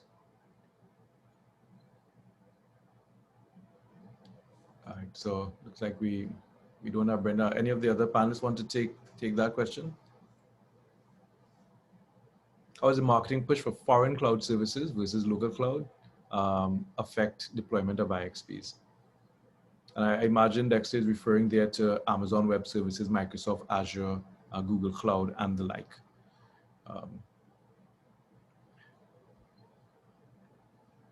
Here we go, Brent. Hey guys, sorry, I had a little technical difficulty there, guys, but I'm actually back online now. Are you able to hear the question? Oh, could we just repeat it again, Bevel?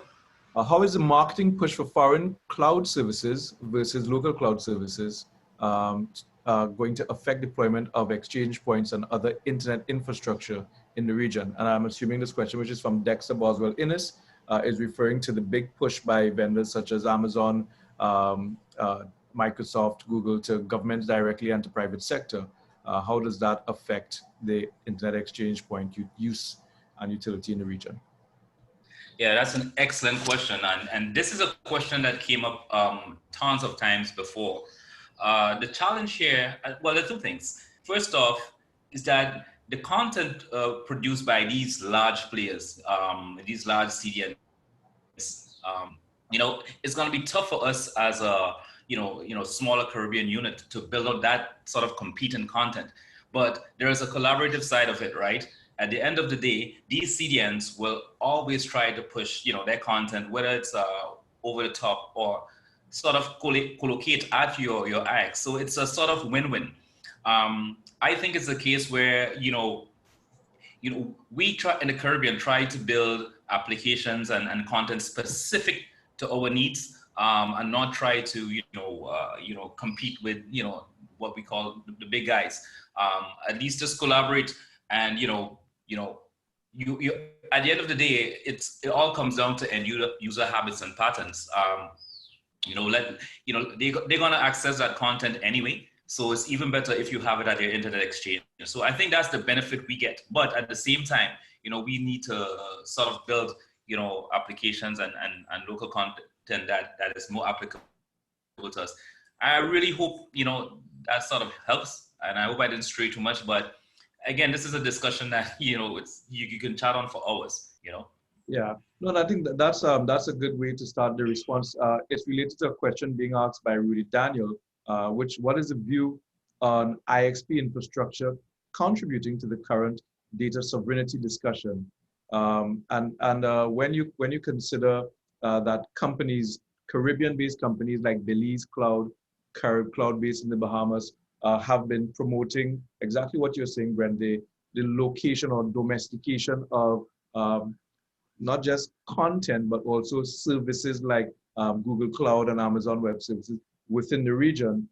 It does really raise this issue of how do the IXs help support, relate to ongoing conversations around data sovereignty. Any comments, Kevin, Junior? Yeah, Or Sebastian? Yes, I wanted to hear Brent's, I was interested in hearing Brent's comment to the first and second question as well. The thing is, Brent spoke about the content side of it, but there's also the software development, entrepreneurship side of it, because to the question that was posed, the fact is that all those large cloud service providers, whether they're Amazon and Google, etc., Azure, they really all their hosted content is outside of the region. The closest point might be somewhere in West Virginia. All right, so that has an impact on the latency in terms of performance. Most of our organizations, government institutions, even software development firms use a lot of Microsoft products.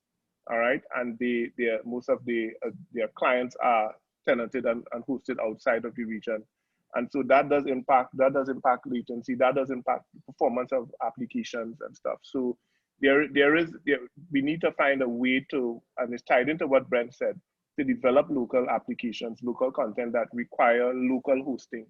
And so we have to find the balance between, we're using the Azure platforms and stuff to develop our products and technologies, but we need to also think locally as well, and also encourage the cloud providers to also catch their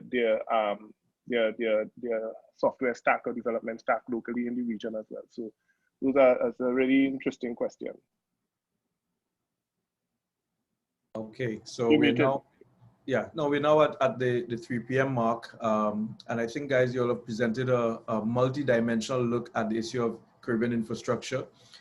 Jean-Sebastian, I really was glad to hear about that layer, the government services, the domestic build-out considerations that have been taking place in the French Caribbean. Oftentimes, discussions about the Caribbean internet don't find references from the French Caribbean or the Netherlands Antilles. And it was good to hear what's happening in the French Caribbean and how much it relates very relevantly to what is taking place in the English-speaking Caribbean. And I'm sure we would be hearing more from you in the coming months as we build out the internet exchange points in the French Caribbean. And I'm hoping as well that the experience that the groups such as CARIBNOG and CARPIF are learning, and the experiences that they're building will be of benefit to the initiatives being undertaken in your region, in your sub-region. That's it for me. I want to just ask the panelists any closing single sentence or single statement comments as we conclude. Let's start with Kevin from LACNIC, AKA the beard. Yes, thanks very much, Bevel. In terms of a closing comment or a closing message, simply put, we do encourage everyone to find out more and to get internet numbers directly from us. And as I mentioned before in my presentation, there's a lot of value to be derived from that, especially when we think about where we want our Caribbean internet economy to grow and develop. Excellent. So as Nigel Casimir said on the opening, internet governance matters, and now we can say network autonomy matters as well. Let's get our ASNs and get those autonomous networks across the region. Jean-Sebastian, it was really a pleasure having you. Any closing comments from you, sir? Yes, it was really a pleasure, and I'm getting more and more knowledge about the internet exchange, and it's totally in our strategy. Right now, we're on the infrastructure layer, and then, of course, with the e-services, we will have to talk about reducing costs also to the citizens, and maybe getting more government incentives to get more bandwidth on submarine cables. But if we produce local contents, we could already provide better services and see new businesses rise on the island. So I'm very happy to be part of this panel and get more information about that. And thanks to everyone for your presentation. Glad to have you. And keep in mind that local IXs are not just for local traffic exchange, they're also local bandwidth factories. So whenever you're considering how to get more bandwidth available to local customers, the IXP actually is the solution to that. With that, I'll turn to Brent McIntosh. Brent, always a pleasure having you in discussions such as these. Any closing comments? Yeah, I just want to say, I think this platform again is doing an excellent job in terms of outreach. You know, I'm thinking our next target, we need to get, you know, regional ISP executive technical leaders, you know, on these sort of discussions, because we need them to build into their digital strategy that an IX is a very complementary part of their core network. So, you know, this is what I'm looking for. So again, thank you. Excellent. Now, you would not have known this, but I was actually going to pre-announce that we will be having a 6th Caribbean Internet Interconnection and Peering Forum, CARPIF 6, in October or very early November of this year, virtually, of course. But we do believe that given the nature of the conversation and interest in critical internet infrastructure in the region, the time is right to have just that audience, the executives, the content owners, in a conversation around what's happening and what can be done to accelerate further infrastructure build out. So look forward to hearing more on that on the carpif.net, carpif.net website when the date and time will be announced, and the agenda, of course, for CARPIF 6, looking at accelerating Caribbean internet infrastructure. The last of the speakers represents the Caribbean Telecommunications Union, which started this whole thrust and spotlight on Caribbean internet infrastructure. And so I wanted to leave Junior's comments for last. Since you were the first, Junior, tell us any final closing remarks? Yes, thank you, Bevel. I mean, I concur with everything everybody said. The thing is collaboration for us. It's all about multi-stakeholder approach, and we need to ramp it up. You know, we have continued to work over the years with ARIN, with CARIBNOG, with CARPIF, you know, LATNIC, all these stakeholders, but we really need to, and now we're extending to, we see the need for governments to have the IXP or critical infrastructure as part of their national policy. It has to be on the national policy agenda, and that's what we're pushing for. So that collaboration among these stakeholders in the region would certainly help us with advance that cause. Excellent. Well, there you have it, folks. Different stakeholders, different angles of sight, but a common purpose to accelerate the development of Caribbean internet infrastructure. Gentlemen, thank you very much. And let me with this hand over to Mr. Casimir. Nigel, over to you. Thank you. Thank you very much, Bevel and Jean-Sebastien, Kevon, Junior, and Brent. Just to let you know that we do intend to continue a bit with this subject of data sovereignty at our first session in the morning, which will begin at 9 o'clock. And we'll also be segueing it there into some data protection and the privacy issues. So you're invited to come back tomorrow for that. Okay, thank you very much, folks. I'm very happy to see a few hardy souls decided to stay on and help with this, I guess, the hard work of reviewing the policy framework document. I want to alert my colleagues from CTU who are supporting, and I think in this session, we would need to allow for some interventions from the floor. So I will ask for your assistance in keeping an eye on the attendees list and the panelists as well, for identifying to me persons who might want to speak. Actually, it would so much more, it would be more important for the attendees because at least the panelists would be able to make themselves heard, but not the attendees. So if we could focus on the attendees and draw it to my attention, anyone who might want to speak. Okay, in terms of what I propose to do, I propose to look at the document. There are some comments that are in there, not from a whole lot of people, but there are some comments that are in there that we can look at and discuss. And from time to time, I guess we would need to get expressions of support or other comments coming from those in the audience. So you can do that either by posting something on the chat, yes, I agree, or no, I don't agree. Or if it's necessary to make an intervention, you click the raise hand button and we'll seek to give you an opportunity to do so. So what I would do is share my screen, and I'll use that as our blackboard for the session.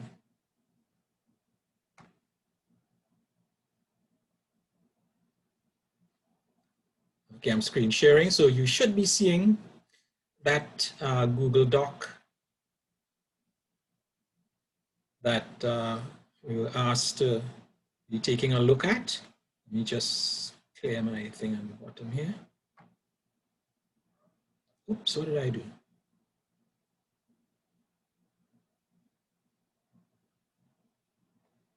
Okay. Okay, I'm back. Right, are you all seeing the reviewing the Caribbean Internet Governance Policy Framework document? I need a positive yes from someone who can speak.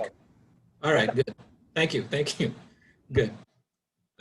So this is what was circulated, and as I reminded you yesterday, what it has in it is both the existing statements and the proposed statements. It shows what the status of the proposals were, and you were asked to basically give your comments on it. So if I start with the vision statement, it says, well, the existing statement was a knowledge-based Caribbean community, blah, blah, blah. And we had narrowed it down to two options, which were quite similar. And I think the real issue was only centered around the inclusion of the word equal. I think it was related to the use of the word equal. And I put a comment there in terms of what my preference is, because, just a sec, let me just minimize that some, right. In terms of what my preference is, I think inclusive, I agreed with. Equal, my feeling was that for us to create an equal society, it would require significantly more than just what we're proposing in an internet governance document. Whereas for inclusive, certainly the use of the technology, the internet and ICT plays a significant part in making a society inclusive. So my preference was to include inclusive and not equal. I don't have any negative comments to my reasoning. And maybe I could ask, let me just come back to not full size, but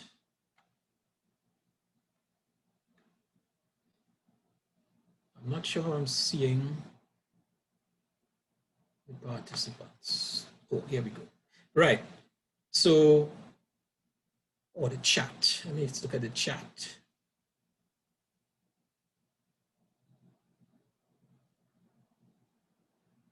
You're not seeing the chat.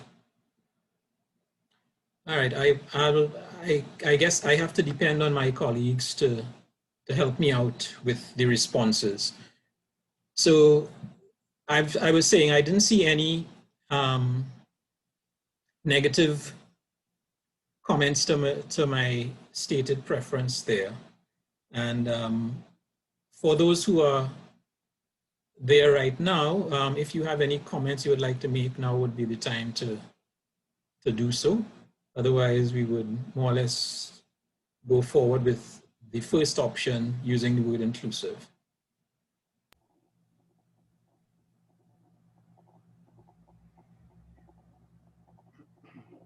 Okay. Well, Nigel, there's agreement from Carlton to remove the equal, so you have some At least one. And then I think Deirdre would have seen it as well and not objected, so that's another one. All right, let me say though that what we'll seek to do here is, after this discussion is kind of reconsolidated, and I'll still circulate it again tomorrow, so people will have the chance at least tomorrow to, or at least until tomorrow to submit any further comments. All right. All right, in terms of the mission statement, there is the existing mission statement there. Develop and maintain the appropriate regional multi-stakeholder frameworks, mechanisms, blah, blah, to enable universal open access to regional information infrastructure and so on. And this is linked to global information resources. So that first bullet relates to infrastructure and has a particular way of stating it. The second bullet, ample supply and capacity for the creation, lawful use and distribution of Caribbean content technologies, relates both to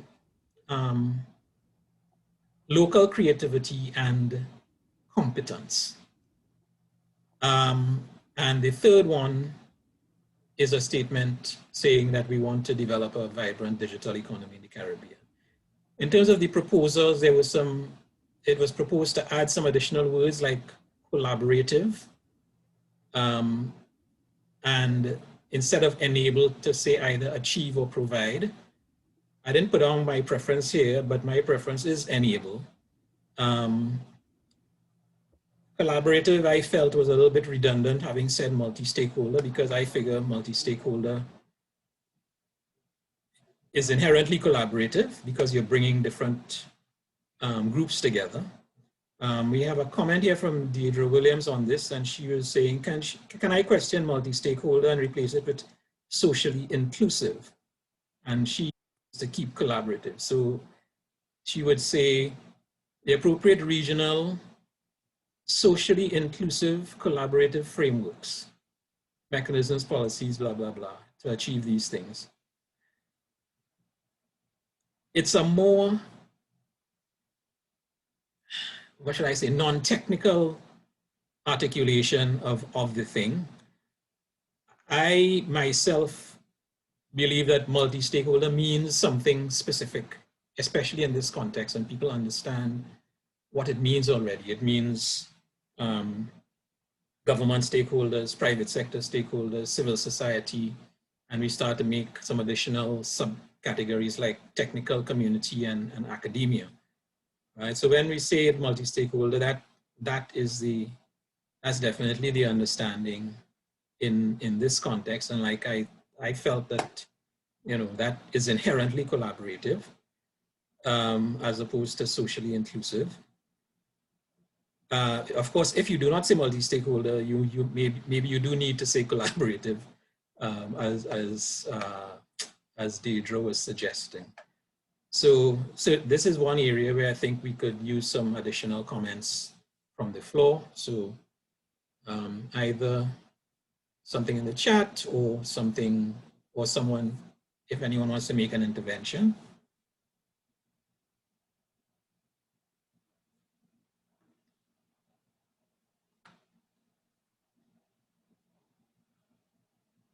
None here from me.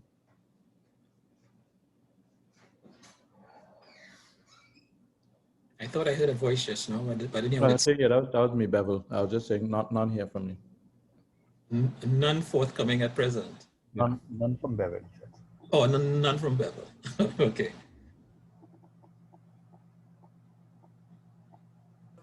Just said that. Nigel, there's a message in the chat. Oh, sorry, Bevel. Nigel, I was just letting you know there's a message in the chat. Right. Somehow, oh, here's the chat. Okay. I was saying, now that I'm sharing my screen in this particular way, I haven't been able to access the chat, but what's happening here now? There are several now, Nigel. Okay, let me see. I wish I could see them.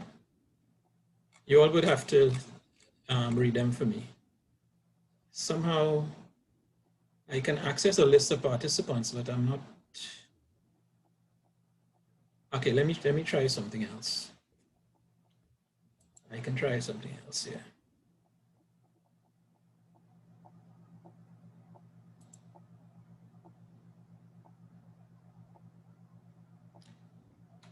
Just not seeing it.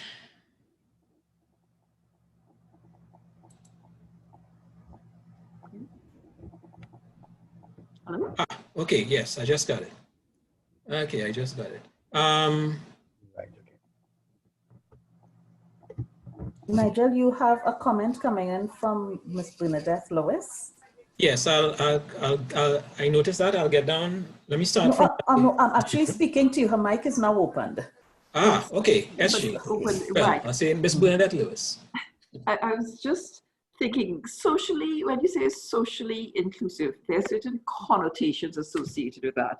And I'm thinking, you know, so what about the economic or technical other things? I think the perception or the connotation for me coming from you know, is that it's somewhat restrictive. Whereas multi-stakeholder is kind of hackneyed, you know, yes. And I know that there's a lot of discussion at this time relating to the multi-stakeholder, the whole notion of multi-stakeholder engagement and so on. But I think it still serves our purposes.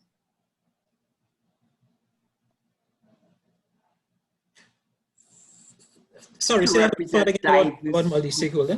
Different groups.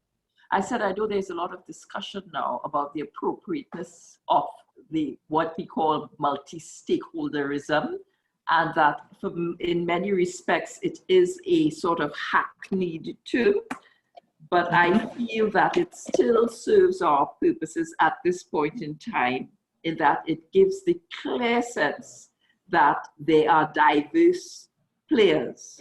The term socially inclusive, in my mind, it gives this sense that, okay, socially inclusive, what about economically inclusive? What about technically inclusive? And you could go, the list goes on and on and on in terms of what is not captured in socially inclusive. Right, right. Okay, that consistent with what you put into the chat. Okay, and Deirdre seems to understand that that comment, the context of that comment. So, all right, so we can continue to use, let me just straighten this up a bit. And go back down. All right, so we'll stick with multi-stakeholder. And because it is inherently collaborative, we can, so what did I just do there? All right, let's hold that just so that. As I said, my preference is enable. I saw a comment from Deidre in this regard as well, and she, I think, also preferred enable.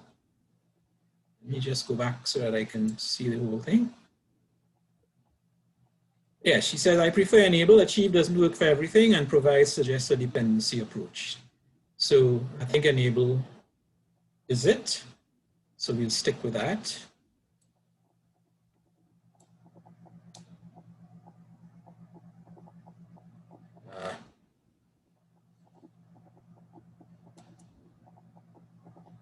Universal, open, equitable, secure access. Right, so the question was, do we put in information and communications infrastructure, which was in square brackets. Let's see if I have a, yes, I have a comment on that. Deidre is suggesting that we state the communications, which carries a sense of interaction. So she would include information and communication infrastructure. although it shares a singular. I guess it's a style thing.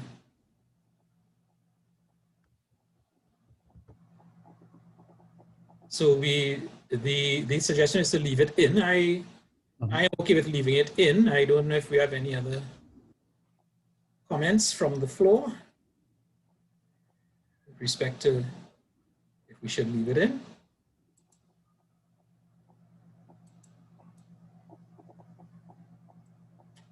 Oh, Mr. Wilson has also made a comment that multi-stakeholder is the acceptable term. So thank you, Mr. Wilson, for that. All right, I'm taking silence to mean consent with respect to leaving in the communications.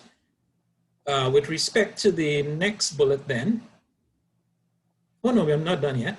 Link to global. Initially it said, I think it said link to global resources, link to global information resources. And the thing is, if we are saying information and communication here, we should say information and communication again when talking about the global, right? So that's being consistent, and I suppose that that is not unreasonable. It's a little bit wordy, but it might be tolerable.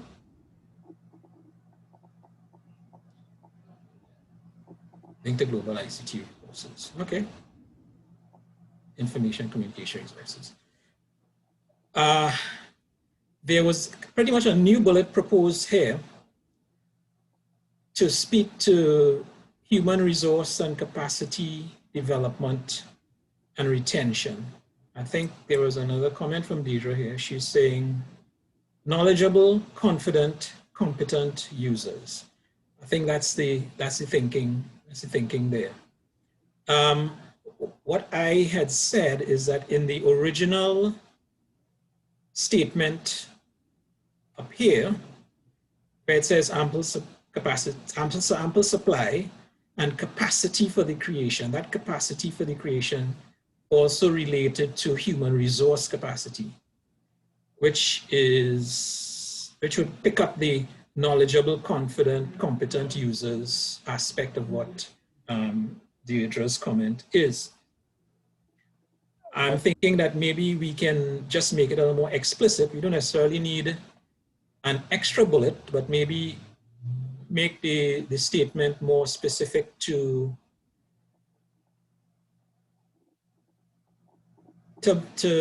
make it clear that it includes the human resource capacity as well. Right? Maybe it wasn't clear enough in the initial statement, but we can put it in down here in this ample supply capacity. Oh, well, another option, actually, before I decide, before I ask people to decide, let's look at Actually, there are some comments as well too. You can check your comments. There are comments there. Okay, let me just check it there on the side. Selby suggests Junior McIntyre should include the word ethical under the first bullet. The first bullet relates to universal open.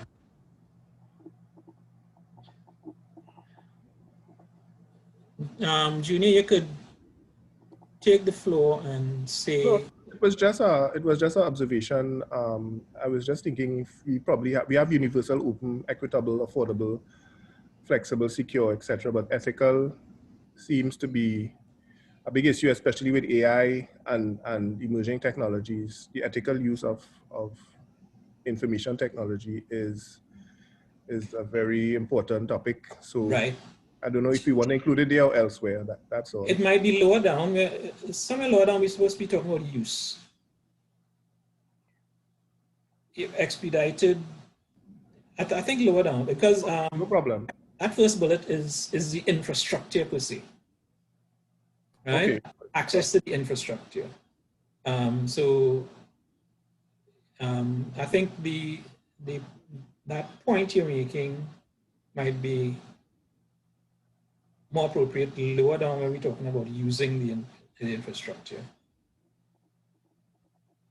well, there's also the ethical, well, considerations for developing technology. So like AI, for instance, probably that's the most obvious one now, pain point, where people use the way, especially in HR, I know that's a concern, and in all across all disciplines, the use of artificial intelligence to how it impacts human decision making, how it impacts, you know, that aspect of it. So inherent in the technology design and architecture, if there could be some scenarios where the technology can have a negative impact or an unethical result coming out of the way it's designed, information is you know, solicited without person's consent, etc., using AI. So even decision making.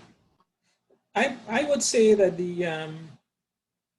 to my mind, that first bullet deals with like ease of access, ease of proper access, and so on. And, okay, all right. You know, and I would bring that ethical element maybe into the same bullet we're looking at right now, where we're talking about ample supply and creation for, you know, lawful use and so on. And maybe even the next bullet where we're talking about developing a digital economy, you know, we could try to get some words there that relate to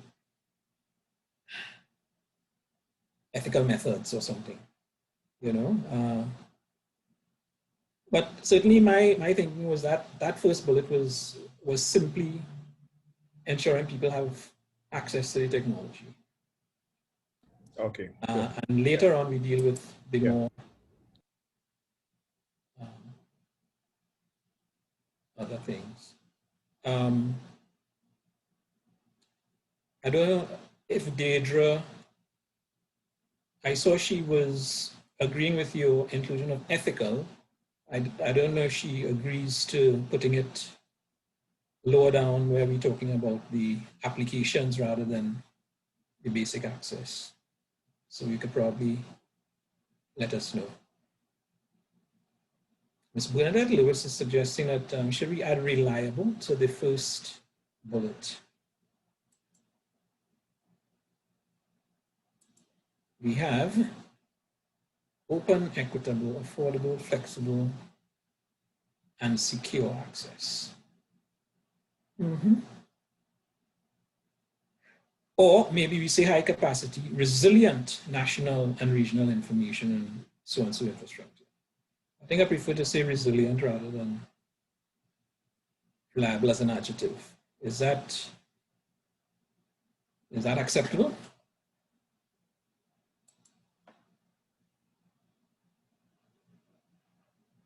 Okay, that might be good, and I would put it back again. I can put in that word, high capacity, comma.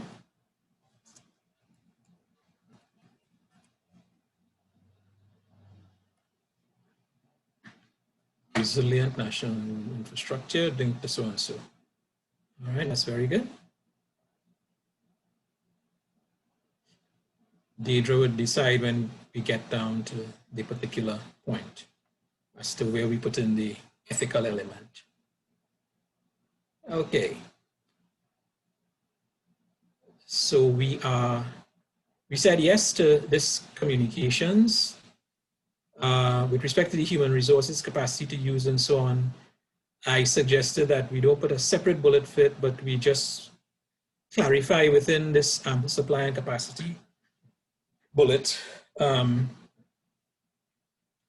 that it includes the human resource aspect of it, if that is because it initially was meant to be included in there, so we could make it more explicit in the statement. Let me see what other comments we have on this one.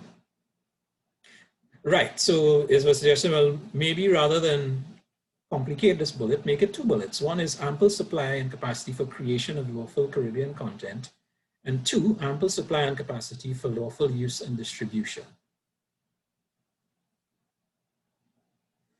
So that in such a formulation, the first bullet, I guess, would include the HR thing, and the second bullet would, we would have to try to incorporate the ethical use elements.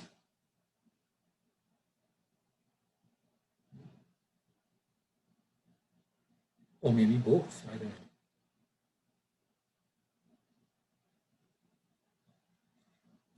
The first one probably, because you're creating contents and applications. Content, probably, you know, content and applications. Okay, or content and technologies.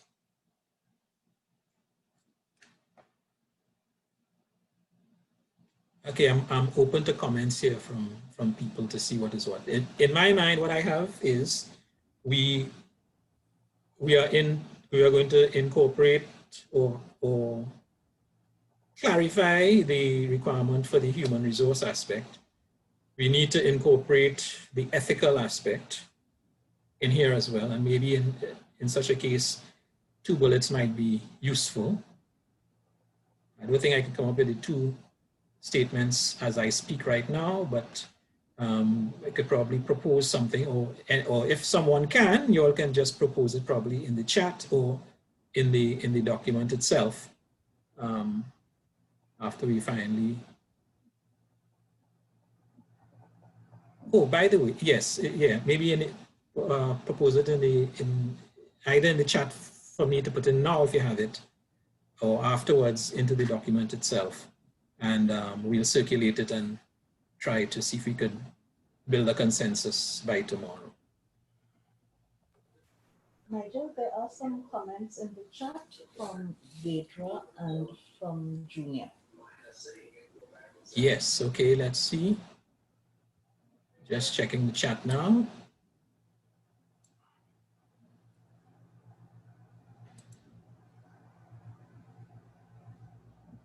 Okay, Jean-Sebastian had to leave. Thank you very much, Jean-Sebastian. Ethical, resilient.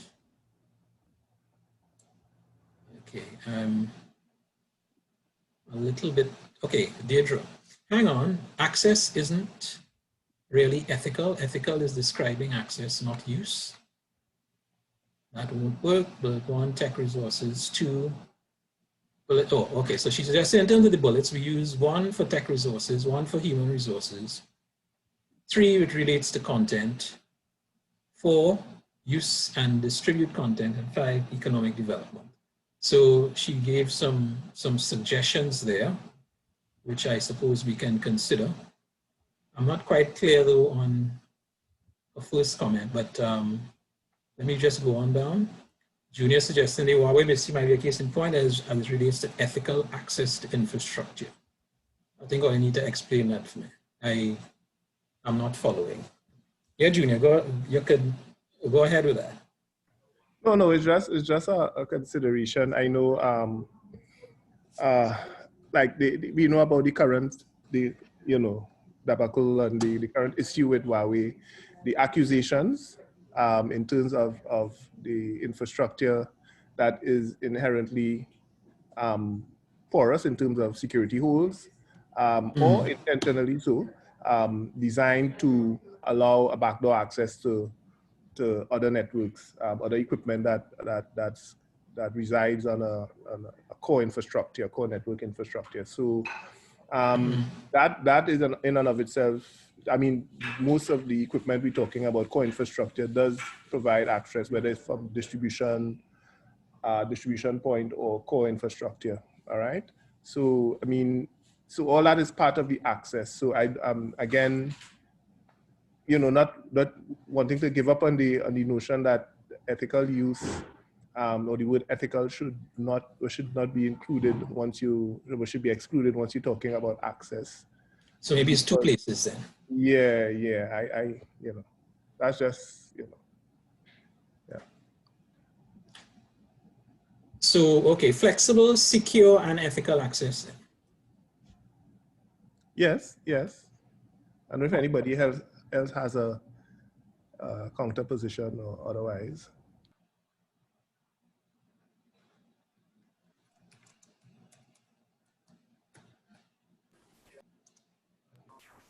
Nadia, we have a comment coming in from Deidre Williams. She would like to speak on the. So Wilson think that's Trump's battle. Yes, that too. Mr. Wilson, do I agree with you? Yeah. Am I really allowed to join in? Yes, you are. Okay, I was agreeing with Junior. Huawei is a very good example as long as we don't try winning Mr. Trump's battle for him. It's a very good example of where there might be a question over ethics. Yes, okay. No, I took that one, so maybe we could talk about it in two. And we also have NSA, you know, prior to Trump's tenure, you have NSA and all the issues with infrastructure, undersea cable and access to, you know, data. Right. And I've heard that from, you know, I mean, you know, persons in the, you know, public fora speaking about it. So yeah, so I mean, you know, Huawei is just one example, but there are others. Thank you, Bevel. Thank you. Yes. And Bevel is included Facebook in that as well. Oh, he says, and Facebook. Yes. Okay. All right, good.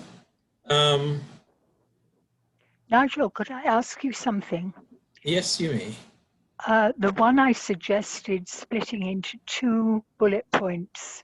Yes. What I was trying to do was summarize what I saw as being the function of each bullet point.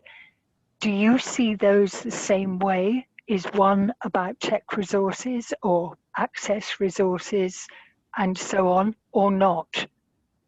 I may have misunderstood your intention. Yes, if I go back up to the existing, right? The first bullet was intended to be the technical resources, the infrastructure. Right. The second bullet related to the capacity to exploit the infrastructure, right? What do we do with it, and we have to use it effectively and so on. And the third thing is the economy.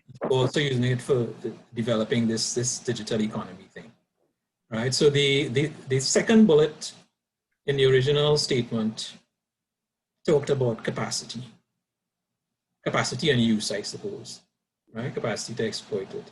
So as it is right now, and you are suggesting, oops, wait a minute.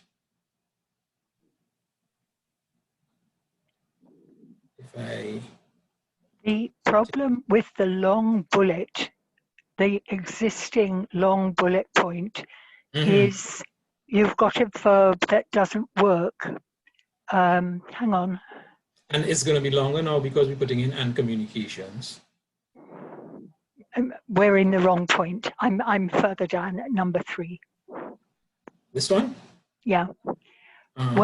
When I came to read it, the issue of the non-Caribbean content at the end. Sorry, I need to read it again. Supplying capacity for creation and distribution. You cannot create non-Caribbean content. So if you want the verb to be create, or there to be this idea of creation, it has to be tied to Caribbean content, and the non-Caribbean content and the Caribbean content both need to be used and distributed. But that was why I split it into 2. Yes, okay, I understand what you're saying. Right, so that's the first one is Caribbean content, and then the second one is both. Okay, I get it. It's all content. Yeah. Okay, and in the, let me go back up to the original statement and see what it was. It focused only on Caribbean content. All right, so we can expand that to show that it's not just Caribbean content we're talking about, but being able to use other content as well for our purposes. Okay, I understand that.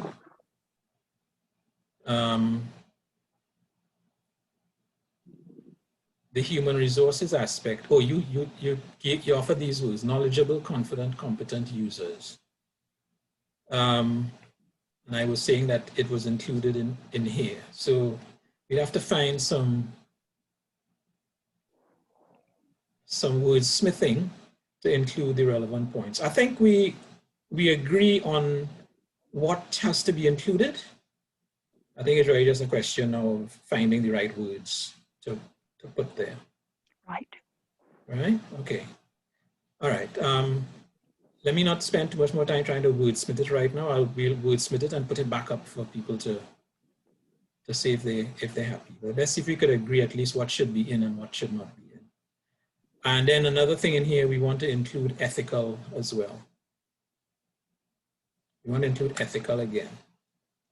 So I'll put it here to remind myself.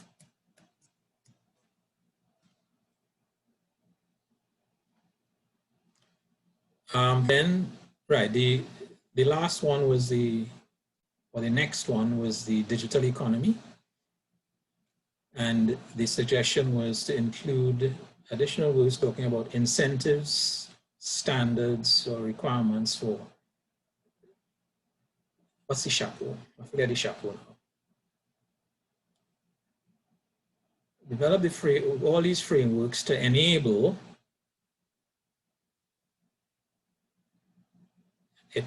expedited development of a digital economy in the Caribbean.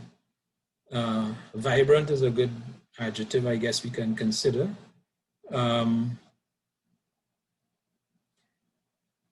Do we need to put in any of these other words about incentives and so on? If we're talking about enabling the expedited development of a thing. Let's see. Deirdre had a suggestion, the incentives, to enable the incentives and standards for expedited development of a digital economy in the Caribbean. That's reasonable sounding. Our work must, although it might be a limiting, incentives and standards for expedited development.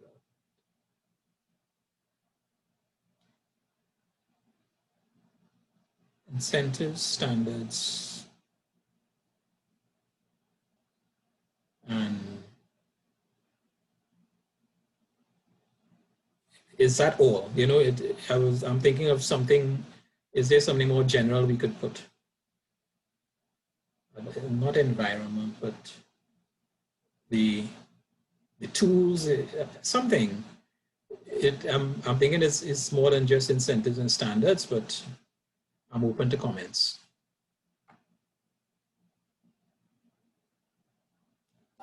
Let's see if we have. Nigel, you have 2 items in the chat from June Harris and Mr. Selby Wilson. Cannot discount their questionable information, right? Then Mr. Wilson is saying all cell phone providers collect information from users of their equipment. It's not only Huawei. Will this document be sent out for, is that for editing? Maybe it's for editing. It would. Actually, after this discussion, we would, as I said, I'll repost it for general review again. Mr. Wilson, if you're trying to intervene, you're muted. Then he has connectivity to rural and underserved areas should be included somewhere. All right, connectivity is in the first bullet, and we should, we ought to have something like ubiquitous to cover that. Or inclusive. I forget what's the word we have. What are the words we have?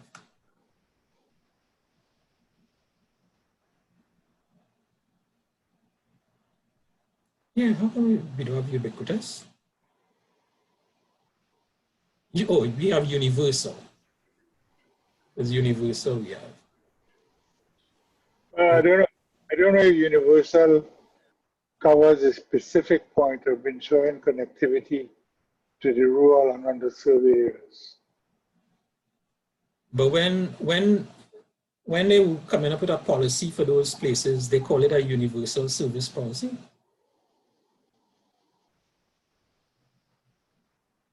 So that's really what it meant. I prefer to be a little more specific than universal.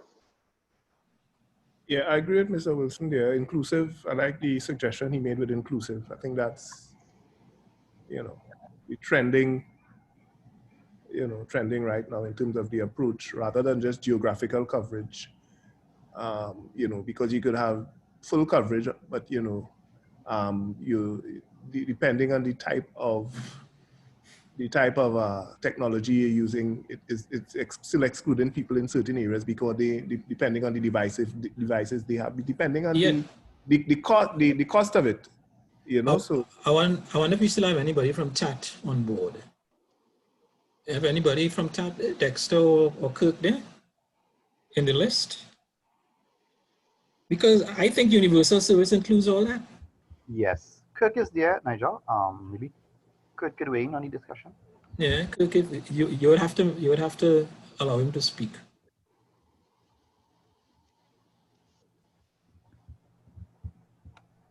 I think all that is universal service. That's what we're saying there. Let's see if I could see participants. Nigel, you'll have to unmute him. I don't have. He might be there. Wait, let me see. Both Dexter, well, I'm seeing both Dexter and Kirk. All right, let me. One of the reasons that they more specific, Given the authority to speak now. because it is an area where providers would not normally go. And therefore you have to bring focus to it, and the governments must be aware of it, and they must be prepared to incentivize investments in those areas. You're not going to get. But I'm saying that's what universal service is. Well, you know, when we say universal service, we're talking about all those things.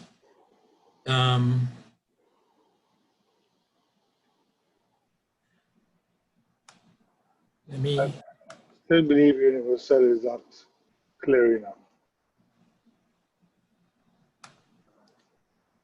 Well, okay.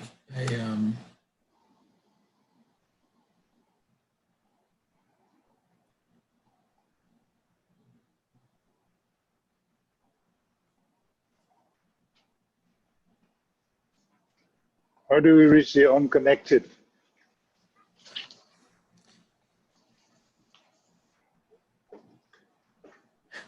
That's a big issue, reaching the unconnected. I am agreeing with you, but I'm saying that it's there.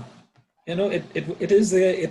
It was there in the original formulation as well. And it's the first word we have.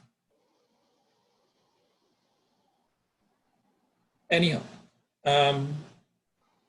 what would be the alternatives? You know, so.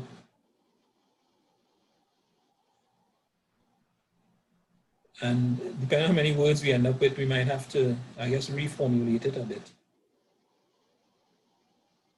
so that it reads easy enough. We've already put in ethical and resilient. I think those are aspects we did not have before. I'm thinking that universal is clearly universal service there, but the only doubt I have is to make sure that the universal covers the persons with disabilities kind of thing.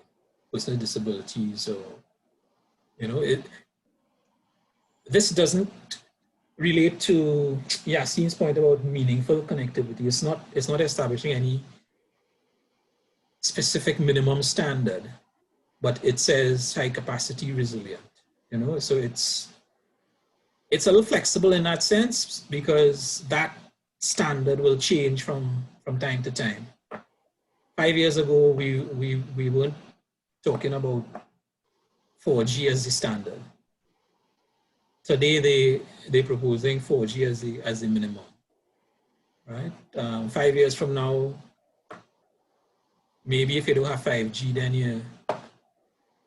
you're underserved, you know? So we have to leave a little bit of flexibility in there, in the wording.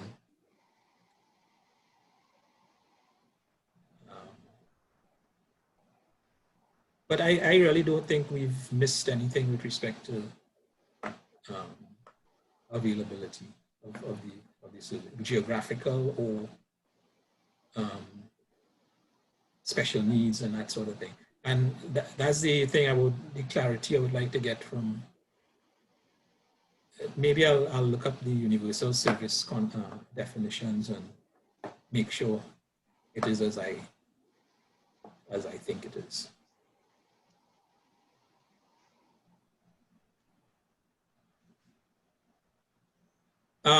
Junior, you're saying you like inclusive. Where would inclusive go?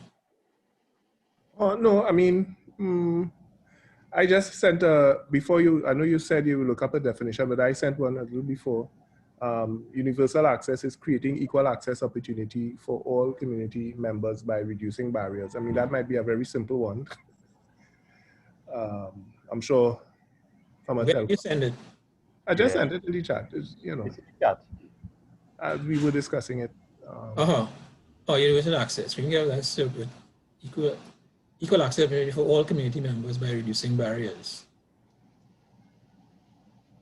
Yeah. And Ms. Lewis says it's a moving target, but universal beside access. So it's clear. So we don't miss it. Yeah. Okay. Yeah, because I guess the thinking was that you put it first, but then you have so many things after it, you could miss it. All right, we could consider that, putting the universal right next to access. So secure and ethical universal access by Caribbean citizens to so and so. All right, so let's consider moving that here.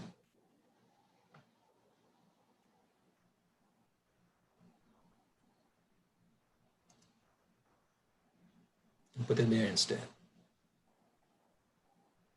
So we don't lose the importance of it. All right, so we were down here. I didn't have the right words, but I think we agreed what needed to be included in this ample. And Nigel, just for your clarification, there's a difference between universal access and universal service. Okay. Access is achieved when 100% of our country's population can access affordable basic telecommunication services, either on an individual or shared public access basis. Examples of publicly accessible accessing these basic services can be through community access centers, internet kiosks, and public payphones. Universal service, on the other hand, based on the concept of universal access. This is achieved when basic telecommunication services are both accessible and affordable and are delivered on either household or individual basis. Therefore, universal service speaks about 100% of the population being able to subscribe and use these basic services on a household or individual basis. So using universal word by itself is not all-encompassing. Well, we have universal, we have affordable as well, separately.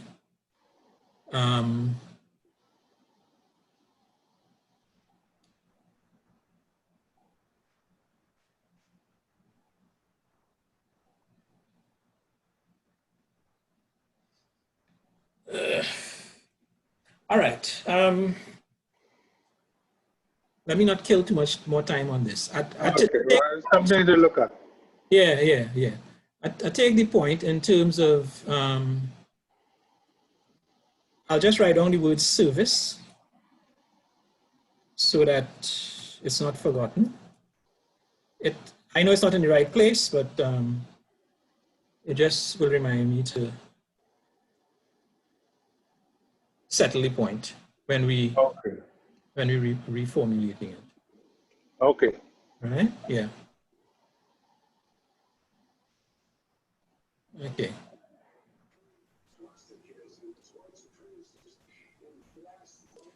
And then Deidre asked about connection. Connection meaning what? Instead of the word access?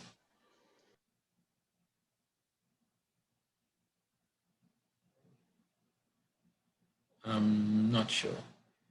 Can you use connection to embrace access and service? Not by itself. I don't think we could use it by itself. John Lewis is saying, maybe we can use the term universal service in conjunction with universal access, and it should result in less verbiage and be succinct. I still think if even we use universal service, that we should still use affordable, because that it wouldn't always be understood if we just say universal service. But the thinking is that, you know, it should be available everywhere and to a common standard. So, all right, I'll give me a little homework here with respect to trying to reformulate this to post it back, post it back this evening. Yes, I know he did. Yes, in Ms. Wilson's definition, he did say affordable, but I don't know that it would come across to all readers in it. My preference is to retain these explicit word affordable.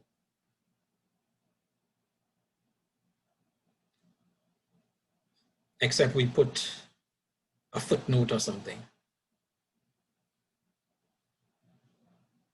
But yeah, all right. Okay, so I was saying down in this ample one, we kind of knew what we wanted to put. We were at the incentives section, and Deidre had proposed a wording which, to my mind, was unreasonable.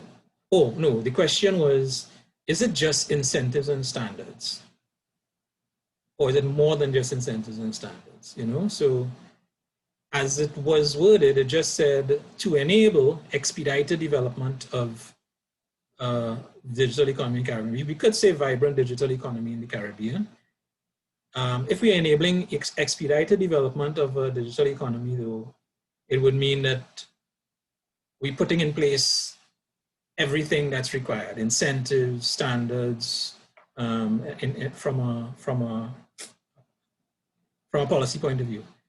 You know, I'm thinking that it might be more than just incentives and standards. So if we just say incentives and standards, it might be limiting what needs to be done or what could be done. So I think we would just want to enable expedited development of a vibrant digital economy. Any objections?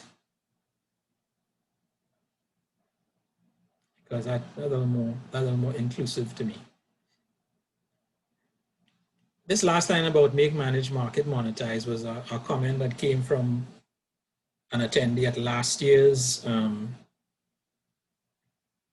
forum, who was saying that we should think also beyond just establishing, maybe encouraging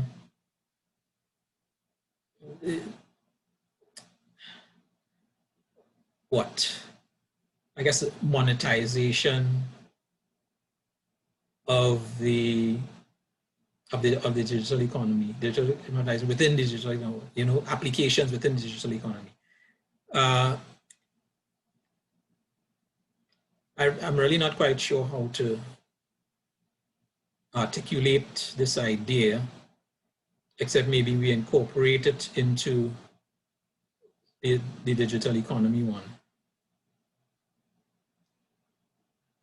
I'm open to suggestions on that one. I don't know how I would include it otherwise. But it also relates to the human resources, developing those competent human resources, because in order to exploit the possibilities, you have to develop that capacity, and I guess that's where maybe we could have some incentives being put in. But it relates to the development of the vibrant digital economy. So we'll just leave it as expedited development, but we could make the digital economy vibrant. We could go with that. All right, it is 4:20, so let me see how far we could get with this last one. No, actually, it is two more. Let's just take a quick overview of what we have in the last two. We have guiding principles, and the proposals were not much different from what was existing. It's just that the proposals were kind of bullet points rather than full prose like the existing statements. Let's see what comments we have here in this section on proposals. Inclusiveness and broad stakeholder engagement within and across the Caribbean. Let's see what we have in the original. Broad engagement of all stakeholders.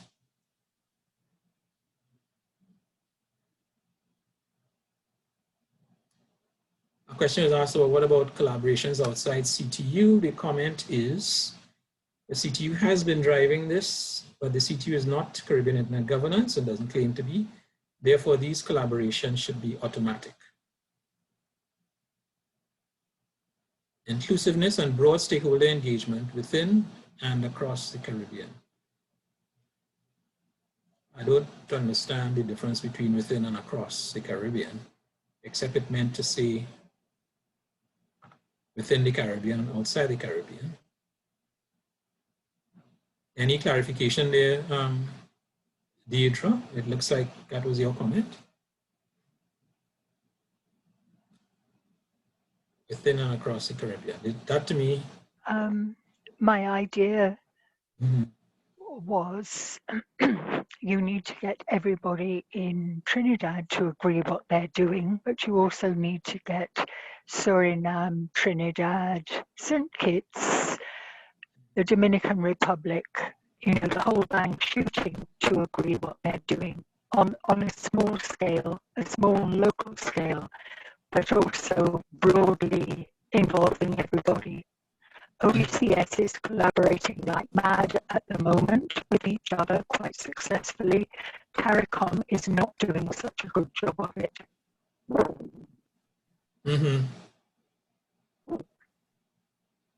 So maybe we could say locally and across the Caribbean? Okay. Okay.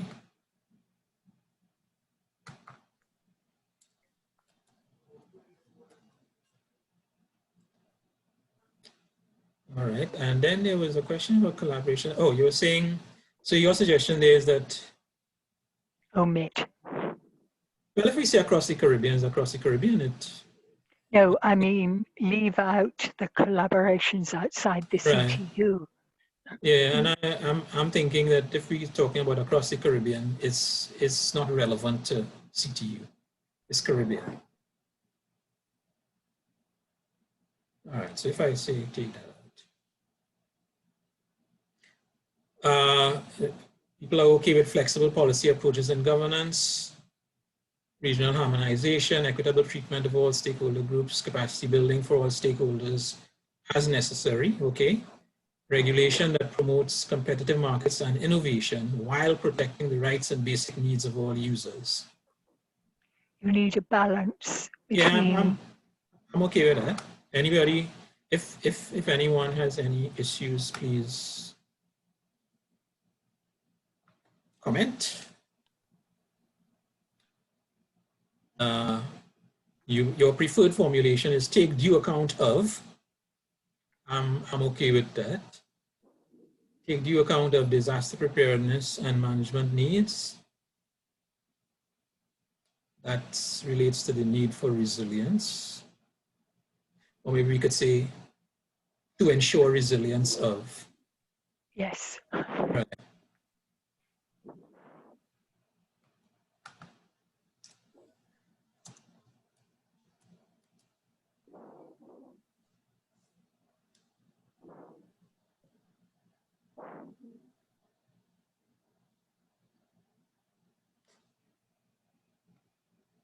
And you don't need an of, you can just have resilience. Resilience.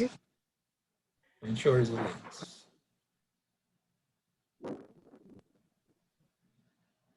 Okay. Well, is it critical infrastructure? We want to be specific here. Resilience in terms of, or is it broader? Actually, I'm not sure. So okay. I could undo what I just did. I don't know. Okay, I'll leave the of with a question mark. You know what's happening, Nigel? Mm-hmm. I'm going to fight you all the way to include the people. That's what's going on here. Where you mean? Do you follow me?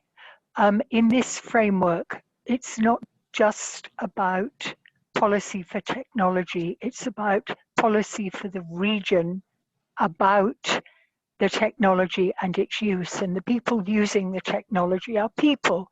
So they need to put in an appearance as well. I think I've fought you about that since framework version 1. Right. No, but your comment about that is one we coming to now, or we've or it's well, the resilience needs to be. It needs to help everybody after a disaster. I mean, the critical infrastructure is critical, but you also need to consider what's happening to people. So resilience covers everything. Everything, right? Not just infrastructure. So critical infrastructure and human capacity, probably something like that.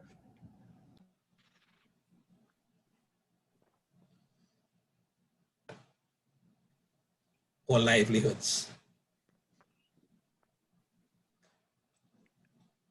As I say, it might be that the element of the people was taken up in one of the other bullets. I think I'll have to reread all to make sure that it's covered, right? So let me not, because I'm just looking at where the comments came in right now, but I'll have to do a kind of overall reading of it as well to make sure that we include everything that we have in mind. So the of and the question mark will remind me of what we were talking about there.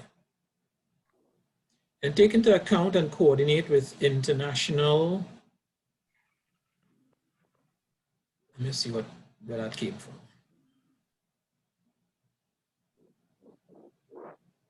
Oh, appropriate, this was this last bullet here. Appropriate consideration of international trends and best practices, particularly those arising from the global IGF and its concepts of openness, blah, blah, blah. Take into account and coordinate with international critical issues and good practices.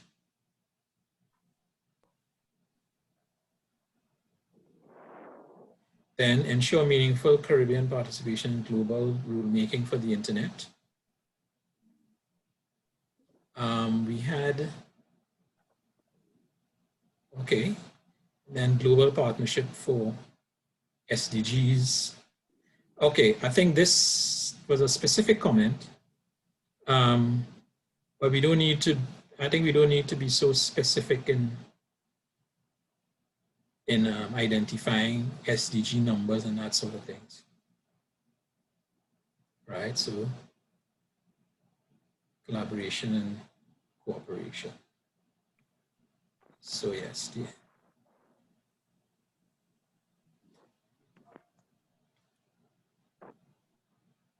so I'm thinking that this could use some rewording that makes it less specific in terms of naming SDGs.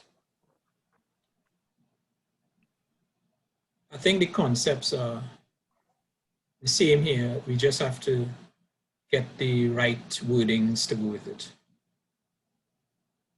Yeah, I don't think we really have any dissonance of thought on this particular one. This is the last part, which is table 4 of 4 strategic priority areas.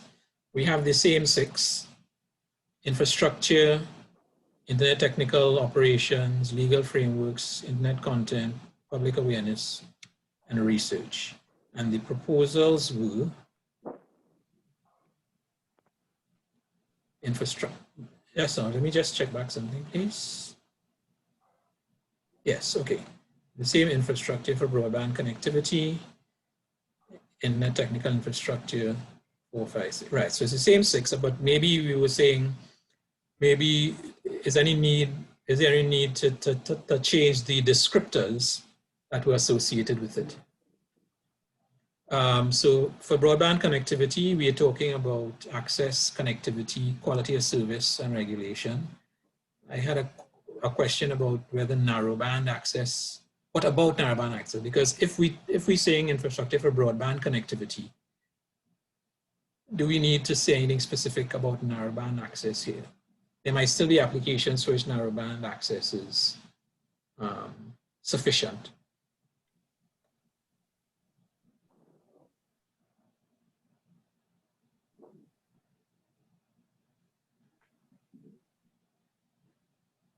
Or maybe it's appropriate connectivity, and we put bullets here related to broadband and any other type of access. So for example, some IoT type applications, you don't need broadband for. You know, you have a sensor out there that sending a little bit of data, but you need the connectivity. So maybe, well, that's a thought I have, that maybe we don't need to put the broadband in the left-hand column, but maybe related to the right-hand side when we are describing what type of connectivity we want.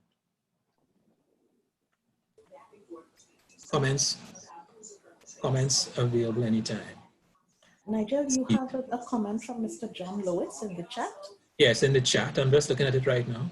Proposals ought to include an operationalization framework or integrate with an existing, How are we incorporating latest or state-of-the-art technology and technological developments? Proposals ought to include an operationalization framework. Now, where would that go? Because before this was dealing with what are our guiding principles for internet governance. And now we're talking about identifying what the priority areas are. Actually, this operationalization framework is included in the policy framework document, but it's after this. So if you look at the table of contents, you will find the vision, mission, priority areas, and after that we talk about how we bring it into operation. Right? So it is included, but I'll say we haven't gotten to it yet. Oh, Mr. Lewis's mic is open for him to make a comment. If you want, okay. No, I thought that you wanted me to comment, so I was waiting for the question. Oh, right. No, we saw your chat. Yes. We saw your chat, and I was commenting on it. And yes, I heard. You were saying it should include an operationalization framework, and I'm saying it does. We just haven't gotten to it yet, if you understand what I mean. Yes, we are yes. At certain sections of the document, and the operationalization is after the ones we're looking at. Yeah, I must apologize. I'm now seeing this document for the first time. So okay. I don't know what's in it. That's why I'm asking. Right. And just to also make the point that typical proposals don't seem to focus only on the project area and not on the organization or the environment after the project has been completed. Hence the operationalization framework being critical to the sustainability of the project. Right. So the solution being put out. Yes. Point taken. Actually, in yesterday's workshop, I started off by going through the document. So I gave an overview of it, and I don't know if you saw that. You might not have seen that. I missed that. Right. Okay. Well, actually, it's not on the event webpage. I don't think we put it on the event webpage. We should have. I could probably get it put on the event webpage. What the existing policy framework document is. Yes. The full one. It's on the CTU website. If you go on CTU website and you look at our projects in Caribbean Internet Governance, the issue 3 of the policy framework is there. CTU.int, and look at the ribbon across the top where they have projects and initiatives. There's a drop down there that will take you straight to Caribbean Internet Governance, and on that Caribbean Internet Governance page has the existing document, and that's the purpose of our workshop here. We're looking at the existing document to see how we might need to update it.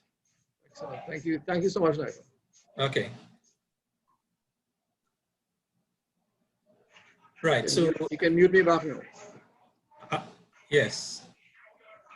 In terms of the connectivity, I'm thinking now, having seen that narrowband access point, that maybe we need to be a little more general with connectivity and specify broadband on the right-hand side. So I have a comment in here, I guess it's from Deidre. COVID-19 requires that we be able to connect from home, so ICT centers and access at school, etc. won't work. Well, I agree with you on the ICT centers thing. I wouldn't necessarily rule it out entirely, but that certainly can't be the key thrust. We basically have to be looking at, again, the same universal access. So we're talking about significant or meaningful connectivity at home or wherever we might need it. So I take the point. It's not really a bullet that we would include, but I think the consideration would be included in what we put down. No suggested changes to the 2, 3, and 4 priority areas. And in terms of public awareness, the suggestion is, let's see, ICT for sustainable development goals, local and regional expertise development, actions for academia concerning internet governance, and encouragement of end user involvement and participation. Let me see if we have any of that in the existing formulation. Well, all we have is education and development of the human resources to manage and use internet resources. Education and development of the human resources to manage and use internet resources. Okay, well, to manage internet, okay. It might be being aware of trends as well, and whereas down here we have local and regional expertise development, and there are certain actions for academia. All right, I think the actions for academia and so on, we will be included in the later section where we're talking about policy development areas, right? But here we basically just trying to describe the scope of work of each of these key priority areas. And the last part is research, measurement and analysis and so on, which is similar to what we had upstairs. And then we have an additional comment, defining appropriate Caribbean indicators to carry out the measurement. So we could be a bit more specific is what we're saying. Let me just go back up to here. It says examination, measurement, and reporting on the development and usage of internet resources. So this is broad, And this tries to make it a little more specific in terms of making sure that we come up with appropriate indicators for our requirement. So I'll take that on board, and I'll look at it in the context of the full document and see whether it needs to go in this table here, or whether it needs to be specified in the respective section when we dealing with the section on research. All right, so now I have a little homework to try to pull in the thoughts that we talked about here. So what I'll do, I'll reformulate the words a bit and repost the document. Well, I guess I could do it here. I'll try to do it here first, to tell you the truth. And I'll say overnight people could look back at the document, and so that sometime tomorrow, probably tomorrow afternoon, we could say, okay, we'll take forward this for inclusion into the revised document, and then we'll start to look at some of the other sections as we go forward. Hopefully we'll be able to continue working on it in our discussion forum on the website before long. But I want to say thanks to everybody for enduring. Michael, before you wrap up, there were two final comments from Mr. Lewis and from Deidre. Mr. Lewis, okay, I missed on that. white space, the use of white space. Let me just find it.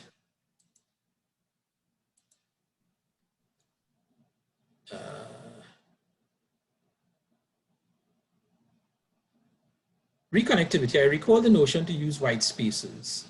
Is that still an option? I'm not seeing the word innovation being used as a key driver initiative. I may have missed it. Innovation. Okay, that would have to go in here. Sorry. A guiding principle. I'll just put it down. And if it's not already included, I will I'll make a proposal for consideration.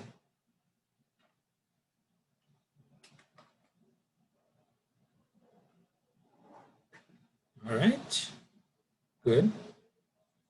Deidre is saying indicators are crucial. So I agree. I'm just wondering where we deal with it, whether in the broad general statement or whether in the specific section where we're dealing with that element. Yes, okay. I think we made progress. And I'm happy to say that. I'm really happy to say that, so I can stop sharing now. And what I'll do, as I said, I'll review all the comments in and do the reformulation. I'll try to do it on the same document, so we wouldn't have to change the link or anything, and or re-upload anything. And I'll ask that you all probably take a look at it later this evening into tomorrow, because we'll probably be getting back to it tomorrow afternoon as a final look over. All right, so thank you very much for holding on with us through this workshop. I know sometimes it's a little painful, but I think it's most useful and rewarding to end up having documented the outcomes of the collaboration. So this document, in fact, is pretty much used as our guidebook for the work that we've done over the years. So thanks for helping to bring it up to date. So with that, actually, I would just like to thank all the participants for today, and ask you to come back tomorrow morning, please God. 9 o'clock, we will start with our final day. And hopefully at the end of it all, I can't say we'll go take a drink, but we'll be well satisfied with our labors for the 3 days. So thank you very much, and see you tomorrow, peace God.